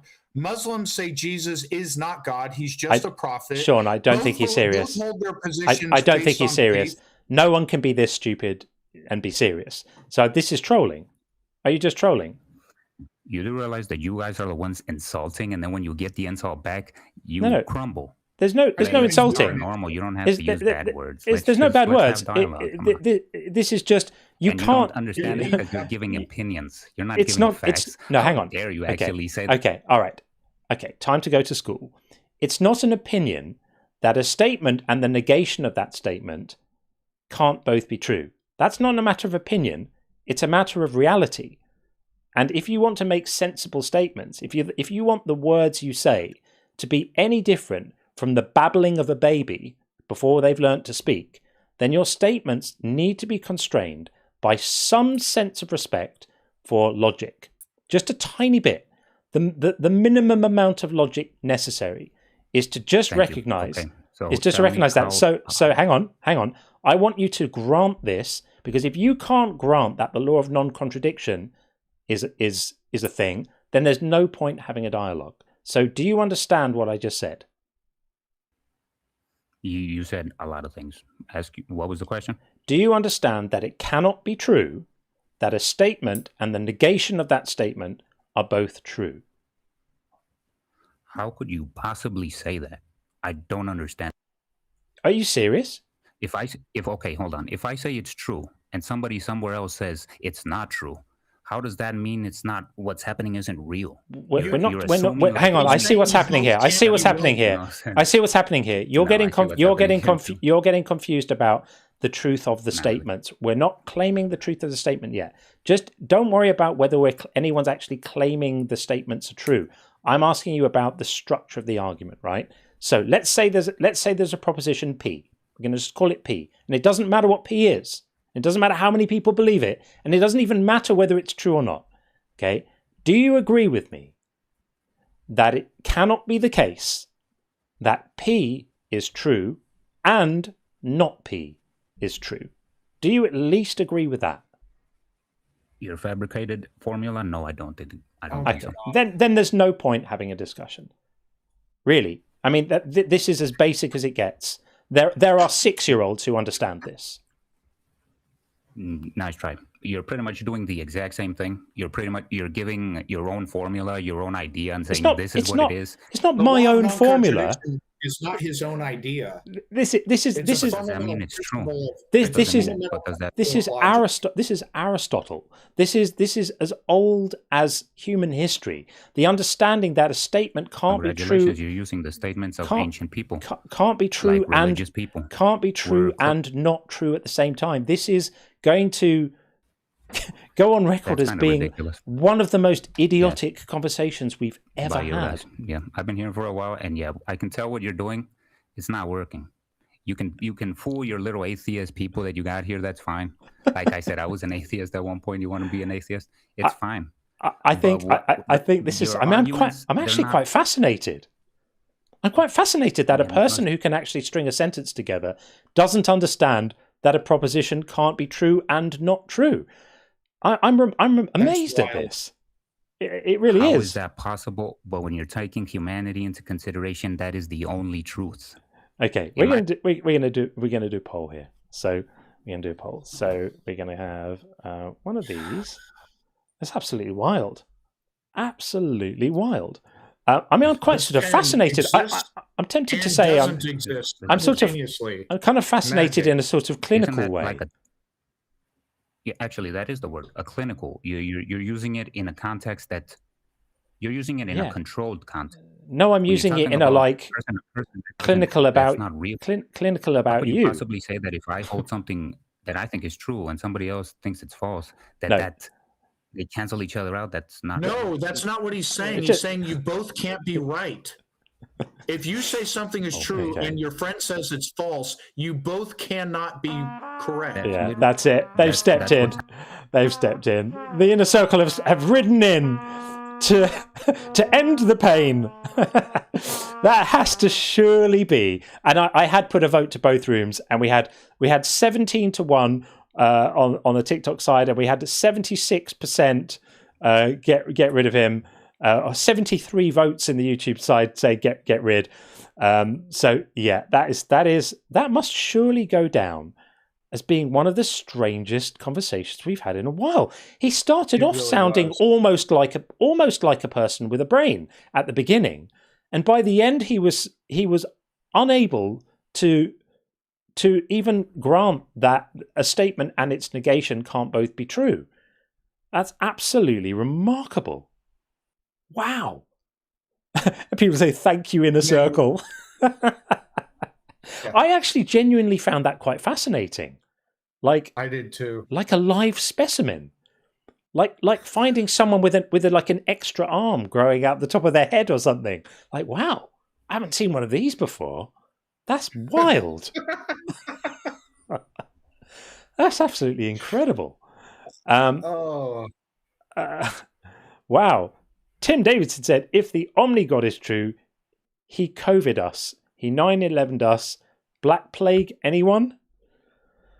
Yeah, I mean, that's it. He's responsible for everything, that dude. He's the man, apparently. The man in charge. That was painful. And as Richie the One says, man, that was painful. It was painful. But also like, wow. That was a real wild one. And he came in sounding a bit like thoughtful, didn't he? He was a bit like, oh, you know, that's remarkable. Where do you go from there? Okay, let's have a quick check-in on the bingo and see where we are. With the bingo, we are... Oh, quite a few calls. Quite a few. So we need to update this. I have let it slide yet again. So... I'm going to be working on implementing a feature, by the way, on the bingo. I haven't done it today, but I'm intending to implement a feature where for each call, it's going to say for each bingo call, who the active guest was at the time. So we don't have to try and remember what it pertained to.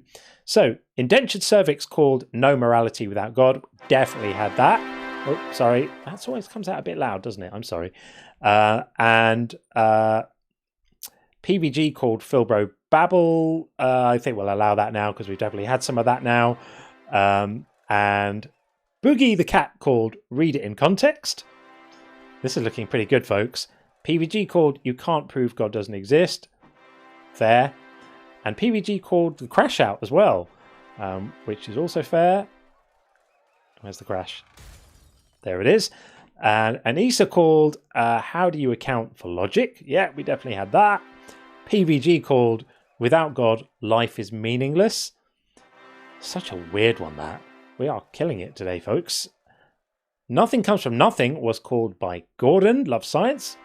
And Elizabeth B called Jesus Fulfilled Prophecy. He really didn't. He spectacularly failed to do that. But hey, Kif called Free Will. Yeah, right. I'm glad we put that one on there.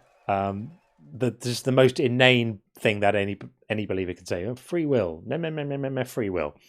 PVG called Just Have Faith. Good call. You guys are on it. And PVG also called I'll Pray For You. Did we get an I'll Pray For You today? Who gave us that? I don't remember an I'll Pray For You. I'm going to hold on that one for a moment because I stand to be corrected on that. PVG, you could put it in the chat who called that one because I can't remember. And yeah, Kif, I don't remember that one either. The rest are legit though. The rest are. And Kif called Look at the Trees, which is, I think we've definitely had a variant on that. So yeah, we're definitely going to have that one. Yeah, I can't remember. Yeah, Kif beat you to free will, PVG, but who called I'll Pray For You? Because I don't remember that.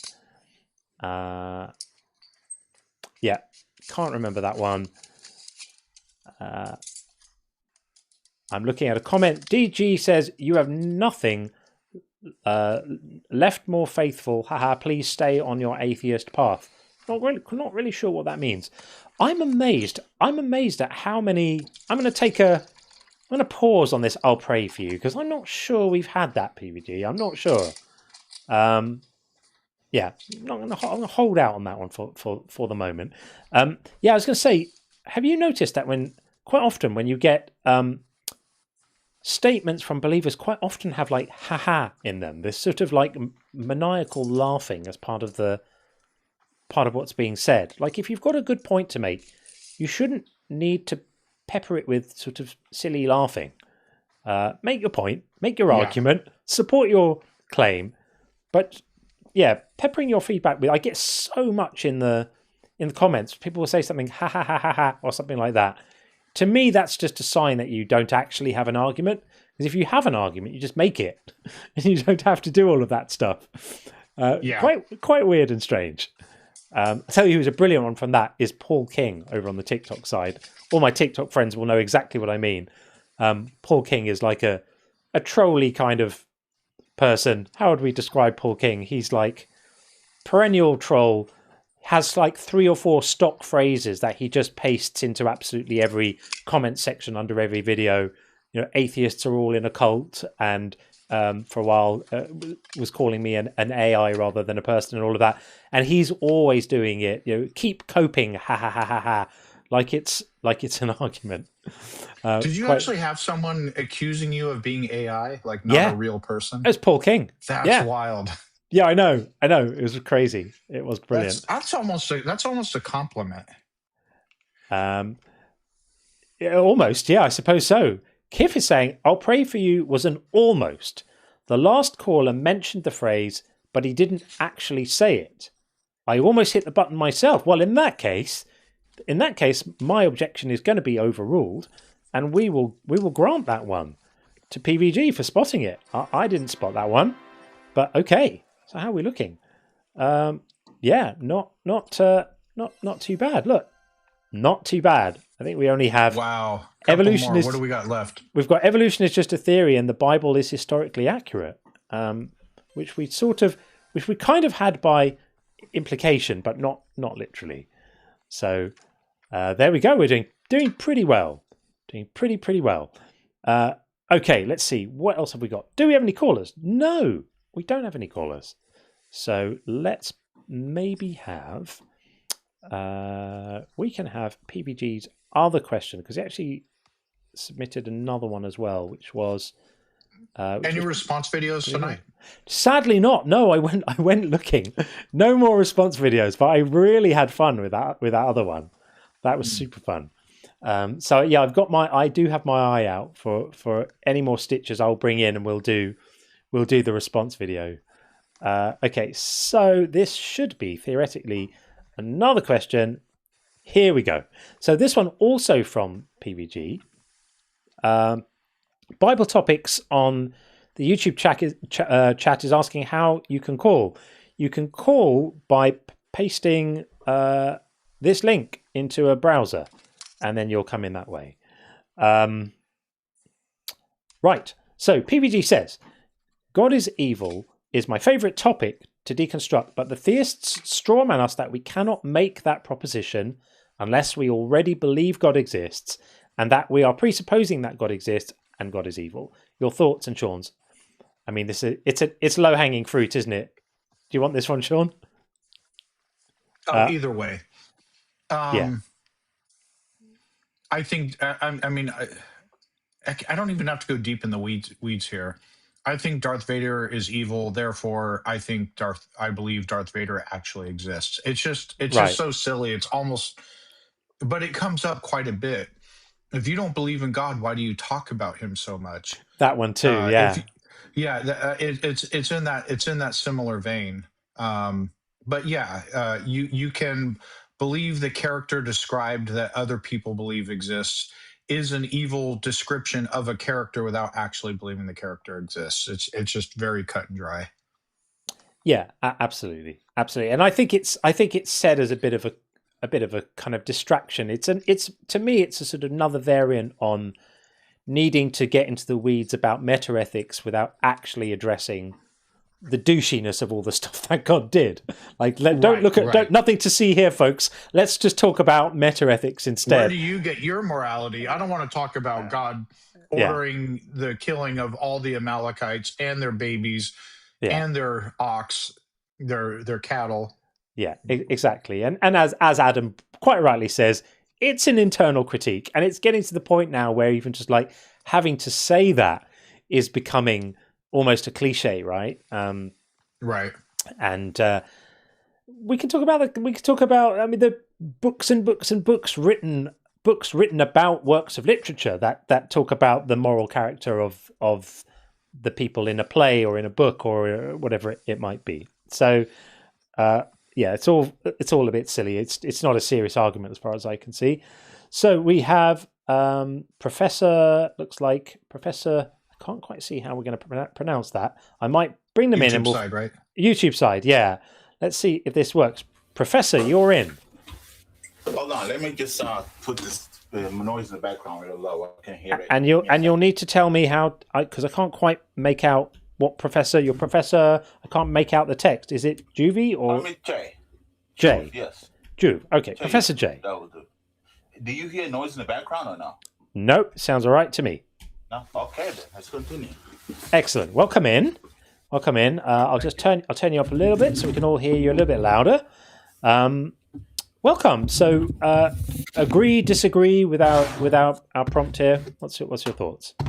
I think I disagree. Okay. I have to. Sure.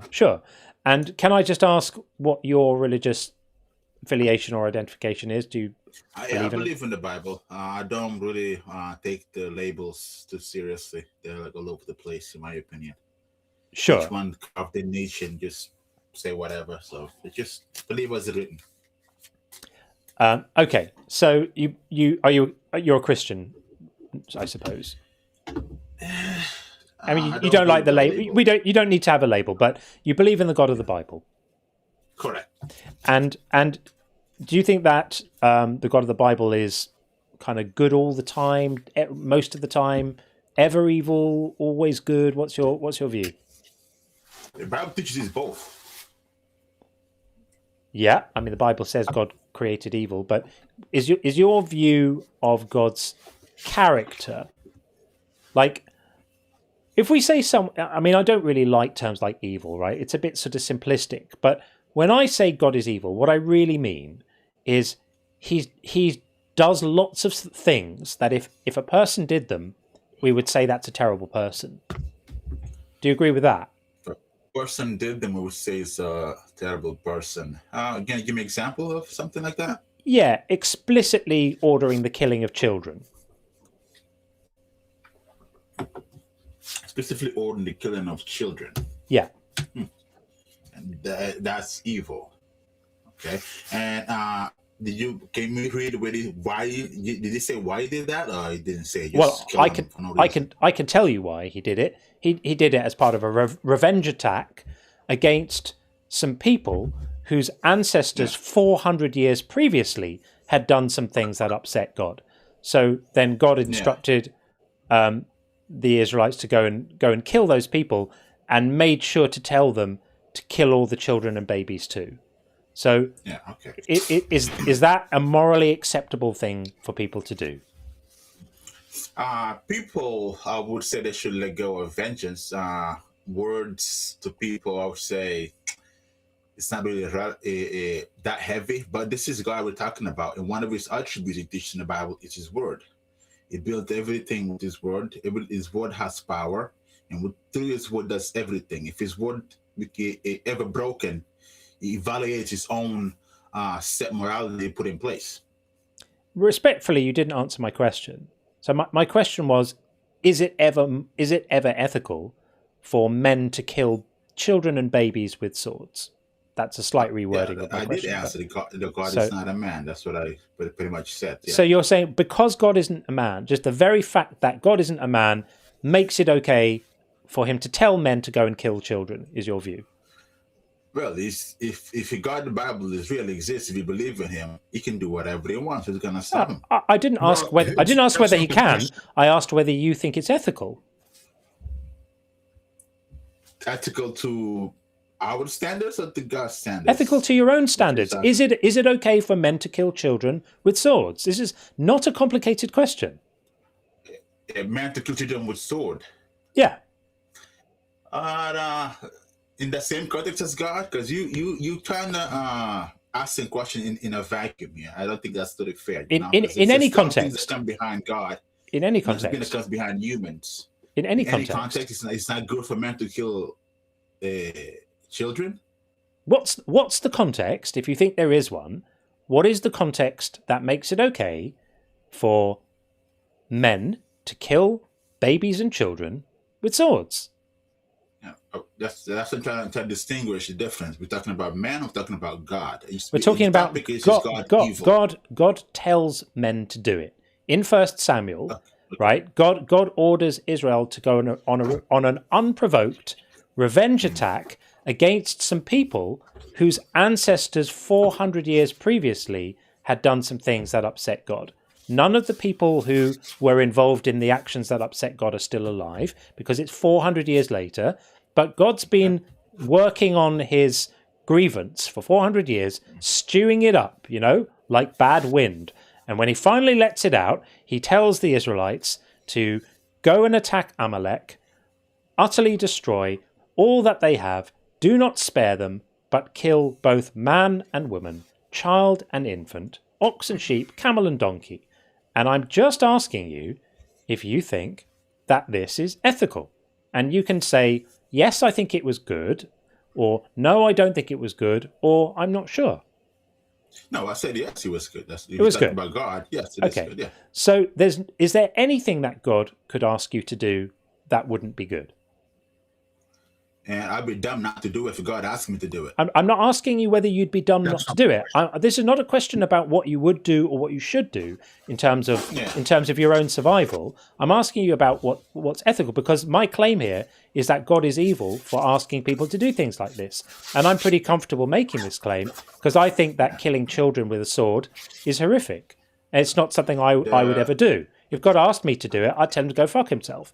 Yeah, if you use the word ethical, there's a definition for the word ethical, and we made up that word. It's humans. We agree on ethical.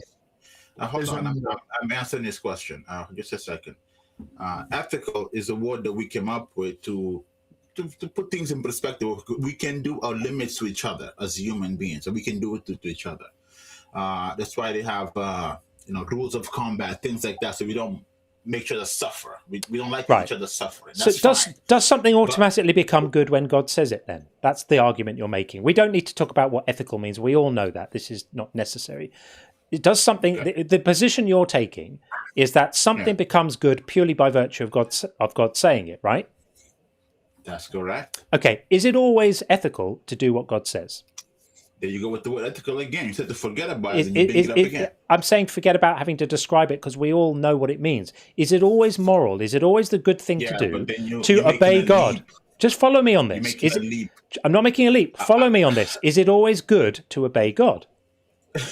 Yes, it is always good. Yeah. So if God told you to gouge the eyes of a baby out with a spoon, would it be the good thing to do it? If God showed up to me and told me to do that. If God told you, here's a baby, here's a spoon, I need you to stick the spoon into the baby's head and pull both its eyes out, would it be the right thing to do?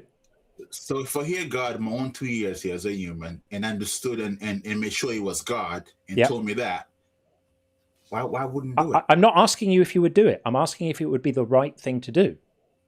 Morally. You just asked me if I would do it. Is God said to do it? You said God came to me and said me to do it. Why wouldn't I do it? You're not tracking. You're not tracking. I'm not asking you whether you'd do it. I'm asking you whether it would be the right thing to do. I think I have your answer. I think you're saying yes, right? It would be ethical. Correct. Yeah. So if God told you to rape the baby, it'd be the right thing to do, right? It'd be moral. There you go with that word again, moral. Yeah, it would be moral, right? That's why I'm trying to be the distinction. morality to humans and morality to God. We're talking about God or humans here. You're overcomplicating this. You're overcomplicating this to avoid answering the question. If God told you if God told you to rape the baby, would it be the moral thing to do it? I already told you. If God showed up to me and spoke with me, or show any proof that He's indeed God that made heaven and the earth, everything, no matter what He says, I will obey. Keep that at least clear. Right. We all know that because you've shown yourself to be a mental servant. We understand that. But I'm not just asking about what you would do. We all understand that your obsequious obedience to God trumps everything. So none of us are in any doubt that had you been one of the Israelite soldiers, you'd have been in there hacking away at babies' heads with your sword, absolutely convinced that you're doing the right thing. None of us are in any doubt about that right now. What I'm asking you is to reflect on this and to reflect on whether you think it would be ethical. Now, it's really simple. We don't need to worry about what we mean by the word ethical, because we all understand. Everyone here understands what it means. It's extremely important. It's extremely unimportant. It's an extremely annoying distraction from what the conversation is. I'm trying to ask you to reflect on something. And the thing I'm asking you to reflect on is, yes, we understand that you have mindless obedience, right? You're essentially a mental slave. You've become a mental slave. So there's nothing. There's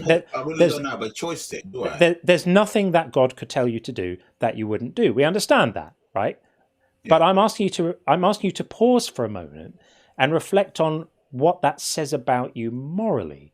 The fact that you would be willing to do that. Do you know that all the people in ISIS who do the horrific things that ISIS do think that they're doing what God's told them to do too? So by your logic, they're being ethical.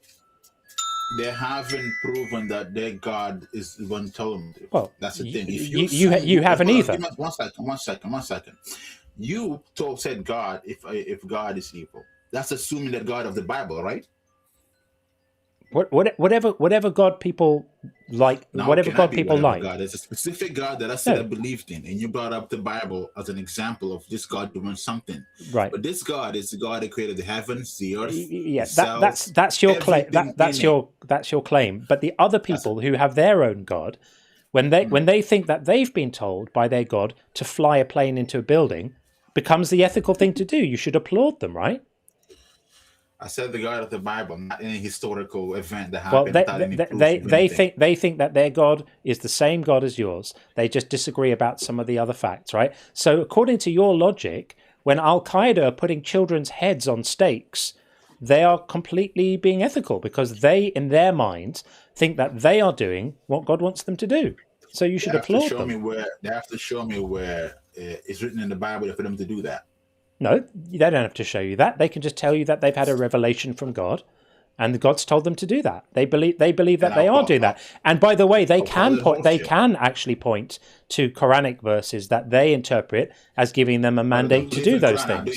Do I? I don't believe in the Quran. No, but they do. Are you really not? Are you really this cognitively inflexible that you can't understand that? To me, go to what I believe in, not some other book. I know. I have no idea what's there. The point is, from our perspective, you are indistinguishable from them because they're willing to commit every atrocities, even against children, because they believe their God told them to do it. You would behave exactly as them if you truly believed your God was giving you such orders, and it's disgusting.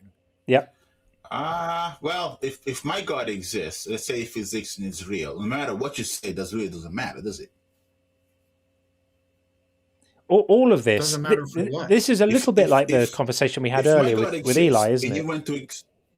Now, if my God exists, and you put the example to the book of this God that the Bible that made heaven and the earth, all powerful, all knowing, all wise, if he exists and he's speaking to me, whatever you say or anybody else says doesn't really matter, does it? No, it doesn't. But it would still be the case that your God is a monster, and so are you for being willing to follow him. Yeah. If my God is real, at the end of all this, you will go to hell and I will go to heaven. Well, Right, that's and that's the delightful. big flex and all that. Yeah. Yeah, someone falls back on that every time they Yes, I'm willing to every time they put my sword into children, but Right. I'll be in heaven and you'll be in hell. Ha ha ha. Yeah. Because really the God, Yeah. He made the universe, the existence, heaven, hell. He commands it all. Lovely. If He exists and is real, and He made that commandment, you be them not to follow. This is the sound, ladies and gentlemen, of mental slavery.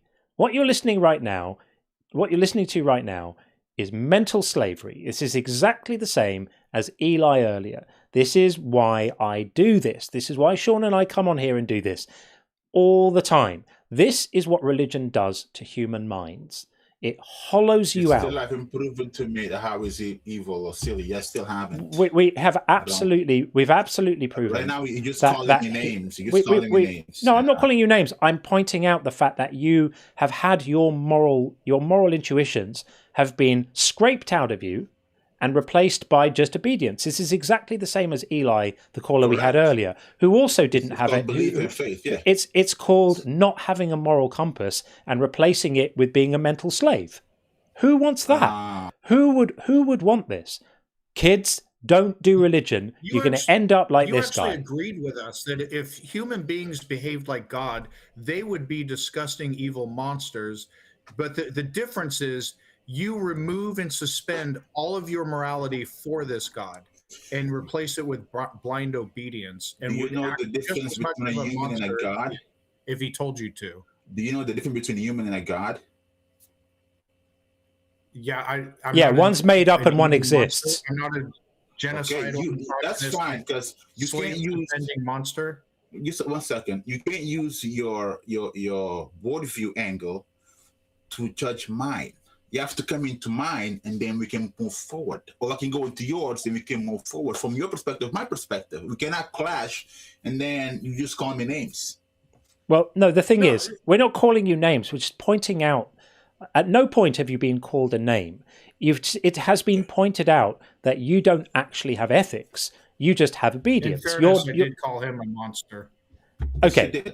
Okay, but it is monstrous for you to say that you would kill and rape, that you would scrape out the eyes of a baby and then rape them if God told you to do that, and you would think it was the right thing to do. You said that. That's what your religion has made you. Yes.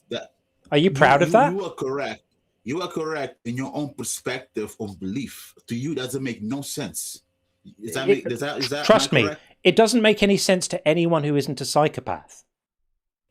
You don't have to. You call me names again. You see, you call me names again. I'm not calling you a name. I'm saying anyone who isn't a psychopath would know that doing that to a child, is immoral. If you genuinely think that's okay, then yes, you are probably a psychopath. Yeah. Okay.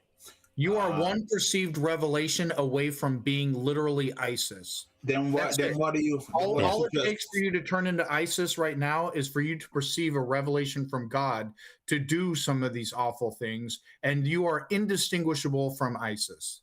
Yep. I have a question then here. Go on then. So you know the numbers of believers in the world, right? Altogether, do you know? Believers in which religion? In all, let's combine them both. How about that? Christianity and Islam. Can you give me the numbers? There's more of them? than two. So Christianity and Islam. It depends if you count Catholics.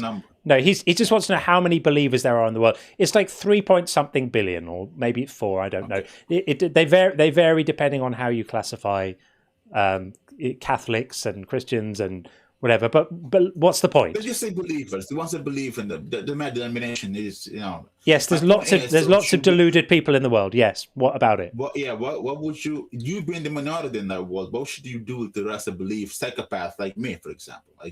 I don't think we should do anything. I think we should have conversations where we lead you gently and Socratically towards a deeper understanding of how fucked up this cult is and what it's done to you as a human being. Because I have friends who used to think the same horrible shit like you do, like Sean, right? Who woke up. I'm not saying Sean actually ever thought that those specific things, but the same kind of belief systems, and realized that they were nonsense and woke up and moved away from them.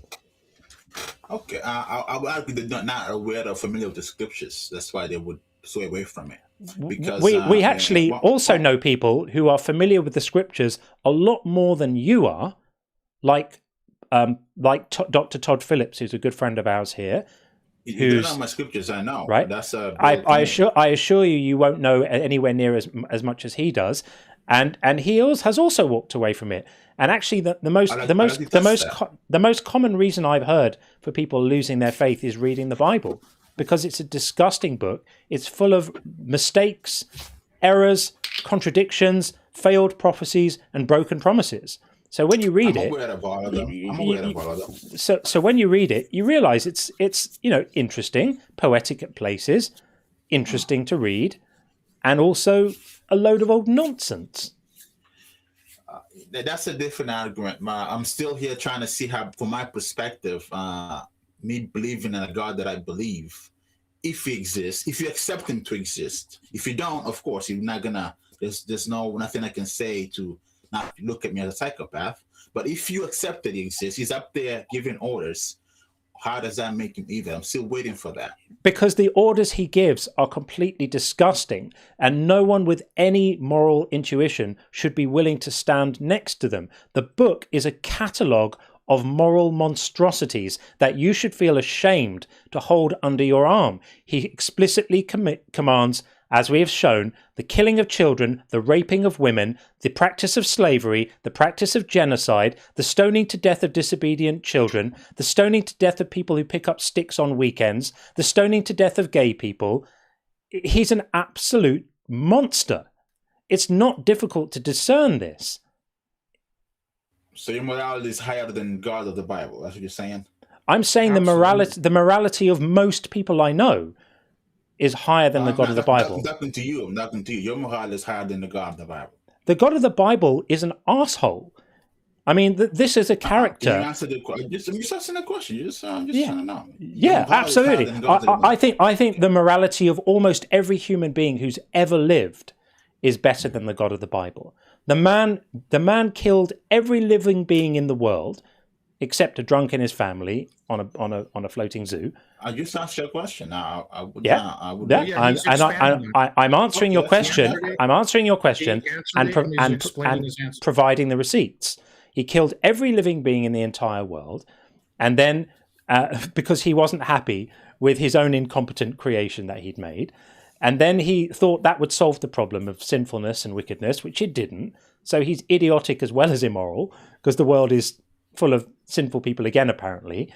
And then he fills his book with, as I said, absolutely disgusting preachments, which would embarrass Slobodan Milosevic, and continues to make false promises, empty promises, broken, failed prophecies, and horrific commandments about how to live. It's hard to see how it could be worse.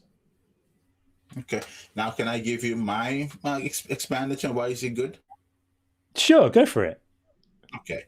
The God I believe in, to begin with, the first good thing that he did, he made the heavens and the earth that you enjoy, that you breathe, your lungs, the food, the ground. Everything. Can you evidence that?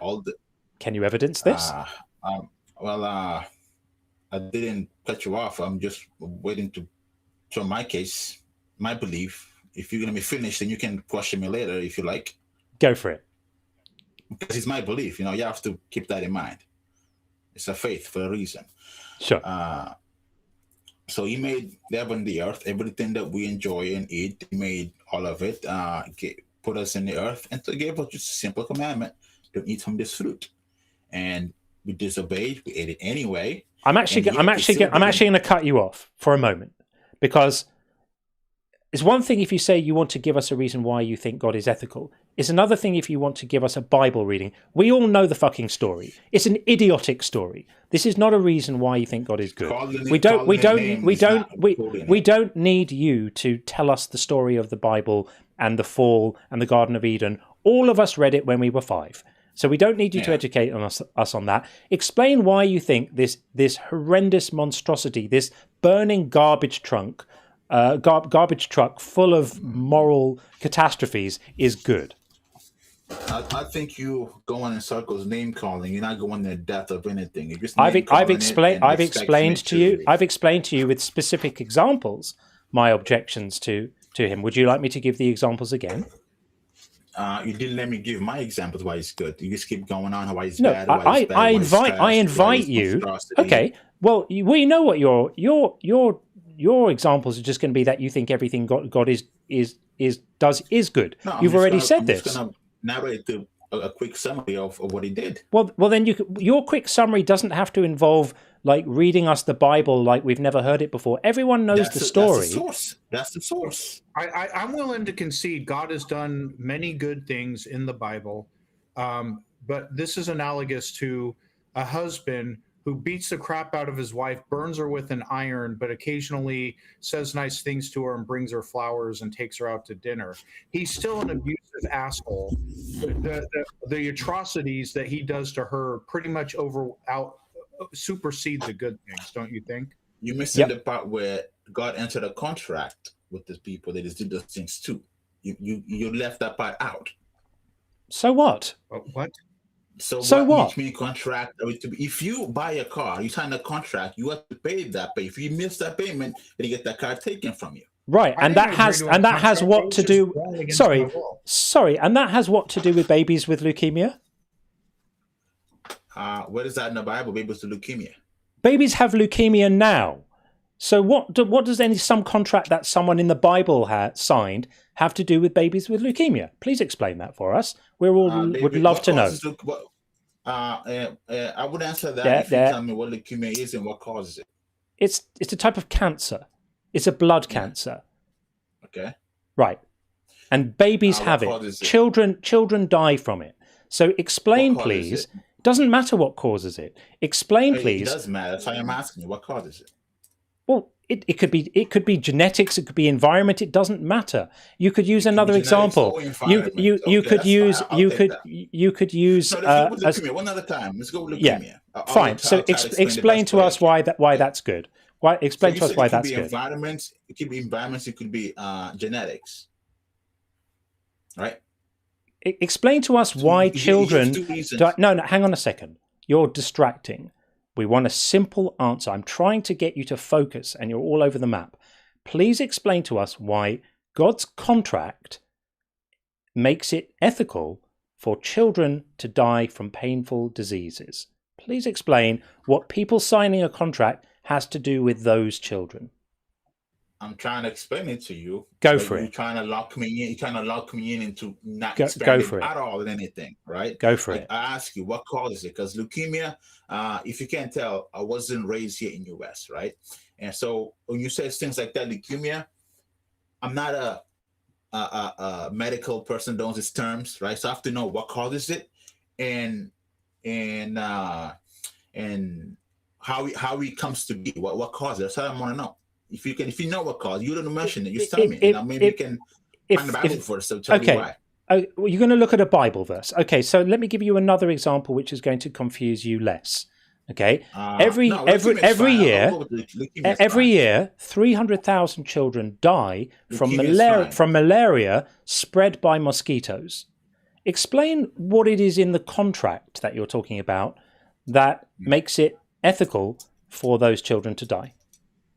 Okay, I'll explain that.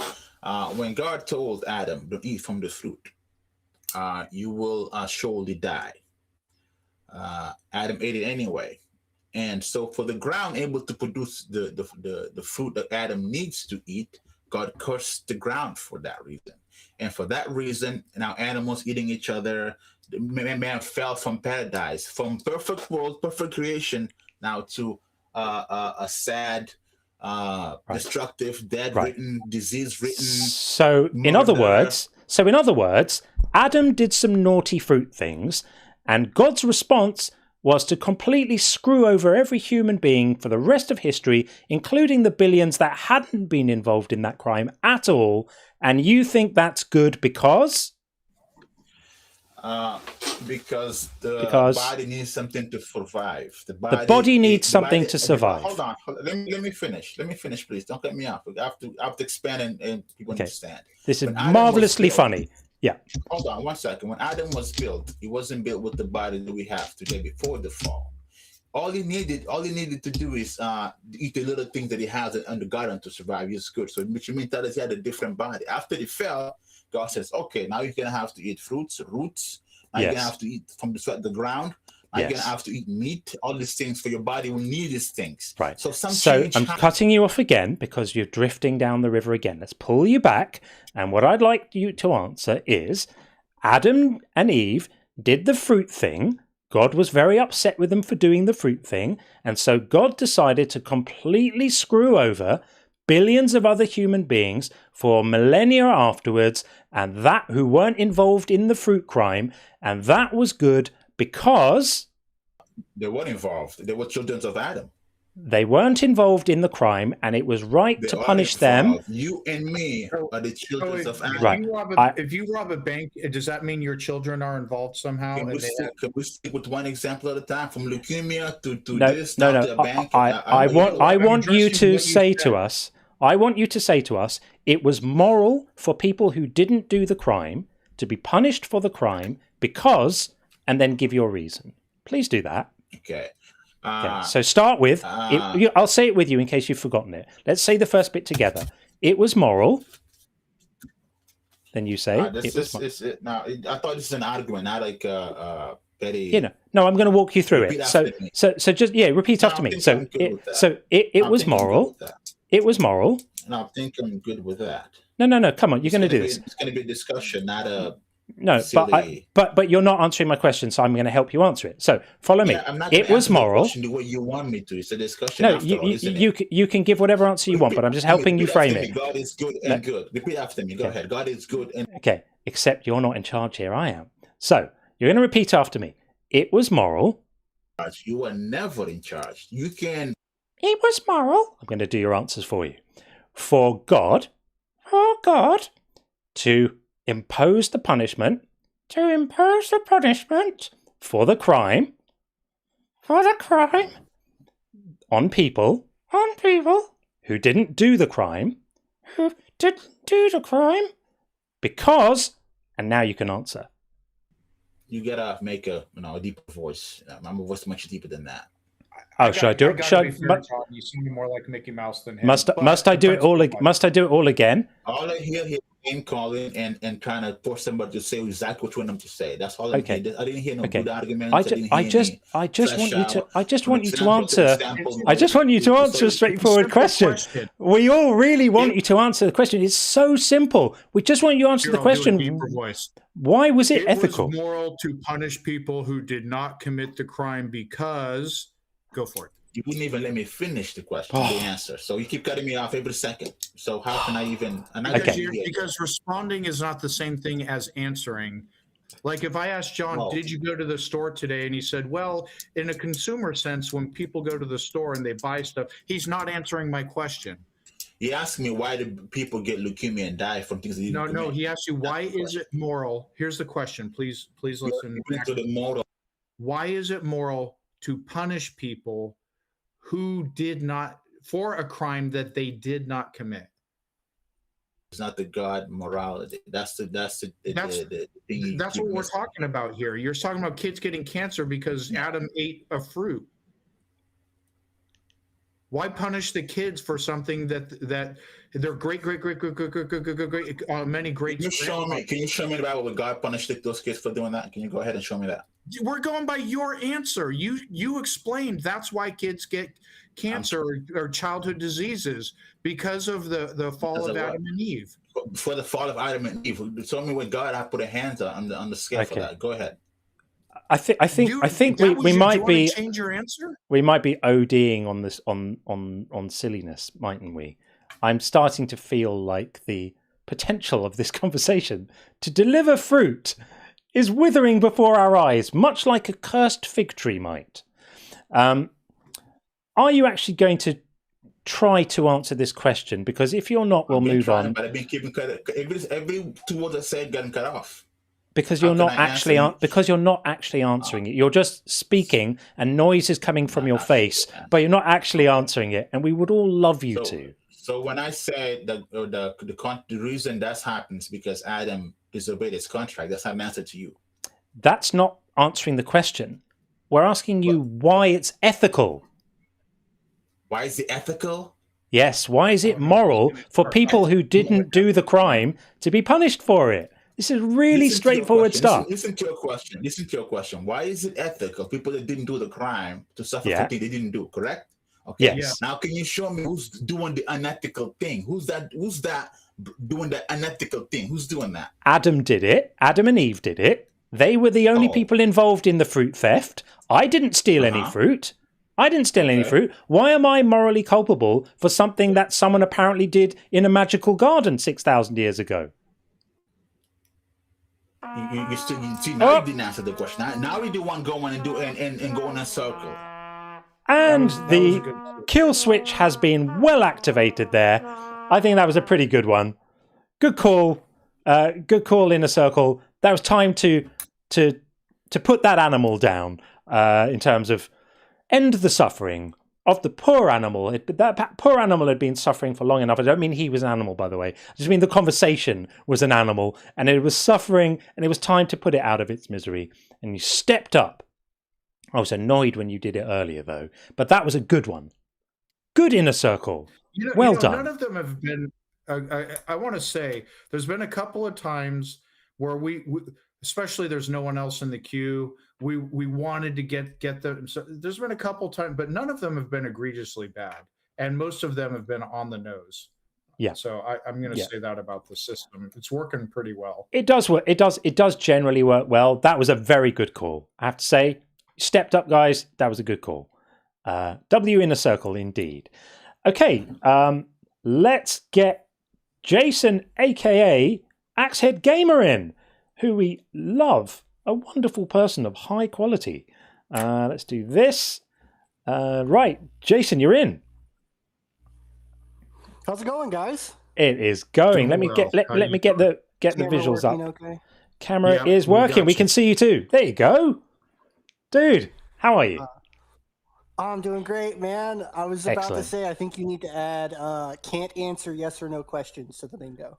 Oh yeah, yeah. I had a feature that I had a couple of months ago, and then I retired it, which was when someone wouldn't answer a yes or no question, I hit a button and it said yes no mode activated, and it came up with a warning, and it said something like inability to answer straightforward questions, entering yes or no mode, and it was almost like an official warning from TikTok, warning this discussion seems to contain an inability to give straight answers. It was like an official TikTok warning that had come up, but I stopped doing it. That's pretty cool. Yeah. It's just been all stream. Nope, can't answer yes or no. Can't do it. There's been a lot of that, yeah, and I'm amazed. Well, I shouldn't be amazed because actually it's really obvious. But that call was basically an echo of the call with Eli from earlier, wasn't it? Just like it was. Anything God tells me to do, I'm absolutely down with it. And there's no example you can use which is too hideous for them. Yep, I would do that. Yep, I would do that. And I think it occurred to me that pointing out the parallel to Al Qaeda or ISIS is a really good one, because that's what those people are doing. Yeah. They're just doing that. No, that was. Well, it's like we see it all the time. You'll see, like, I try not to use too harsh of a language. But you see like a crazy person go shoot up a place, like a gay nightclub or something, and be like, God told me to do this. Yeah. And there's nowhere to talk about that, but whatever. Oh, whatever. We can't talk about that. Yeah, it's the same logic. And it really is worth noting that if what they are saying are true, they're not just posturing, that they would consider it good if God said it's good. They literally are one perceived revelation away from being ISIS or Al Qaeda or what have you. Absolutely. Yeah. That was such a good point you made, Sean. I thought that was brilliant that you said that. It kind of got lost in the conversation. You said you're one revelation away from an atrocity, basically. I think it was absolutely right. Yeah. It's weird. I mean, I agree. That's what religion does. It just only religion can do that. I really think only religion can do that to people. You just make them. totally there's immoral. a quote. I don't. Who's the quote by that talked about only religion can make good people do bad things? Weinberg. There will always be I've good heard it a people. bunch, but yeah. Yeah, there will always be good people doing good things and bad people doing bad things. But to get good people to do bad things, you need religion. So something like that. It was Stephen Weinberg said that. Yeah. I was also going to say earlier, there's quite a few of these calls. There's this really great quote I had that I can't remember how to pronounce the comedian's last name. I know his first name is Tim, but he's got a song that's great because he's a funny guy. And in the song, there's this line that says, "Science adjusts its views based on what's observed. Faith is the denial of observation, so your beliefs can be preserved." Oh, it's Tim Minchin. That's yeah. Thank you. Yeah. I'm glad Yeah. you knew what I was talking about. Yeah. He's brilliant. He's brilliant. Absolutely brilliant. He's hilarious. He's a Yeah. hilarious guy. Yeah, absolutely. I wanted to call tonight because I don't talk about it often, but I figured if you guys would be okay, I could give you my deconstruction story. So see if it helps anybody out in the chat. Of course. Feel better about theirs. Yeah. I don't want to take up too much time. Sure. So even from a young age, I had always had this weird disconnect when it came to religion. I won't say I wasn't a believer at some point. At least I felt like I was, but I definitely didn't believe quite as strongly as everybody around me. I said it earlier in the chat, and there was this the church I was forced to go to when I was young. We all sat down and watched The Passion of the Christ, and they're all sitting there crying in the church, and I'm like, this is a terrible movie. Yeah.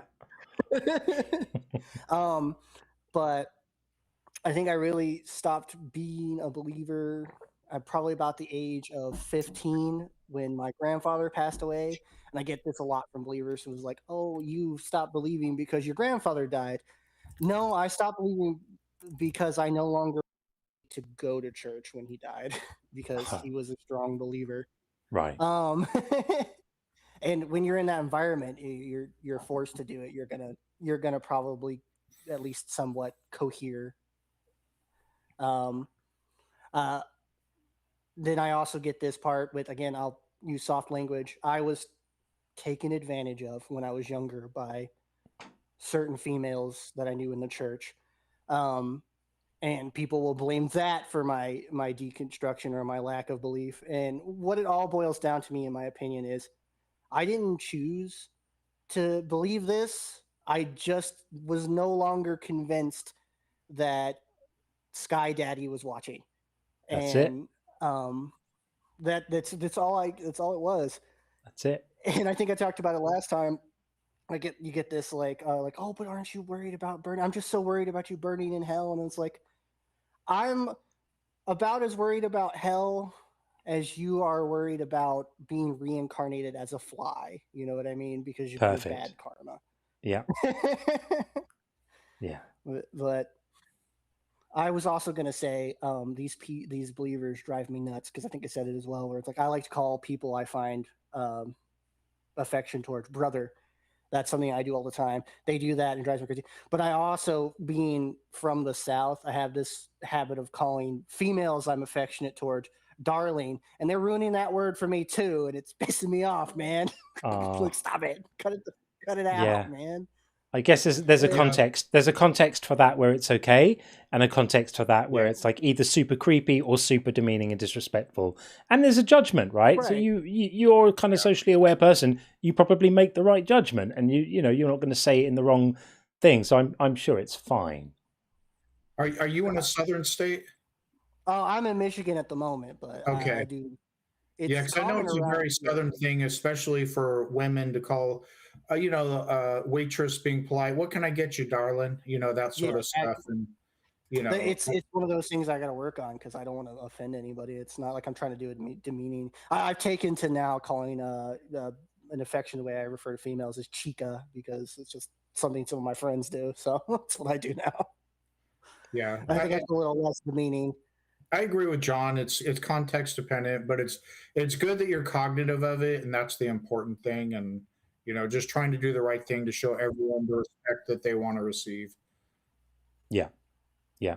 And the context is everything. Context is everything. If it's someone I mean, imagine how horrific it is to call someone you've never spoken to before. To call someone you've never spoken to before, like in a like in a sort of debate situation like this, who's I'm thinking about, of course, our friend Shaquille with Dr. Dig, like to use terms like that, familiar terms like that with someone.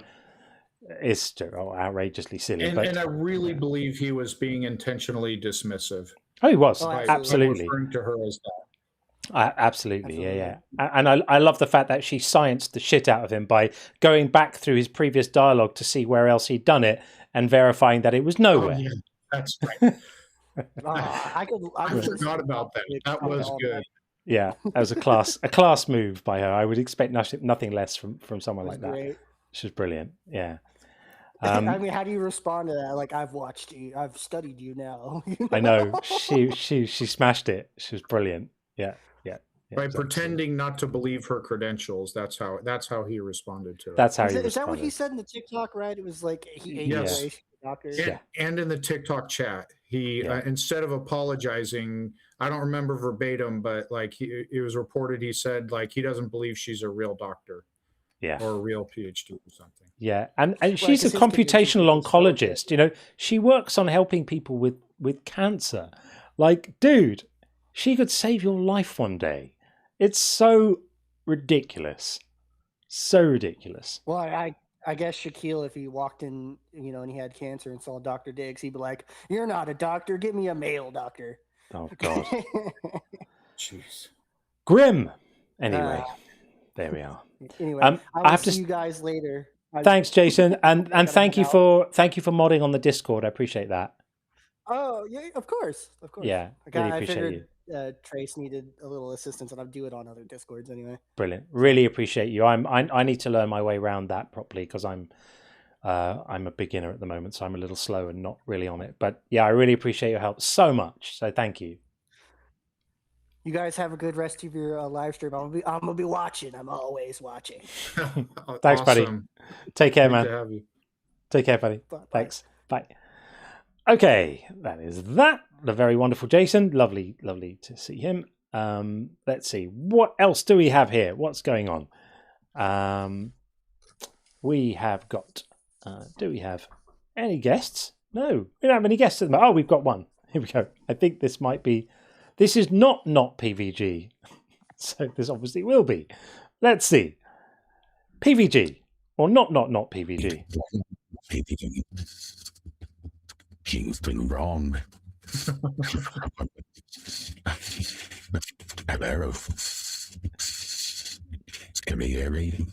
That's not frightening at all, is it? No, that's not frightening. Yeah.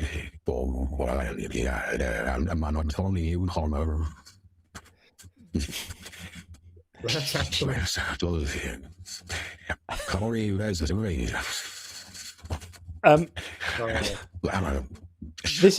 This is unsustainable. This is unsustainable on a live. Hello. Yikes. Can you hear me all right? This is genuinely spooky. Yeah. There's some weird audio stuff. Can you hear me here. all right? Now we can Yeah, hear we you. got you. Yeah. That was not good. What happened? What's going on? I think, yeah. Anyway, there we are. Welcome in. How are you? I'm okay. I am not PVG, by the way. Yes, not PVG. This is all getting very confusing. I need to nip all this PVG naming nonsense in the bud because I legit don't know what's going on every time I see a caller on the YouTube queue. We actually thought someone else was PVG that wasn't PVG earlier. Yeah. Yeah. No, it's not it's basically two negatives cancel out each other, so I am PVG. Indeed. Lovely to see you again. Lovely to see you guys. I just want to quickly drop by. I just don't have much to add for the topic because you've already answered one of my questions. I just was talking with me, Dr. Dig, and Christy were discussing on Discord that whenever this topic of misogyny in the Bible comes up, it'll be really helpful to have them pop in if they're available. Have them pop in and have their say, because I feel like it was quite odd that it's always us men or just men having to step in and talk for the experiences of women. Yeah. And also the misogyny in the Bible, and they said, okay, if John agrees, we are happy to come in. So I said, okay, I'll ask him when I call in today. I'll just put it through to him, and so that I just wanted to add that in. For sure. That is a conversation that has happened, and I do think it's helpful to. I definitely think it's helpful to have a woman's perspective on issues that are to do with women. So it doesn't necessarily need to be a hard and fast rule that every time it's discussed we must have someone up. But as a general rule, I think it's quite a good thing. And we had it the other day. I did feel a bit for Brandon. I did feel a little bit for Brandon, because although he was trying to defend some horrific stuff, it felt a little bit like he was a bit dogpiled. I felt a little bit uneasy about that. So I think we need to, treat these moments carefully and respectfully. But I definitely think it has occurred to me before as well that a bunch of men all talking about the misogyny is missing an ingredient, and I think a perspective of a woman in that situation could be a really good thing. So yep, totally agree. Yeah, that's pretty much it, guys. And Sean, we miss you in the Discord, so please pop in. Yeah, I will do that. I've been negligent as far as the Discord goes. I'm gonna fix that. Sometime tomorrow, I will be on Discord and I will say hello. I just got to kind of figure it out, because I'm not used to Discord really. So I just have to. I'll get on there, figure it out, and say hello to everybody. It's quite intuitive to maneuver around, and and we could use Sean emojis as well once you're there. We already have a lot of John emojis, and now we'll have Sean emojis, and good stuff. I would say I can't wait to see them, but we'll see. You're rocking those horns tonight. Cheers, PPG. Take care. I was just saying that Sean is rocking the horns tonight. Yeah. We'll see you soon, friend. Thanks for coming in. See you soon. Take All care, right. guys. Take care. Take care. I think it's worth saying, John. So it isn't. I don't know what you think on this, but it is important to have women voices, involved with women issues, of course. But oh, sorry. There was like an echo. I'm silencing YouTube for now. Yeah. But it is important to have women voices. But I think, of course, men should be given permission to stand up to other men when it comes to women's rights issues. That's important as well. So yeah, I just want to make sure it's not being said that, oh, you're a man, shut up about women's rights issues, because it's important for everyone to speak up. Absolutely. Yeah, absolutely. Because it would be like saying we can only argue against the slavery laws in the Bible if we were slaves. Well, no, we can still opine about them and make a case for why those things are unethical. But I think it is helpful sometimes to have a perspective of somebody who maybe lives with those issues on a day-to-day basis in the way that we don't. So I do see the logic, and it is something that I had spoken to Christy about in the past. So I think, a common sense approach to it. It doesn't necessarily be a hard and fast rule. Every time the subject comes up, we must get, someone in here of a different, but yeah, all good stuff. All good stuff. Okay, let us get, we're going to bring in Erin, and then we also have on the YouTube side, we have, it looks like, I can't quite read it, like Thezia something. I can see your name, friend. I just can't quite make out the letters. But I see you, and we'll get you in very, very shortly. But first, let's just get in Erin. And we'll see what Erin is saying. Erin is always delightful. If TikTok will bring her in. Erin, welcome. I think it worked. It worked. We got you. Okay, How are awesome. you? but I had an echo too. I'm so sorry. No worries. Hopefully you guys are okay after that last, I don't even know what you'd call that. But my husband was listening, and he doesn't usually listen to the lives. He's just on the other side of the house or something. And he's Right. like, is that guy for real? Yeah. It's like, I think he's for real. He's like, that's so dark. Like, yep. Yep. That's It's what religion does. wild, isn't it? Isn't it wild what you can get people to agree to? I mean, absolutely anything. He was the one who said, God saying that I knew you would do it. I wanted you to know you would do it. And that's why I love you. I was like, oh my God, that's dark, man. That's It's crazy. really horrendous. Absolutely horrendous. Yep. Yeah. Yep. Anyway, Yeah, how are you? that's What's all I going on? wanted to say. Sorry. Oh, that's cool. Otherwise, pretty good. I joined the Discord, but I had to use his account, and then I had to make a new account, so that was kind of weird. But it is up. So, Great. Good. Yeah, well, come and hang out with us in Discord, everyone. It is fun. It is good. I'm starting to get the lay of the land, and it's easy. It's not complicated, and there's things to do and people to speak to and all of that kind of good stuff. So, yeah, I'm really glad you're on there. I'll look out for you. Come say hi. yeah, that's all I had. Sorry, nothing insightful. Just my Awesome. husband was just blown away the first time he listened to your live. Oh, but for all the wrong reasons. I know. Blown away And by I've been the hyping it up for, like, horrific months. the horrific guests. Yeah. Well, tell him hi from us, and glad to have had him Will around a do. bit. And Take yeah, care, good guys. to speak to you, and all the best. Take care. Bye. Thanks. Bye. Okay, over to YouTube land. And again, I can't quite read how to say this. It looks like Thezieg or something. I can't quite make out what it's saying. Oh, here we go. Thezieg looks like. I'm sure there's probably a better way of saying this, but let's bring him in anyway. Hey, are you there? Yes, can you hear me all right? Yes. How do I correctly pronounce your name? Because I'm butchering it at the moment. Please forgive That's me. okay. It's not that hard. It's the Zieg. Oh, the Zieg. Okay. It's just because there wasn't a space, it threw me. Based on my last name. It threw me. Okay, I have that now, and it's all is well in the world. You're correctly labelled, and is all good. Welcome in. What would you like to say? Well, thanks. So I just discovered you today. I've been an avid listener and a participant in the atheist space on YouTube for a very long time, and so I just wanted to sort of toss this idea your way.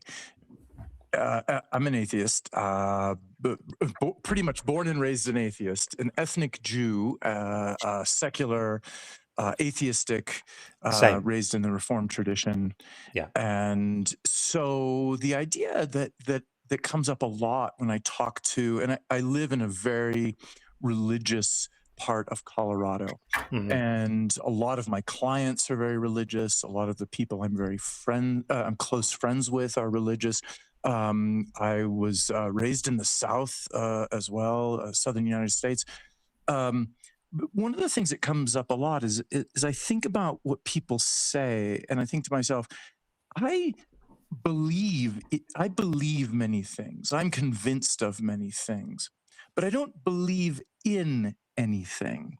Is that a distinction without a difference? Is that just bogus, or does that make sense? What do you mean by believe in as opposed to believe? So to believe something is to consider it to be true or honest. Believe in, how do you define that? Well, the idea that comes to my mind is this. So there are people who believe in things, and perhaps I just consider that to be another way of saying I have faith. That is to say, when I hear people say, "Well, I believe in God. I have faith in God," which to me is different than saying I believe that a God exists, because when you are forced to confront the idea that something is or is not true, I mean, if you want to go, philosophical about it and say, well, the world is all that is the case, a la Wittgenstein.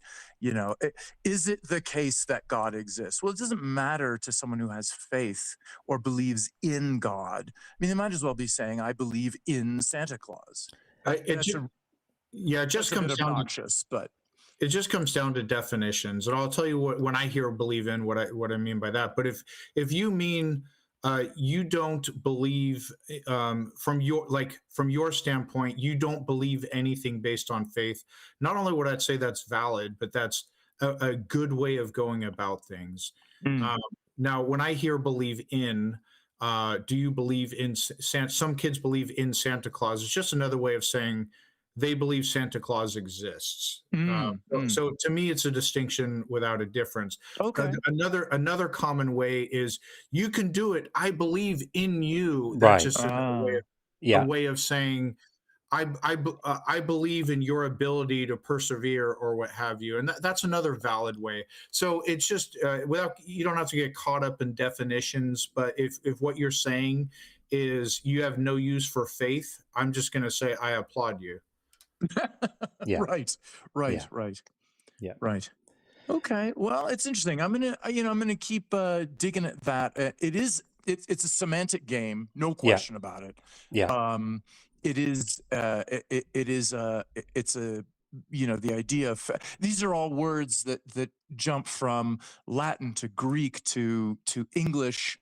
And, we have to kind of just figure out what it is we mean when we say these things today. And like you said, they can mean the same thing. So, I think it's just language. I appreciate it. Yeah, sure. Well, thanks for calling in. Appreciate you taking the time. Yeah. Thanks for everything you're doing, and I'm going to be subscribing and catching up with you from your previous videos. So thanks for everything you're doing. Thanks, friend. Appreciate you. Thanks a lot. Yeah. Bye-bye. Take care. Bye-bye. Okay, back over to TikTok world. We're going to bring in Russell right now. There we go. On the way in.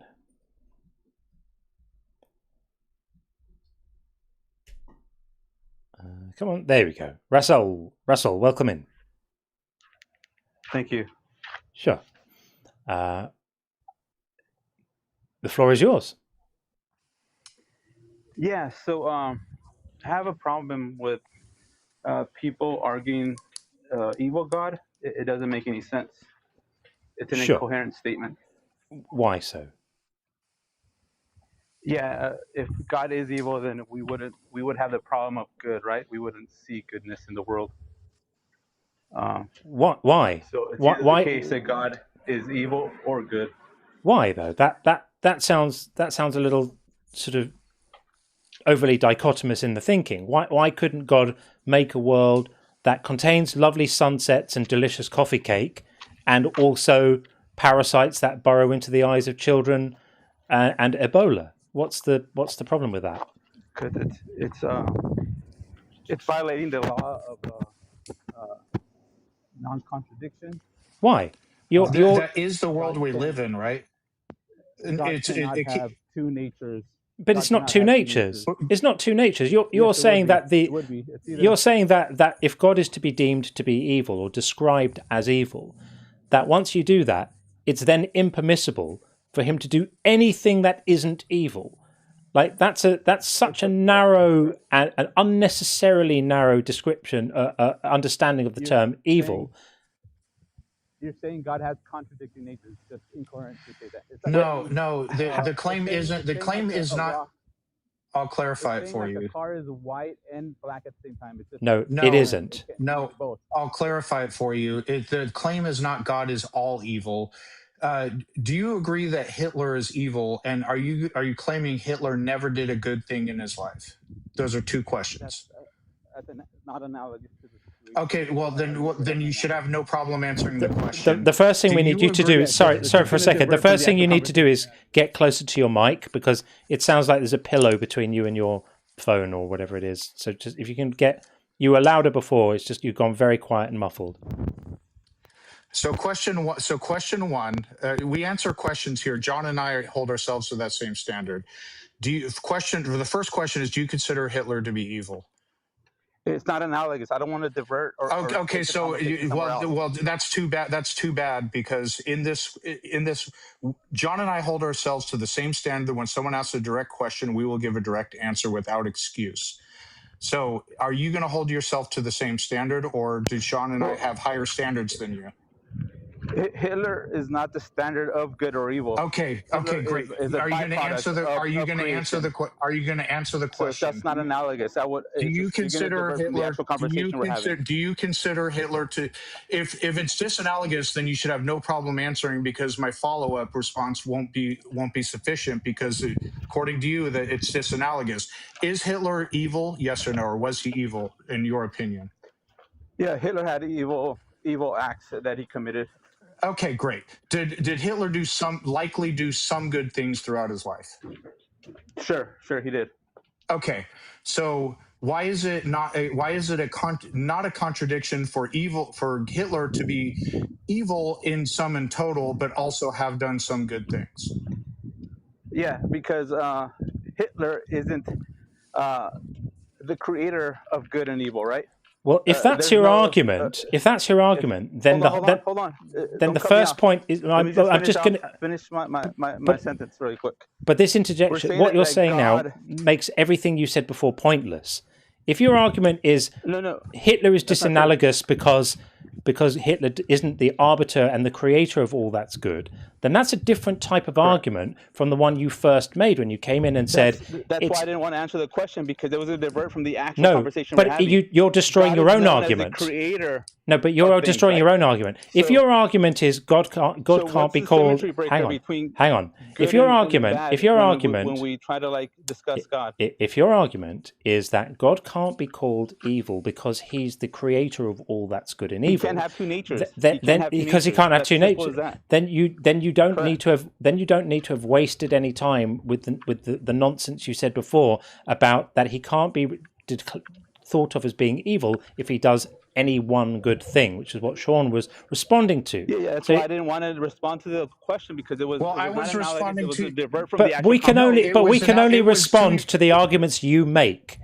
Right? Exactly. If you're going to make an asinine argument, we're going to respond to it. Sean wasn't tracking the conversation. That's he why was. I don't want to engage. You're not tracking your own conversation. He was. Not tracking your own. Too much of a slow way to actually understand what's being argued. You're not tracking your own conversation, because what I was addressing was your claim that God can't be called evil because he does some good things, and then I showed you that it's not a contradiction with Hitler, and you said that doesn't apply because try to steal my conversation. Try to steal me my argument. You're strawmanning what I said. Stealman what I just said. Okay. You literally came in my here. Argument. You literally came in here, and I'm explaining your argument right now. And I understand if my argument. You did a great job strawmanning. You're talking over me as a defense mechanism. No, so, I'm asking you to stealman my argument. That's what I'm asking you to do. Talking over me as a defense. Argument. How about I just drop you if you're not going to let it? If you're going to keep talking over me like a scared, you're strawmanning. You're strawmanning my argument. That's what you're doing, because you're scared to engage in good faith. Your argument is completely irrelevant to what's being said here. Let's just reset for a moment. It's not irrelevant. Okay. If you can just calm down for a moment. The reason why your argument is relevant is I don't care if your argument is God is the creator of all good and evil, and that he can't have two natures, and that if there's any good in the world, that he can't be described as evil because then he wouldn't be capable of doing any good or for there being any good. That's completely asinine. Now, the reason why it's totally irrelevant is when I make the claim. Why would I grant that it's asinine? What's the argument that it's asinine? Because it's irrelevant. You to made the a claim. point. Now justify If you'll shut up for a moment, I will try to do that. So the reason why it's asinine is I don't need you to tell me to go ahead on my own live stream. We've had this before. No. You can just be quiet. You can learn some manners, and I don't require your permission to speak on my own. I'm not scared. No, I'm not scared. I'm trying to get you to behave like an actual adult. So learn some manners. Learn some manners. The reason why your argument was asinine is because when I say God is evil, when I make this claim, what I'm expressing is my own opinion about his behavior. I don't care whether you think he's the originator of good or bad. I don't care about your silly meta-ethical daydreams. None of that matters to me at all. I'm saying you look at the world and it's not compatible with a God who cares about well-being. You look at the world, you would have to assume that an all-powerful God is absolutely fine with immeasurable amounts of suffering. Then you look at scripture and you see all the absolute barbarism in there, all the laws about slavery and genocide and all the stuff we speak about all the time. And none of those things are compatible with goodness. They are all embodied in what I would describe as evil. So yes, I'm merely expressing an opinion. That's the purpose of the prompt, Hold on. is to see if people What's the agree argument? with the opinion.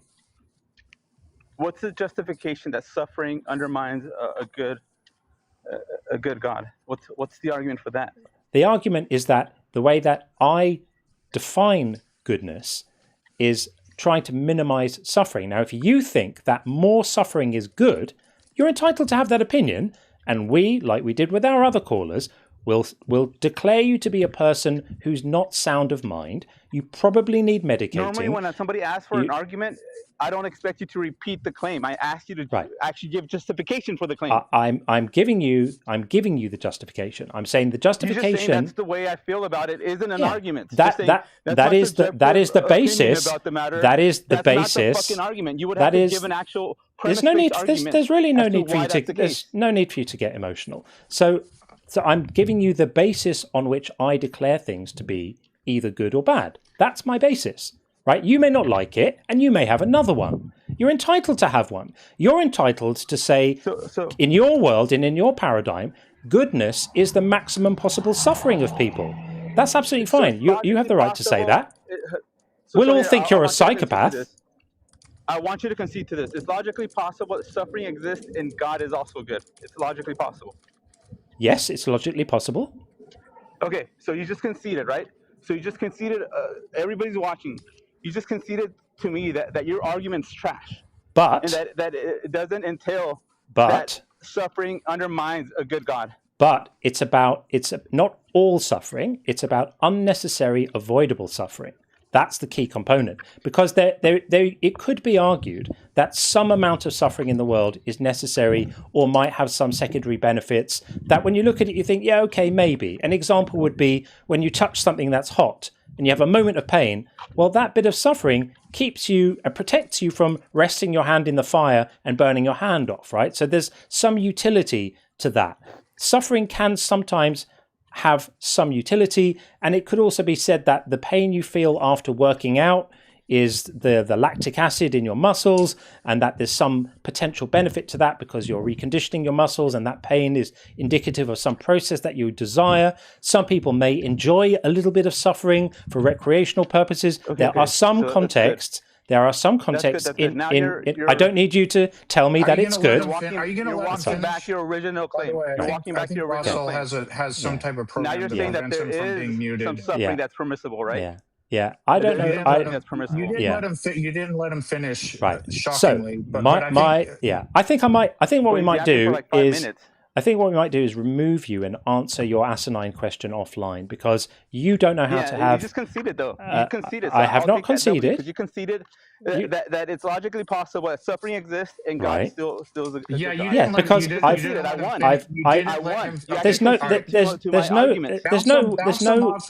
no winning. You don't win by talking over people. You actually lost, especially by talking over people. I'm actually going to remove him because he's just a child. He's just a child. I don't know if you should let him back there, because when I was muting him, it wasn't working. I think he has some type of program that supersedes I'm not it. sure how you do that. Somehow he's managed to get around the mute button, which tells you it's deliberate. Yeah, for sure. I want to say anyone who comes into a conversation and goes, I won, is an idiot. Yeah. An absolute child. This isn't about I won. It's about, are you making a persuasive case? It's all right, guys, we got him. He's done. Are you making a persuasive case? Now, I've never ever made the case that the slightest amount of suffering in the world disproves a God or even means that God is bad. I've never made that claim. I said the amount of suffering in the world and the avoidable suffering and the definitionally unnecessary suffering in the world is incompatible with an all good God. And notice that nothing he said addressed the verses in the Bible. Nothing he said addressed God's support of slavery, of genocide, of infanticide, of weaponized rape. All of those things are obviously things he must feel are okay. He must do, right? And his question, his big aha gotcha moment was, how can you demonstrate that suffering is bad? Well, that's the sort of thing a psychopath says. Someone who can't, it doesn't actually make sense to him that the suffering of other sentient beings could be something that you wouldn't desire. So that's someone who we probably collectively need protecting from. Either that or he didn't really mean it. Yeah, and the part that he didn't want to be heard when he, of course, interrupted again was, yes, sometimes suffering is necessary for a greater good, like when you give a child a vaccine, they feel a little prick, but the vaccine itself is a greater help, a greater good that can only be achieved by giving them the prick. However, if God is all powerful, there are no greater goods that he cannot achieve without the suffering. So all suffering is therefore, by definition, unnecessary, but we couldn't get there because he was too scared, and his whole modus operandi is to talk over people and declare victory and regurgitate tired old phrases like slow boy.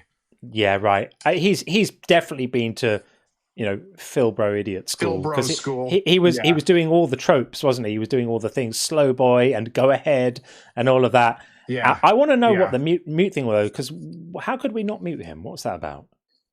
Yeah, I can only say, I mean, if we let him back up again, just let him know. If you're getting scared and you want to be kicked, let us know by talking over us, and then we'll just kick him. Yeah. Because, one way or another, we let everybody have their say. If they're too afraid to let us speak, then that says something. Yeah. What a fool. Okay, anyway, I'm glad he feels that he won something. I'm delighted for him. Well done, Rasol. I'm sure that... you can now feel like a real big boy. Well done. Okay, a couple of messages, and then we're going to get in our next guest on TikTok. I don't know exactly how to say this. CMMVMBP. Something like that. And then we've got our friend Charlie waiting in the YouTube cube. We see you, Charlie. We'll get you in shortly. And the algorithm has summoned me. We'll be after that. So we have a few. We'll get to everyone. But first, a few quick super chats to read out. Tim said, is Sean saying Star Wars isn't real? Then why did I pay to have my midichlorian counted? And what did he stick up my butt? Oh dear. Oh dear. I don't get that, but it has butt in it, so it was still funny. Must be good. Thank you, Tim. And just some random dude on YouTube. Great to see you, my friend. Do you think believers like Professor Jube would actually do the horrible things they say they would, or just a lot of talk? Still disgusting either way. I think about this a lot. I actually think some of them would. I think some of them actually would. They're that like lost. They're that scraped out. In my head, it's like the inside of a human being just being hollowed out, and there's just nothing there. That's how I sort of imagine it.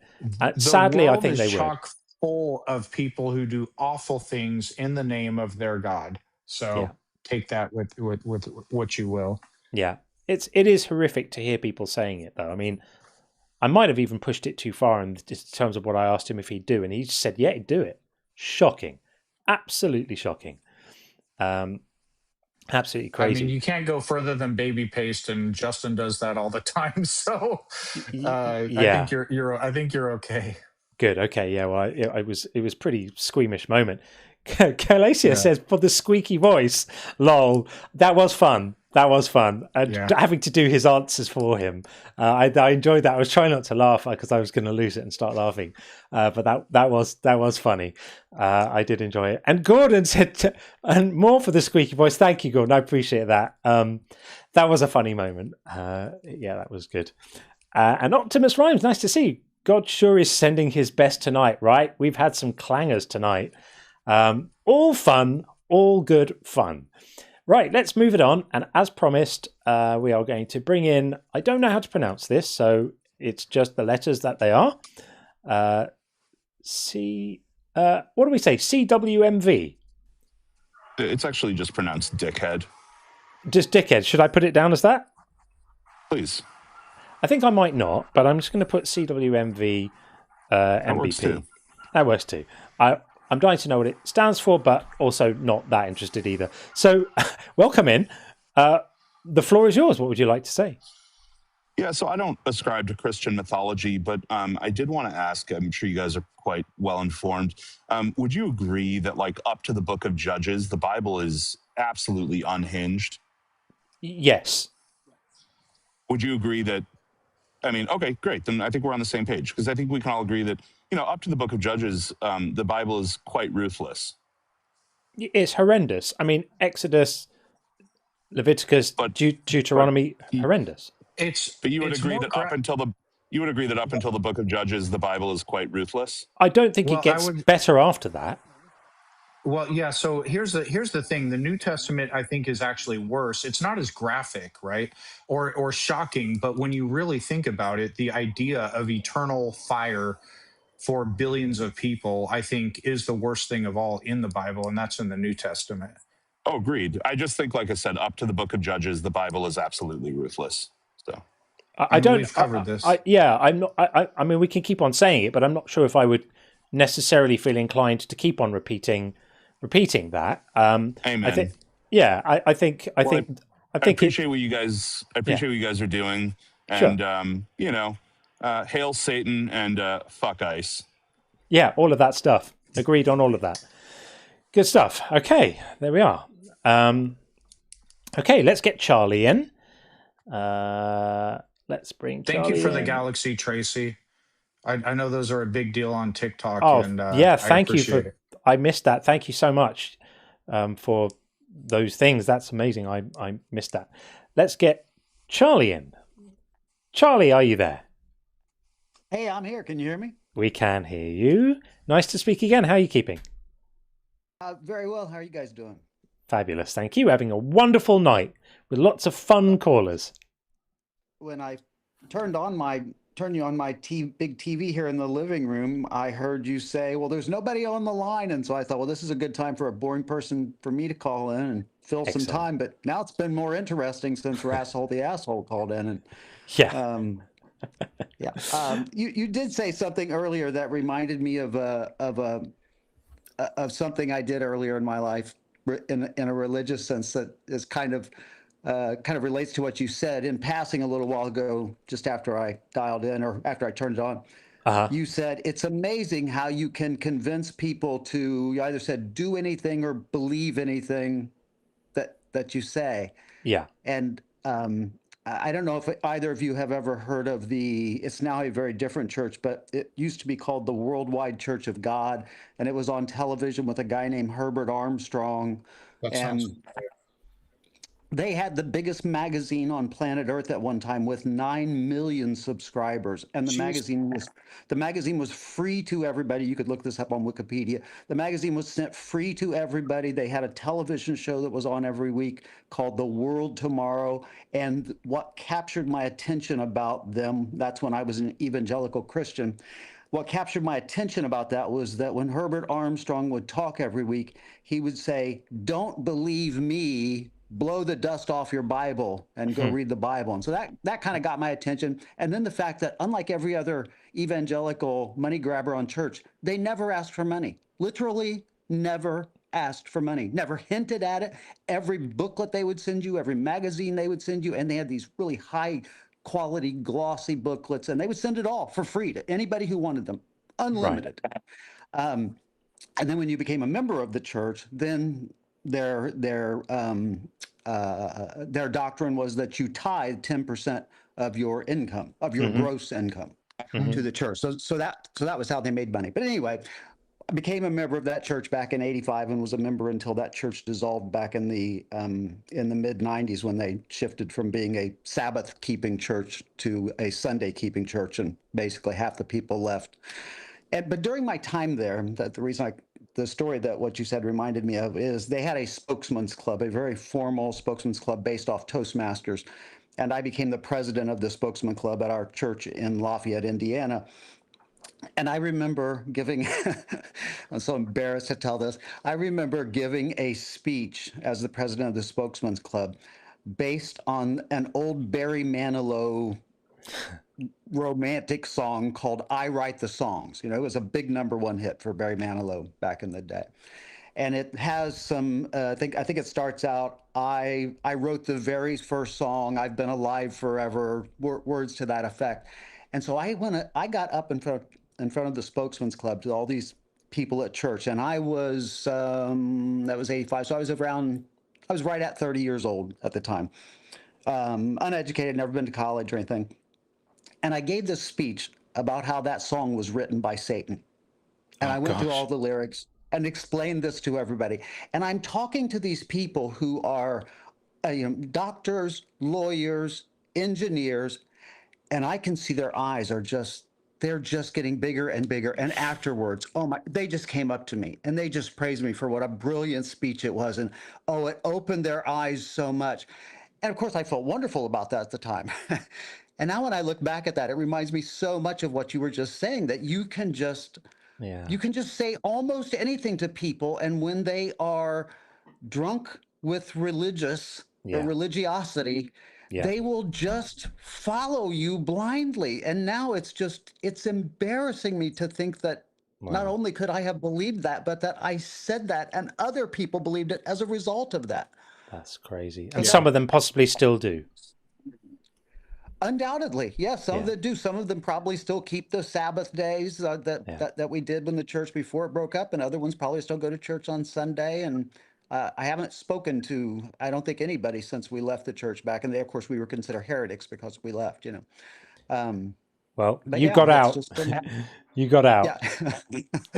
Something along those lines that I don't think is talked about enough. And I want to talk to Dr. Todd about this at some point, because he was, I believe, of course, a benevolent leader when he was a leader before he stopped believing.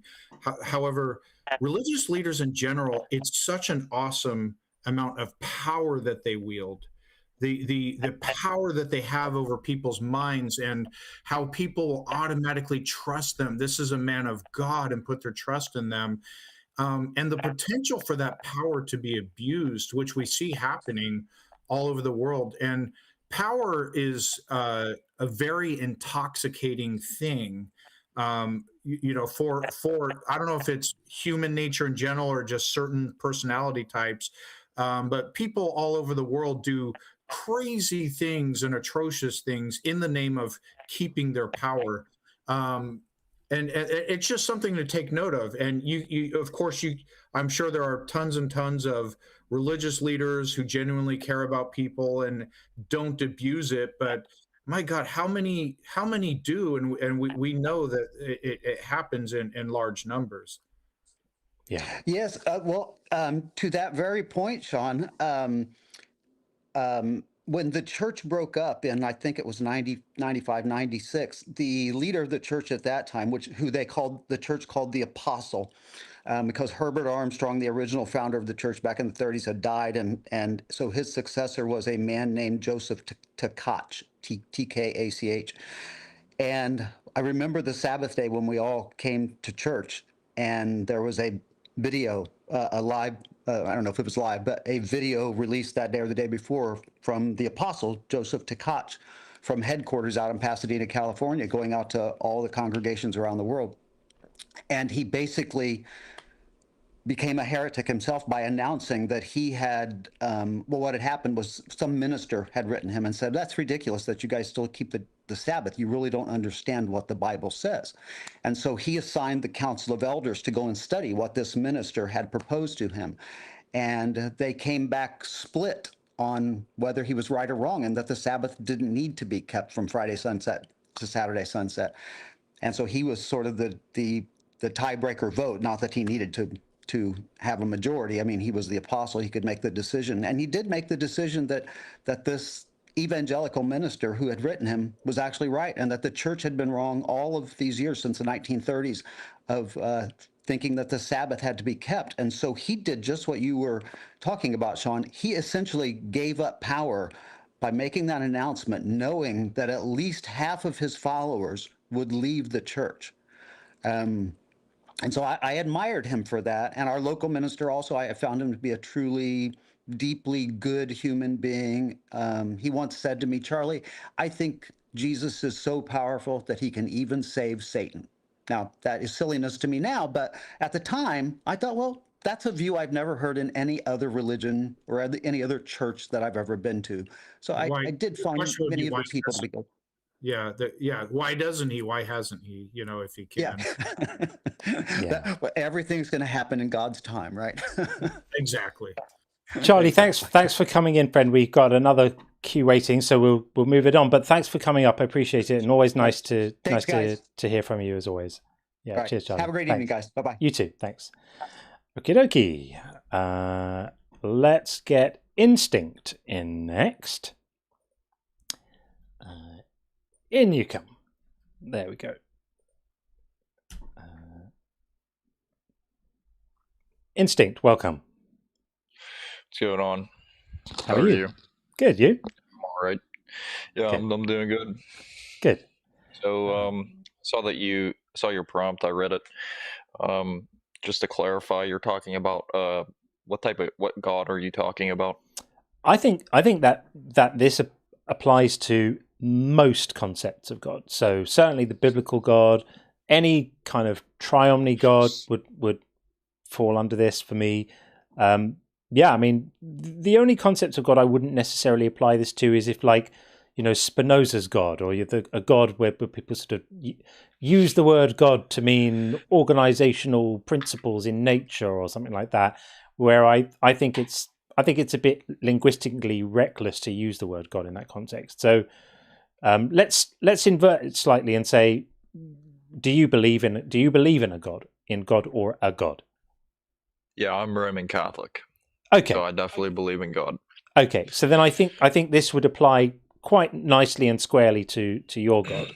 So the God of the Bible, absolutely an evil monster, and the whole thing is very silly. So silly here has a kind of double meaning.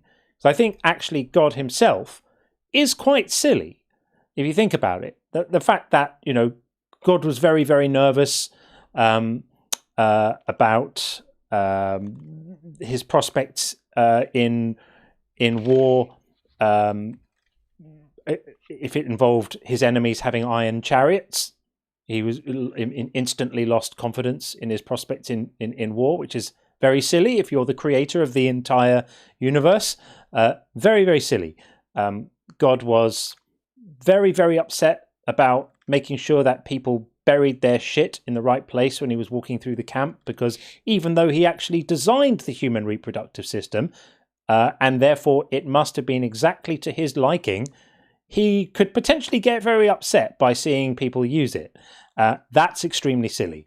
And there are a lot of other silly things about it. I think the whole, like, sin and fruit and generational curses, very silly. And then the moral character of God. You don't think any of that was deliberate? Any of what? Any of the prophecies or anything you just mentioned? None of it was deliberate? Well, I haven't mentioned any prophecies. I've just talked about the whole thing of, like... What promises that he made? Well, I think that the whole idea that there was a man and a woman in a garden about 5,000 or 6,000 years ago, if you trace back the lineages through the Bible, we can date the Garden of Eden to about 5,000 or 6,000 years ago if you add up all the ages. The idea that we're supposed to take it at face value, that's when the first humans arrived on the earth, with the man being created from dirt and the woman being created from his rib, is ridiculously silly. And then the idea that God stored the most important information about life and meaning and morality in fruit, that was the way he decided to keep it, and that he then walked out of the garden so that they could help themselves to it because he knew they were going to, and then instead of punishing them, he punished everyone else, or rather, as well as punishing them. It's all silly. It's all just silly. To me, remarkable that anyone can believe that any of this stuff is true. Okay. So I fall on the opposite side of the spectrum. I believe that a lot of actions that God takes within the Bible is deliberate. And also, I mean, if you point to me something specific, I can unpack it a little bit more discreetly. But every time that God issues judgment, it follows a certain biblical pattern. And it ultimately comes down to the patience God holds. And I mean, God understands that we are flawed in our nature, you know. He mentions that he actually wishes that we were never created at one point, right? So he understands that the nature he created ultimately brought a lot of bad things. But I mean, reconciling this with, you know, God's nature, it's not that God acts, you know, intuitively evil. It's actually he follows a specific pattern of eventual judgment, and it's persistent throughout the biblical text. So I mean, if you want to point to me something specific that you think is evil, we can unpack it more Sure. discreetly. Yeah. I mean, I think God punishing a man for his transgressions by having the man's innocent wives raped, pretty evil. Okay, so you're mentioning the Amorites, right? Nope. 2 Samuel, David. Okay, 2 Samuel. So you're mentioning David against, I believe that is the Amalekites, or Nope. the. It's not the Amalekites. It's nothing to do with that. It's David. Oh, Moab, right? Nope. It's David having an affair with Bathsheba, and God punishes David in two ways, right? Both of them are horrendous. One is he kills an innocent child to punish David. He makes the child suffer for a week with an illness, and then the child dies. So God has taken a child who was not involved in the transgression, and true to form, because God loves punishing the people who didn't do the crime for the crime, and in a wonderful display of this, he decides to kill the child after a week of pain and suffering. And then, because that's not enough, he also decides that another suitable punishment for David for his transgression will be to have 10 of David's innocent wives, who also were not involved in the transgression, arguably could be seen to have been wronged by it, raped. And so God promises this, and then this is exactly what happens. Okay, so you're mentioning 2 Samuel, and specifically the major sins that David commits, obviously adultery and killing the husband of Bathsheba, right? Yep. Yeah. So I understand that you might see the fitting judgment of David to be David, but ultimately it comes down to the son receiving judgment. Not saying that, you know, David wasn't affected by losing his son, right? But what did the baby do wrong? Well, okay, so you know, you can also use the same. You can see the same pattern when God judges entire nations, right? And like not everybody in the nation was. John asked you a question though. What did the baby do wrong? Right. I don't think the baby did anything wrong, but ultimately it is the byproduct of sin, ultimate like major sins. And actually, this is the beginning of the story of the fall from grace between David and God. But God chose to make the baby suffer for a week and die. How is that just? So you know, we can't understand God's nature, and I mean, the issue here is God has the ability to judge living and death, and he knows the story. So it's not that the child was eternally condemned. Okay, it's not that the child was eternally he made an condemned. innocent child suffer. I'm going to interrupt you here. He made an innocent child suffer for a week and die. He didn't have to do that. He chose to do it. He chose to make an innocent child suffer for a week and die. Now, anything else that you might say around that better be pretty powerfully exculpatory towards this, because everything I've heard so far is irrelevant. I don't care if it was the beginning of the fall of the relationship or anything to do with sin or this or that. This is the same thing we hear all the time. These are just noises that people make to avoid the moral monstrosity of this. What did the innocent wives do to deserve to be raped by Absalom up on a roof in front of people? That's disgusting. They didn't do anything. They weren't involved in this. They were a punishment for David because they were framed as his property. So this was a property crime. This was a move, right, for his son to signal dominance against David by taking something that belonged to him, which were these women, which were just pieces of property. That's not right. So we have the death of a child and the sexual assault of 10 women, and you wonder why I call God evil. This is disgusting. I can understand why you see it that way, but the story of the Bible, right, is it's not my position to judge the actions of God. I can't really understand. Of course it the is. Image. Well, I don't understand the whole image of the world and why things work the way they do. You don't have to. Okay. Basically, God works in mysterious ways. That's basically a concession. It's you saying, yes, this sounds fucking awful, and I don't have a good answer for it, but there must be an answer because God works in mysterious ways. I am saying that. Okay. Can I continue? Sure. Okay. So again, it's important to note that God has the ability, the power over the living and the dead, right? So I don't believe that this child, even like children that are, taken from us from abortion, right? They're not eternally condemned. They are saved. And ultimately what matters to me and most Christians is the life after death. So by that logic, we should kill more babies then. Killing babies is obviously good. No, we have to. We respect life because it was given by God. Again, it's not our place to end a life, right? But we can't. It's not my place to judge God. I never put God in a box for me to judge him. I try to understand why he takes these positions, right? And takes these actions. Is God good? God is all love, and yes, God is good. But you said we don't understand God. You just judged God. What you're saying is, if we're going to judge God, we can only. You're judging him to be good. I'm not judging him. I am viewing his nature that is displayed within the Bible. I'm not judging him when I call him evil. I'm viewing his nature as described in the Bible.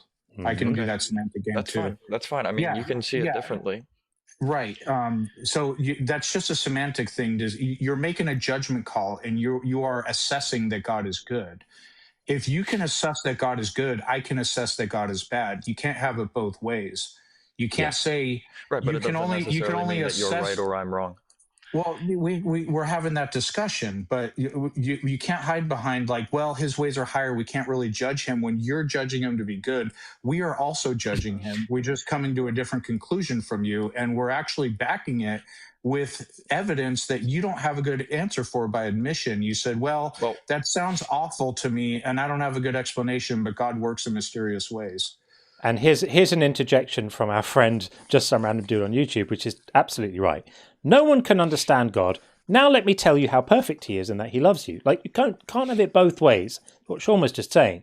You don't get to call God good and then say, well, we can't actually understand him. Well, if you can't understand him, you have no basis for calling him good. So, reading scripture, and practicing tradition and going to church, these things teach us the nature of God. And if you see that, certain actions that he takes and you judge his actions, I mean, that's not my place to tell you you can't do that. For me, though, it's not the way I view reading scripture, right? And ultimately, right, I gave you my answer, and I understand it might not be enough for you guys, but eternal condemnation is a lot more destructive than just dying in the physical form. I mean, if you did believe in an afterlife, what would be more important for you? These are all copes to get away from how morally monstrous this is. I'm so sorry. This is it is. Can I? No, you haven't even come close to providing a justification for why it's ethical for God to have tortured a baby for a week. Remember, he didn't even just click his fingers and make the baby vanish, wisp him straight up to heaven. No, he made the baby suffer. Could God have made the baby suffer for 6 days rather than 7?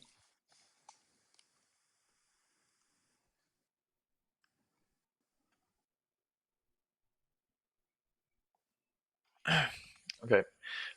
Can I? No. Please answer. Could he?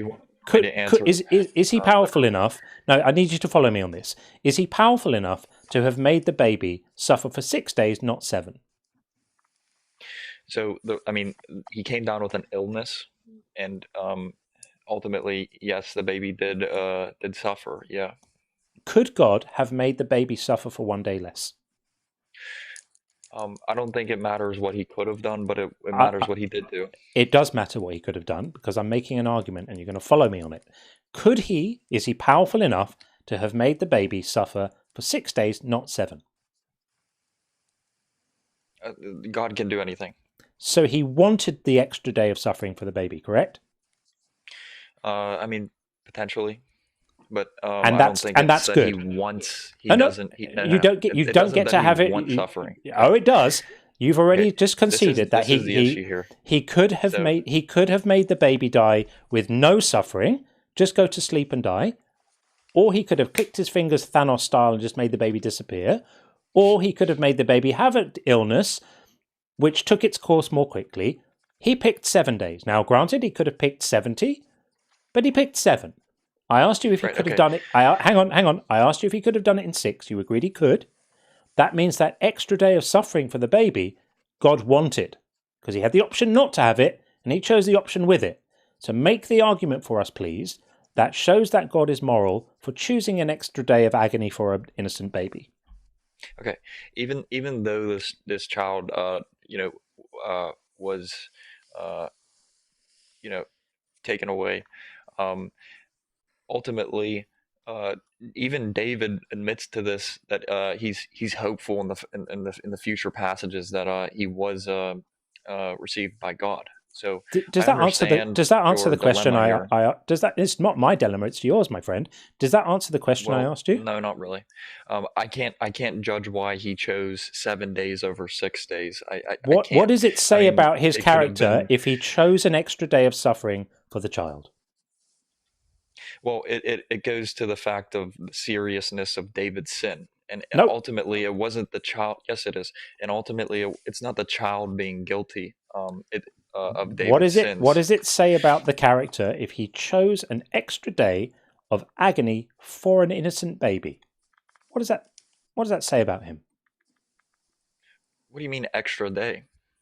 He asked you the question. The question he asked you was, could God have made him suffer for 6 days instead of 7? And you said you agreed he could have. Well, what does it say about God that he chose one extra day? The reason why it was 7 days was because David was fasting during that time. So I mean, you could say that the illness lasted 7 days because of David's prayer and fast. The baby's death was under the control of God, because if God is all-powerful, everything is under the control of God. So David wasn't remote controlling the baby's body with his dietary habits. God was overseeing the progression of the illness in the baby, and God decided to allow the baby to have 7 days of agony before dying or suffering. Right. I mean, right? It's also this overarching trope within the Bible of like the world is already broken, right? We live in a broken world because God broke guilt, and personal guilt isn't always tied to specifically the suffering. Well, your suffering personally isn't tied to the brokenness of the world, although we live in a broken world. I mean, human sin also hurts innocent people all around us. But innocent people are not all powerful beings capable of configuring reality however they like. Well, but God is. The issue here is so I need to know why God innocent. chose to torture a baby.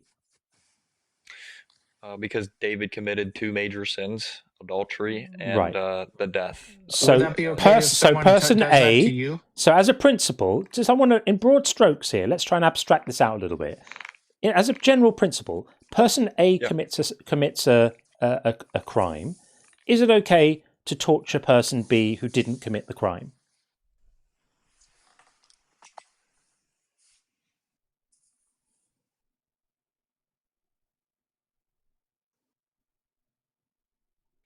Can you say the last thing that you just said? I'm sorry, I had to go on mute real quick. Yeah. Person A commits a crime. Person B didn't commit the crime. Is it okay to torture person B for the crime of person A? No, and this is not what God is doing. That's exactly what's happened here. Did the baby sleep with Bathsheba? The baby was the byproduct of sleeping with Bathsheba. Right. So the baby was an innocent party in all of this. The baby didn't ask for any of this. The baby was innocent. So rather than punishing David directly in some way, God decided to punish an innocent person and made the baby suffer for longer than was necessary in order to do this. And you think that this was morally good. And I just want to know why. I'm not saying it's morally good. I'm saying that I can't judge God's action here. I can only understand what he did. Okay. Why can you not judge it? I can judge it. Why can you not say why can you not say as a general rule anybody who decides to inflict unnecessary suffering on a baby is immoral? Why can you not say that? Of course it's unnecessary. Okay, can I please clarify real quick? Yeah. Of course it's unnecessary though. So you mentioned looking at it kind of a little higher up. It follows the same biblical pattern that we see in other cases of difficult passages. I don't care. Well, this is distraction. Important. No, it's not. No, it's this not. is distraction. I'm going to relate it back if you can give me like 30 seconds, sir. Okay, so the biblical pattern that God follows before judgment is a long period of patience, warnings, and an opportunity for change, okay, before judgment falls. So David knew he was sinning. He knew he was breaking the law. There was actually a prophet that warned him on this. And ultimately, what ended up happening was God delayed the judgment long enough for a repentance. However, the repentance, David did not humble himself. And you can see this even further down in Samuel, 2 Samuel. These are just words. And so for that, for David failing to militarily. repent. So when David fails to repent, does God punish him or his baby? He punishes him. Do you not think losing his child is affected David? Oh, so him and his baby. Okay, yeah. So was the baby punished?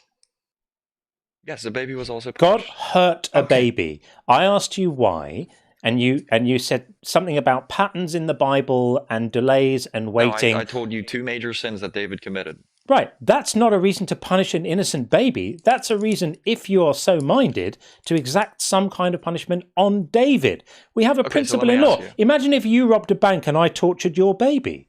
Would that be all right?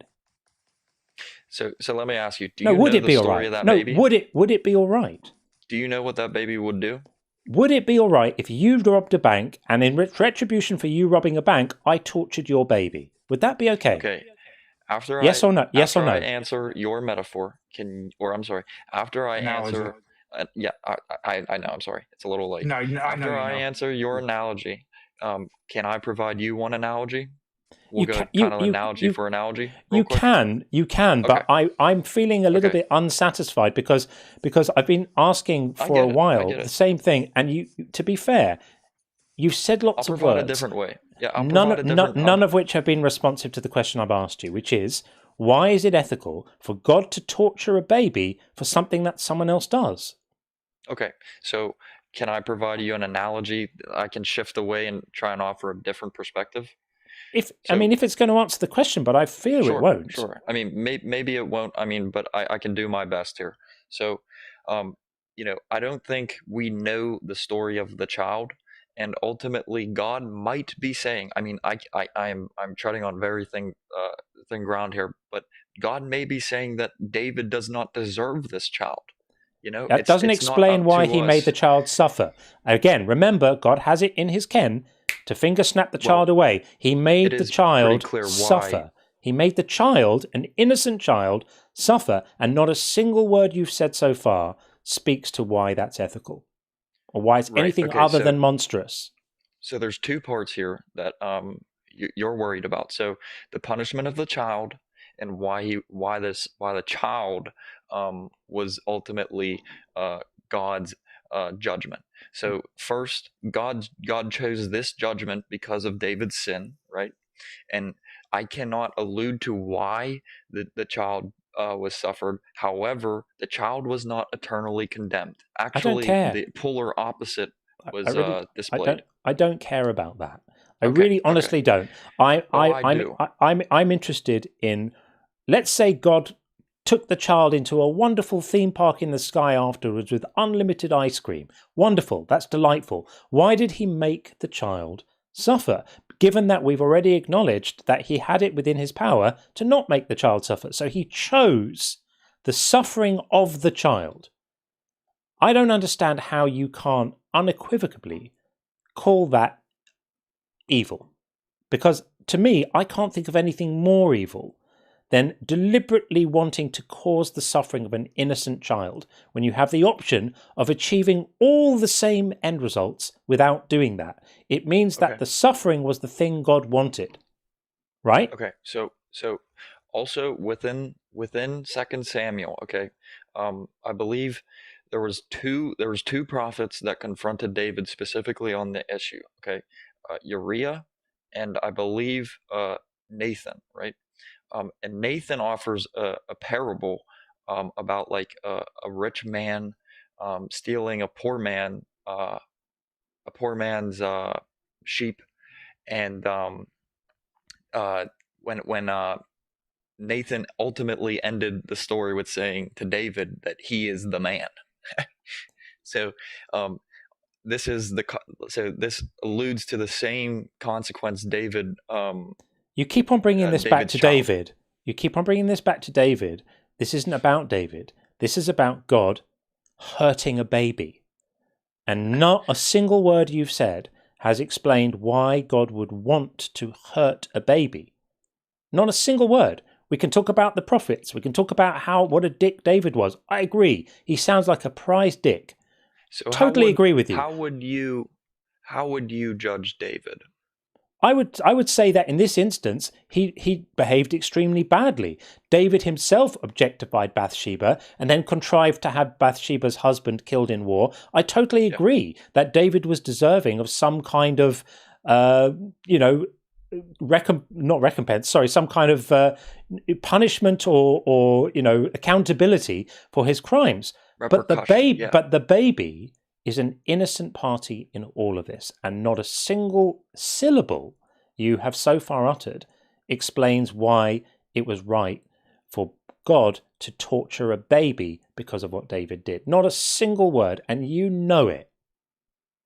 No, not necessarily. I provided first. I mean, I provided as much as I can on this, and I don't think we will ever agree on this, unfortunately. But you've provided nothing. But friend, you've provided nothing. Literally nothing. No, I have not. I provided the reason why the baby suffered.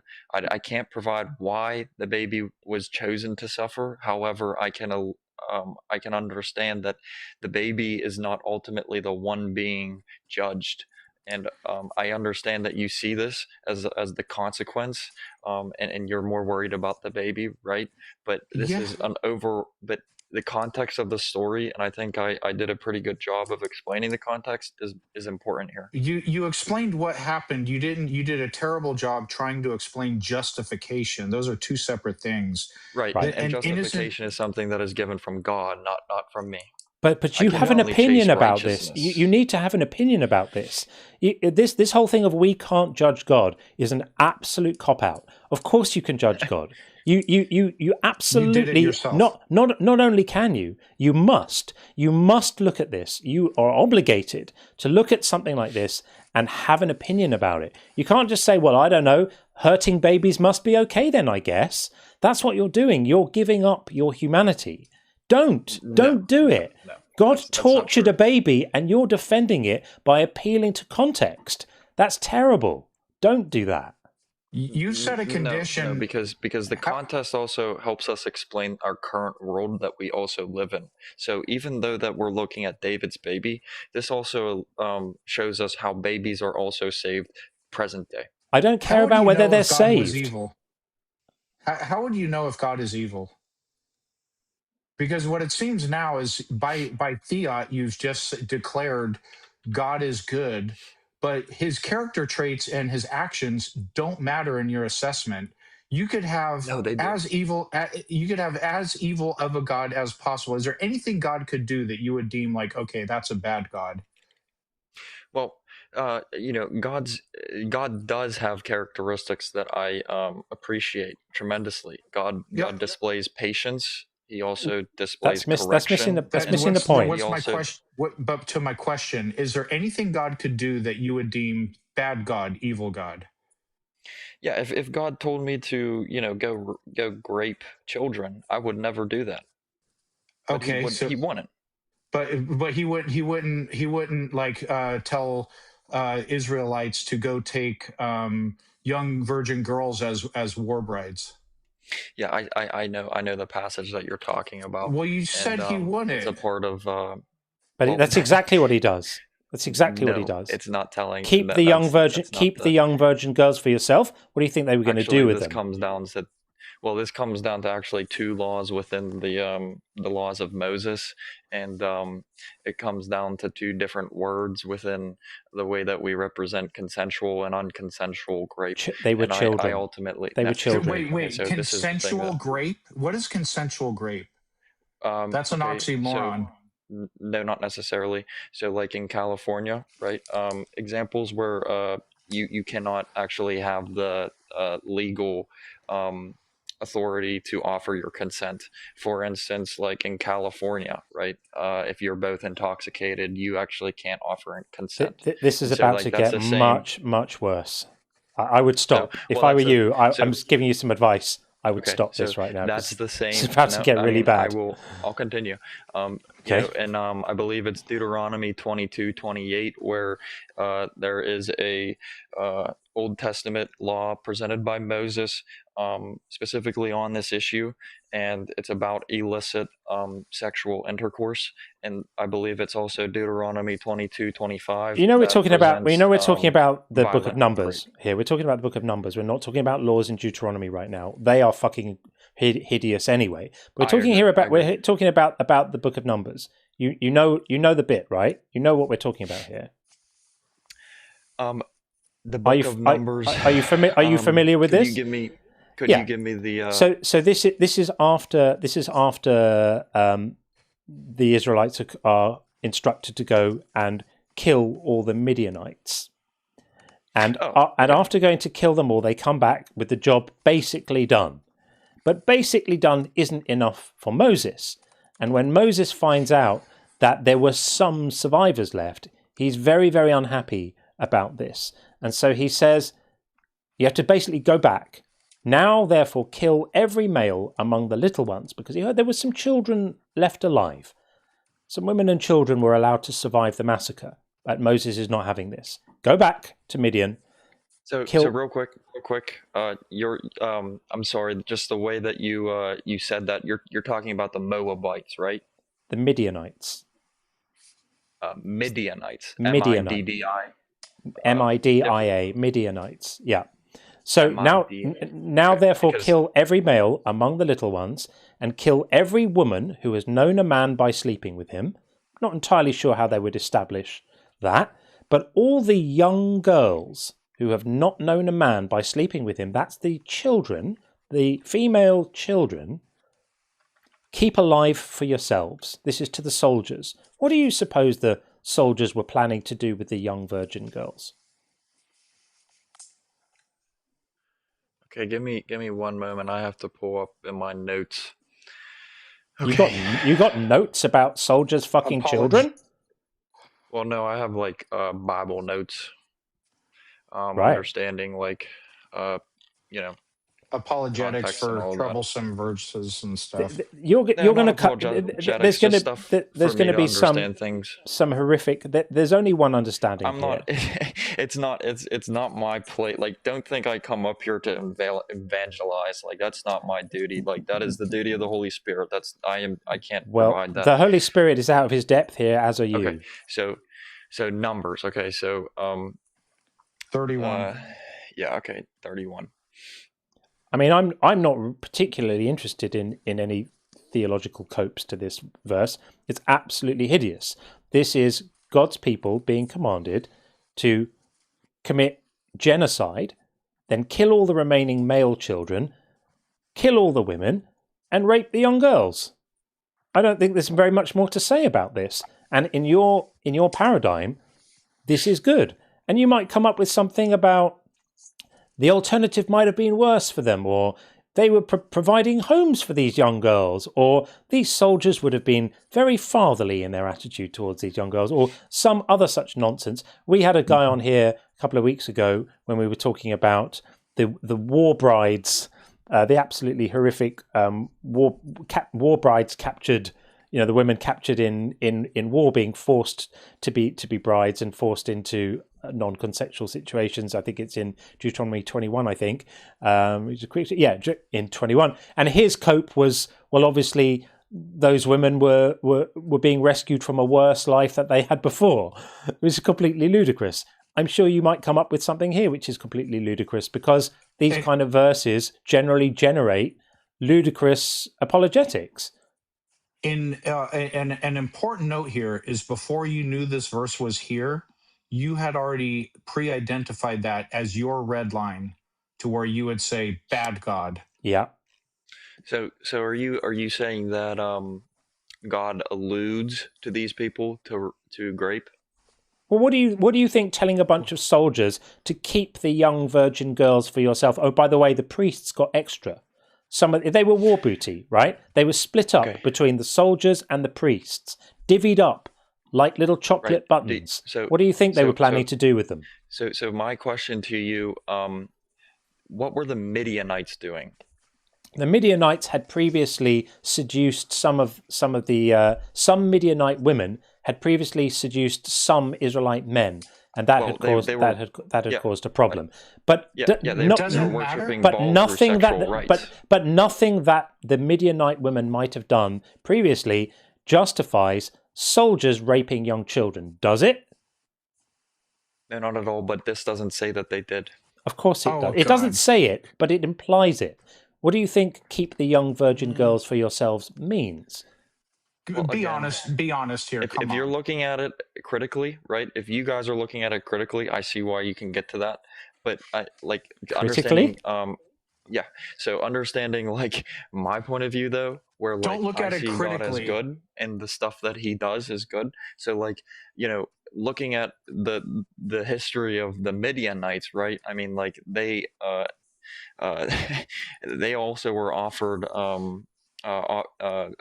warnings by God. No. What does this have to do with the virgin girls? Not having this. You're doing the same trick you did with David, and we're not going to have it again. So with David, we spoke for 20 minutes about why God tortures a baby, and all you could do was keep repeating the context of why David deserved a punishment, which was precisely nothing to do with why God should torture a baby. Right, now we're talking. Describe any sexual abuse, and of course it doesn't. Of course, it doesn't explicitly describe it. Of course, it's not going to. What do you want? Diagrams? So why do you allude that? No. So you allude that, right? But actually, the culture of Okay, it's well, obvious. no, not necessarily. You have In to this understand culture, the ancient world. I do, and in this culture, real quick, war booty was the spoils of war went to the victors, Well, actually, and that's false. you could do whatever Okay, so you wanted with them. Jews at the time, okay, in the ancient world, and sexual conquest was a big part of this. Okay, Part of the way that you established dominance over another tribe was using sexual conquest. By the way, was a very big. Girls was a very could big be part of this. adopted by households. They were not being adopted. They were being fucked by soldiers. They were being fucked by men. That. It just doesn't say that. You can infer it, which is why they separated out the virgins from the non-virgins, because the non-virgins would be deemed to be unclean and therefore not fit for raping, but the virgin girls were good to go. They were the spoils of war. Okay, so here, let me ask you: does the law of Moses protect captive women? It protects them by telling them that the men who captured them can take them back to their homes, give them 4 weeks to get over the fact that they killed their parents, and then have their way with them. So no, it does not protect them. You're jumping. I have it right here. Here's what it says. Deuteronomy 21. There we go. Yes, I was going to read Deuteronomy, but the kill switch has been activated, so sadly we have to end the discussion. There's only so much rape apology that my audience can take in an evening, and who can blame them? That's not what this is. That is exactly what this is, sadly. So unfortunately, Instinct, well, that's all that anyone can see. Thank you for the conversation, man. Yep, thank you too. That's pretty disgusting. Okay, there we go. Another one. I can't believe he brought up Deuteronomy 21 and he called it the law of Moses protecting captured women. Protecting them how? By giving them 4 weeks before they get raped. Yeah, when you go out to war against your enemies, and the Lord your God hands them over to you, and you take them captives. Suppose you see among the captives a beautiful woman, a hottie toddy, whom you desire and want to marry, and so you bring her home to your house. She shall shave her head, pare her nails, discard her captive's garb, and remain in your house full month for her father and mother. Or excuse me, I thought it's mourning for her father and mother. After that, you may go into her and be her husband. She shall be your wife. Yep, absolutely disgusting. Disgusting. But hey, God is good apparently. Really, really good. So there we are. Let's get on the YouTube side. We're going to get Ramsa in now. And Ramsa's got camera as well, so we'll get that happening also. Let's try it like this. There we go. Hey, Ramsa. Hello. How are you? It's nice to meet you guys officially. Nice to meet you too. You too.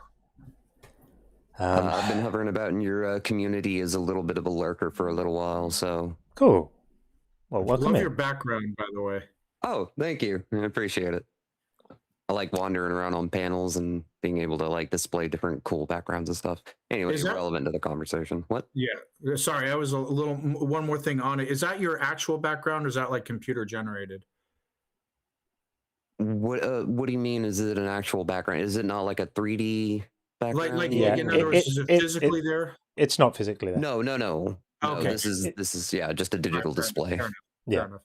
Well, welcome in. Welcome in. What would you like to say?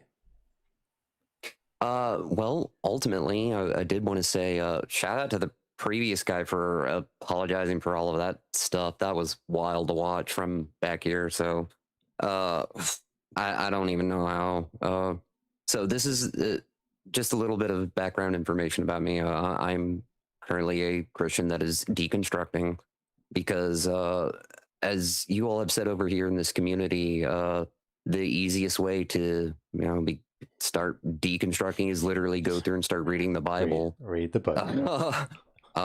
Yeah. So I had a bunch of really unfortunate and tragic things happen to me over the last 4 years. Near-death experience. I lost a whole lot of people in my community. I got betrayed and I got lied to, and then I got blamed for getting lied to and the way that I reacted to it. And the whole entire time I was trying to figure out like what like what I did wrong and trying to find answers. And I was seeking God, who's supposed to be my heavenly Father, and he was nowhere. And all of the advice, all of the stuff that I had learned about over the course of my whole entire life, it amounted to less than nothing. It made all of it so much worse. And then I started being forced to ask myself, well, the really hard questions that a lot of Christians won't. Like, once you start going through and start reading the Bible and start looking at all of the moral atrocities and all of the rules that ultimately just don't make sense by a God that's supposed to be morally perfect and who's supposed to be our Father, and then at the end of the day acts like he just couldn't give a shit about us. Like, ultimately, sorry for language and stuff like that. I didn't mean that. No, for sure.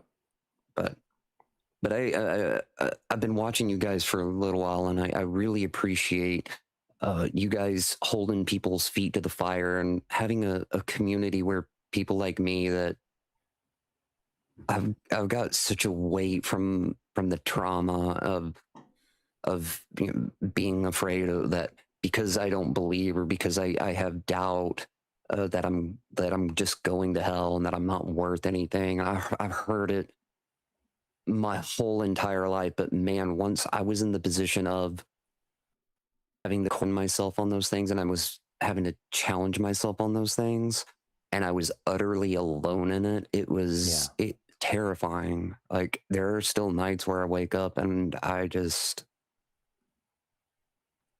it's fucking awful, man. Like, I'm so sorry. Because I'm so sorry that you had that done to you. Because let's not get it twisted. That was done to you.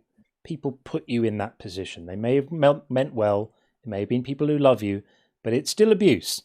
You are a victim of religious abuse, and so it's going to take you some time to get over it. But you're on the right path. Yeah. So I've spent, I guess, about the last 6 months going around to different skeptic communities and actually really listening to their different arguments. Ironically enough, while growing up in my later teenage years, I would go and I would watch debate videos with different religious individuals who would debate skeptics and things like that. And coming back around now, later on in my adult life, how all of it has become flipped, and all of a sudden things started making more sense now that I don't have now that I have more clarity with all of it, now that the wool has been, pulled up, and I can see things for what they are now. And I can't believe I spent so long defending a religion that was born out of superstitious Bronze Age Palestine. I mean, you can look at people who still live in a culture like that in the Middle East right now, with how they treat their women and their children, and the different structures that they have in their communities and in their culture, and how absolutely and utterly barbaric it is. And it shocked me that I did that for so long, and I feel so ashamed that I did it. You shouldn't, man. Were you born and raised into a Christian household, or your household of your religion? For the majority of my life, yeah. Later on in life, my mother ended up becoming an atheist, but we didn't really talk about religion all that much. My father, on the other hand, a little bit more so. And it's still. Look, it's perfectly normal. It's human. There's things I'm embarrassed about too. I'm a former Christian myself. I was raised, what not quite raised, but like from age 9 to 11, I lived with the Seventh-day Adventist family members. Me too. Oh, really? Yeah. So they had me convinced. I'm 52 years old, so this was a while back, but they had me convinced that, like, if you play rock music backwards, it's like the subliminal devil messages, and I believe all kinds of silly things. It's, don't be ashamed of it. You should actually be proud of yourself for rising up above it and removing the intellectual shackles from your brain, and like thinking clarity, because many people are stuck on that garbage their entire lives. So don't be embarrassed about the past, man. Be proud of the present, and embrace it. and get new people around you. If you've been shunned by your former community, you know what? They weren't your true friends. Terms and conditions applied. You'll be our friend if you continue believing under these circumstances, and if you do these things. Now you can have people around you for accepting you for who you are and accepting your mind for what it is. Well said. I appreciate that. It was honestly, it was the worst thing that I've ever gone through. Was the trauma from the deconstruction, and then being abandoned by not only so many friends and people who I considered family, but also by like my religious communities that I was associated with. I used to be a camera guy at one of my churches that I used to go to and be involved in their community, and all of a sudden I didn't fit in anymore, and I immediately became a black sheep. So yeah, I mean, it was rough. It's a loss on so many different levels. It's a loss of the future you imagined you might have had. It's a loss of the community you did have. It's a loss of your identity in many ways, but it does continue to get easier and better and less painful. And the waking up in the night feeling that fear, it does abate. It does get easier over time, and it will happen less. And even if you don't ever completely get rid of it, deep down fears from childhood are very hard to completely get rid of, but it will continue to get easier. You will be able to laugh at it more as time goes on, and see it for the ridiculous nonsense it is. And it just sounds like like we say to so many people, you're definitely on the right track, and you're heading the right way. And we're really happy to have you here. I don't know if you've been seeing any of the messages in chat, but you're getting lots of love from all around here. So just keep on doing what you're doing, and use the community, ours here and other ones that are like this, for support. I don't know if you use Discord, but come and jump in our Discord server. You'll be welcomed in. Keep on doing what you're doing, and you're heading in the right direction. And I'm so sorry that you were hurt like that. It's absolutely unforgivable, and that's why we do this. And I'm so thankful that you guys do panels and discussions like this, not only for challenging the narratives that are being put forward, but also to help and uplift and to share knowledge, but be able to help people like me. And there was another lady who was up here earlier that Adana. you all helped. Yes, her. Yes. She was wonderful. The help that she needed. If you want to see her first call, it's on my channel on YouTube. If you just go find it, it was like, "This is the bravest caller ever," or something like that. It's a few months ago. I have seen it. Yeah, and she deserves all the love she gets, and so do you. So you're no different to her. You get the same in this community, and no judgment, just acceptance, and don't feel. I know it's easy to say this when we feel like remorse or disgust with ourselves or whatever. It's so difficult to move on from that. But realize that you were a child. You did not have a choice. This stuff was imprinted into your mind at a point where you didn't have the capacity to not accept it. So you had no choice. So you hold no responsibility at all for the fact that you had these views. Yeah. Have you heard of recoveringfromreligion.org? I remember it was mentioned in passing in one of y'all's streams. I don't know it personally. And sure. Just so if you Google recoveringfromreligion.org, it's actually recoveringfromreligion.org, but if that doesn't work, just easily searchable. I also dropped it in the video chat here. Okay. Yeah, they're a great organization. They have counselors on site. They have group therapy sessions. They have one-on-one telephone. They have every manner of means to talk to somebody who's trained to help in these situations. And they also provide a variety of resources. So yeah, don't be afraid to reach out. a lot of guys are sort of afraid to like look for help because they're sort of like a what do you call it? Social stigma, maybe. Yeah. That's the word I was looking for. There's sort of a stigma with that, but they're like having the bravery to be vulnerable and ask for help isn't. It's not weak. It's actually a show of strength. So don't be afraid to reach out. I've asked for help in a variety of ways before myself, and there's nothing wrong with that. So I would recommend that if you're needing it. I will be sure to check them out. I appreciate the link, and I do have it pulled up in another tab. So when I'm done here, I'll go and I will check that out. So fantastic, awesome. And honestly, I really mean this. Please don't be a stranger. Like, come back here, come into the Discord, be around, just hang around. We want you here, and this kind of community can really, really help to make the process easier, because there's just other people who get it. They get where you're at. They've been there or they are there, and then you'll find yourself helping other people, and that really helps also. So, this is a good place for you. Thank you for letting me come in and be with all of you. Sure, of course. Yeah. Anytime. Well, see you on the Discord, man. Thank you. See you. Take care, friend. Thanks. Okay. So we've had some really good calls today. I mean, tonight. We've had some really great guests, some amazing people. We've had some brilliant crashes as well. A good mix, I think. Yeah. It feels like a good value. Feels like a good value night tonight. I think we've had some really good stuff. What a great guy, right? Doesn't he just seem like a fantastic guy? 100%.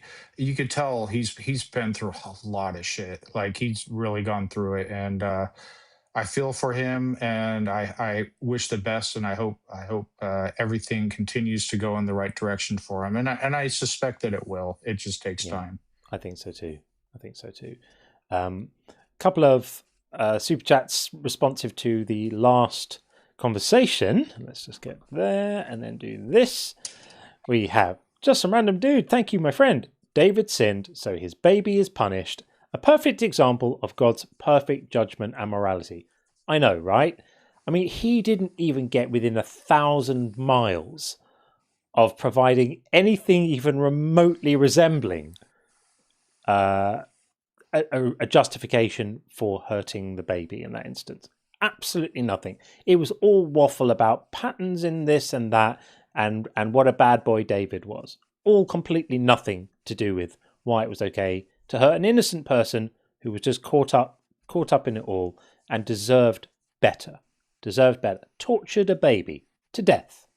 That's Jesus, by the way. Right? If you think that Jesus is God, if you're a Christian and you're listening to this right now, just consider this. Jesus tortured a baby to death. Just think about that. That's undeniable if you think Jesus is God. Tortured a baby to death. Delightful. And then Bacon and Bush, good to see you, are the context of the present day. So innocents suffer today because God wants to punish the guilty even though hell exists. I feel more drawn to him every day. Very good.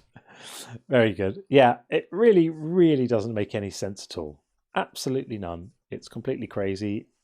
Why does anyone believe this nonsense? Why does anyone want to have anything to do with this stuff? It's disgusting. I would be embarrassed. I think it is embarrassing. I think it's appalling. Okay. Well, we're kind of getting on a little bit. Any bingo editions? Let's check the bingo. I think we are. We definitely had a crash out. Oh, we already called that one. We called the crash out. I think we no, we didn't get. The only two that were left were evolution is just a theory, which we haven't had, and the Bible is historically accurate, which I'm not really sure if we've had that or not. I don't think we got that one. I'm not convinced that we did. Yeah. So yeah, we just too shy of a full house. Yeah, we did well. We definitely did well with the extended version. Yeah, right. With the extended version, absolutely. So a couple of little things. So firstly, I want to just show you the members wall because that is what we do over here. So these are the inner circle members. And as I say every time, if you're not on this wall, it doesn't mean you're not important, and it doesn't mean that we don't love you. Just these are the inner circle members who contribute and support the most. So that's part of the inner circle thing. If you're on TikTok, you can become an inner circle member too. It gives you all the perks. You get the believer bingo and the access to the Q&A and control of the kill switch as well. So it used to be YouTube only, but if you're on TikTok and you want that, just follow it's a Patreon link, which in my TikTok bio, which mirrors the YouTube memberships, and you can do that stuff too. But I'm totally fine if you don't. Please don't think that it's a requirement to be important. But here are the inner circle members. I'm only going to read these out until the next bit fills up, and then I'm going to have a scrolling ticker tape type thing, because I always said to myself, once we get above about 25, it's going to start being a bit much for everyone if I just read out the same names all the time. So with that said, let's get through them. It's Amon Ra, Cat B, Drew Smith, Liberty Giblets, How to Push Back, Jiffy Cones, Kif Web, Make It So, Big Town Brum, Devil's Public Defender, Elizabeth B, Gordon Loves Science, Issa, K.R. Young, Acadian, Moustache Boy, PBG, Rich, Stefan, Tim Cooney, Tom, Upshot, Wacky Slush, Oceanus, Pseudo V Science, Riven Ash, The Leakest Wink, Toe Rag, Tracy, and Welcome to the Real. So that's the thing. Thank you very, very, very much indeed to those people. I really appreciate the support hugely. So I'm not going to tell you what it is, but I'm working on something which is going to be a new feature for the channel, which I think I'm going to. I'm not going to bring it out until I've really got it right, but it should be really good, more interactive and more fun. I'm going to leave it at that, but just know that I'm tinkering on something in the background that I'm planning on rolling out, let's say in the next week or so, if I can finish getting it done. And I think you're going to like it, and it is going to be good fun. So I want to keep on innovating here and keep on changing it, so it's not just the same old thing all the time, not just us sitting here and yabbering away. Anything that gets you guys involved and participating and more interactive is something that I'm thinking about. Adam's just said I need a dodge counter. Yes, that is a thing we definitely need. We probably need a Philbro timer, because I think that's becoming like a kind of standard bit of kit now, isn't it? Out in the field, like your waterproof boots would be if you were going on a hike somewhere.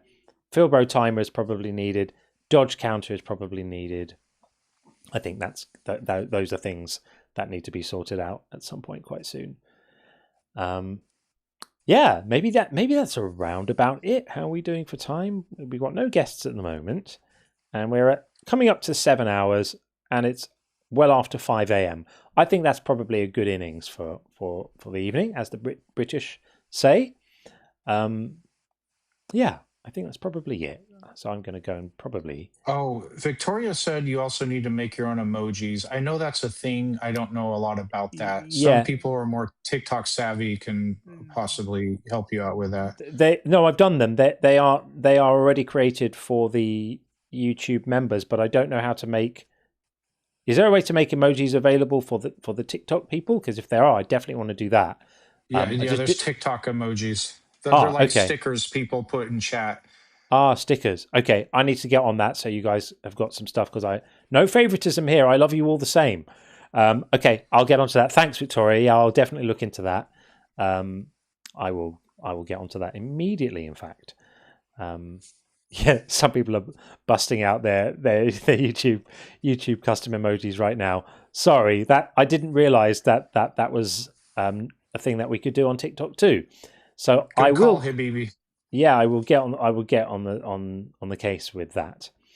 All right. Well, we will be back for the Saturday night stream, and it's been pretty wild tonight. We've definitely got some good material to clip, haven't we?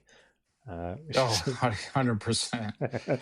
This is going to be Yeah, fun. content. It was a great night anyway, but content-wise, it was great. And my favorite part was the reach out from some awesome people who are deconstructing and going through it and becoming part of the community. So it is really awesome. And I'm aware that for others, like sometimes like the drama of the debate stuff is really cool. I get it. And we'll always have that. That's always going to be a huge part of what we do here. But I'm really proud of the fact that we do make that space for, people to come in and say, here's where I'm at. I'm just coming out, and to listen and to allow people to have a voice, and for us to take those opportunities to welcome them in. I get it that it's not peak interesting to hear somebody's 20-minute story of their deconversion, and I do try to sort of move the conversations along so they're not laborious like that. But I'm really, really proud of the fact that we actually create that space for people to come up as well, because most of the other channels don't do that, and I love them. I love what they do. I watch them myself. We work together. It's fantastic. I absolutely love all our colleagues in this space, but I really love the fact that we do this, and that will always be a part of what we do here. So yeah, there we are. So with that, I think that's probably it. Huge thank you to the mods, of course, all the regular mods. I just see Christy's come back in. Hope you're doing okay, Christy. Christy is going to be, by the way, Christy, am I allowed to say your news? I don't want to say it without permission. Am I allowed to tell people your news? Let's see if Christy responds. Maybe did she go out again? Christy told me something very cool about something that's going to be happening with her, but I don't want to say it publicly until I know I have permission. Maybe she left might again. have come in and left and just maybe she left. In that briefly. case, yeah. In that case, you will need to wait for Christy's news until next time, because I don't want to say it without her permission. Okay. Well, on that we have one final, a couple actually. Here we are. One Super chats. One final super chat, which is the last one of the evening from Moustache Boy. Great to see you. Thank you so much for this. Love all of you. Keep up the good work. Well, thank you very much. We love you too. Really appreciate that. And there are definitely abundant links to the Discord in the chat. So if you don't see it now, check it out on replay. You'll be able to find it. The links to the Discord have been liberally sprinkled in the chat and in the TikTok chat as well. I dropped the link there a couple of times. TikTok chat won't allow me to post a full link with the HTTPS and all of that stuff, so I just did it from the Discord bit, but you know what to do with that. So I want to see you guys all in the Discord, because that's where we're going to be hanging out, which is great. I'm over the moon about this. And with that, thank you, everyone. Thank you, Sean. Thanks, everybody. Thanks, John. Enjoyed the show as always. Thank you. And we'll see you on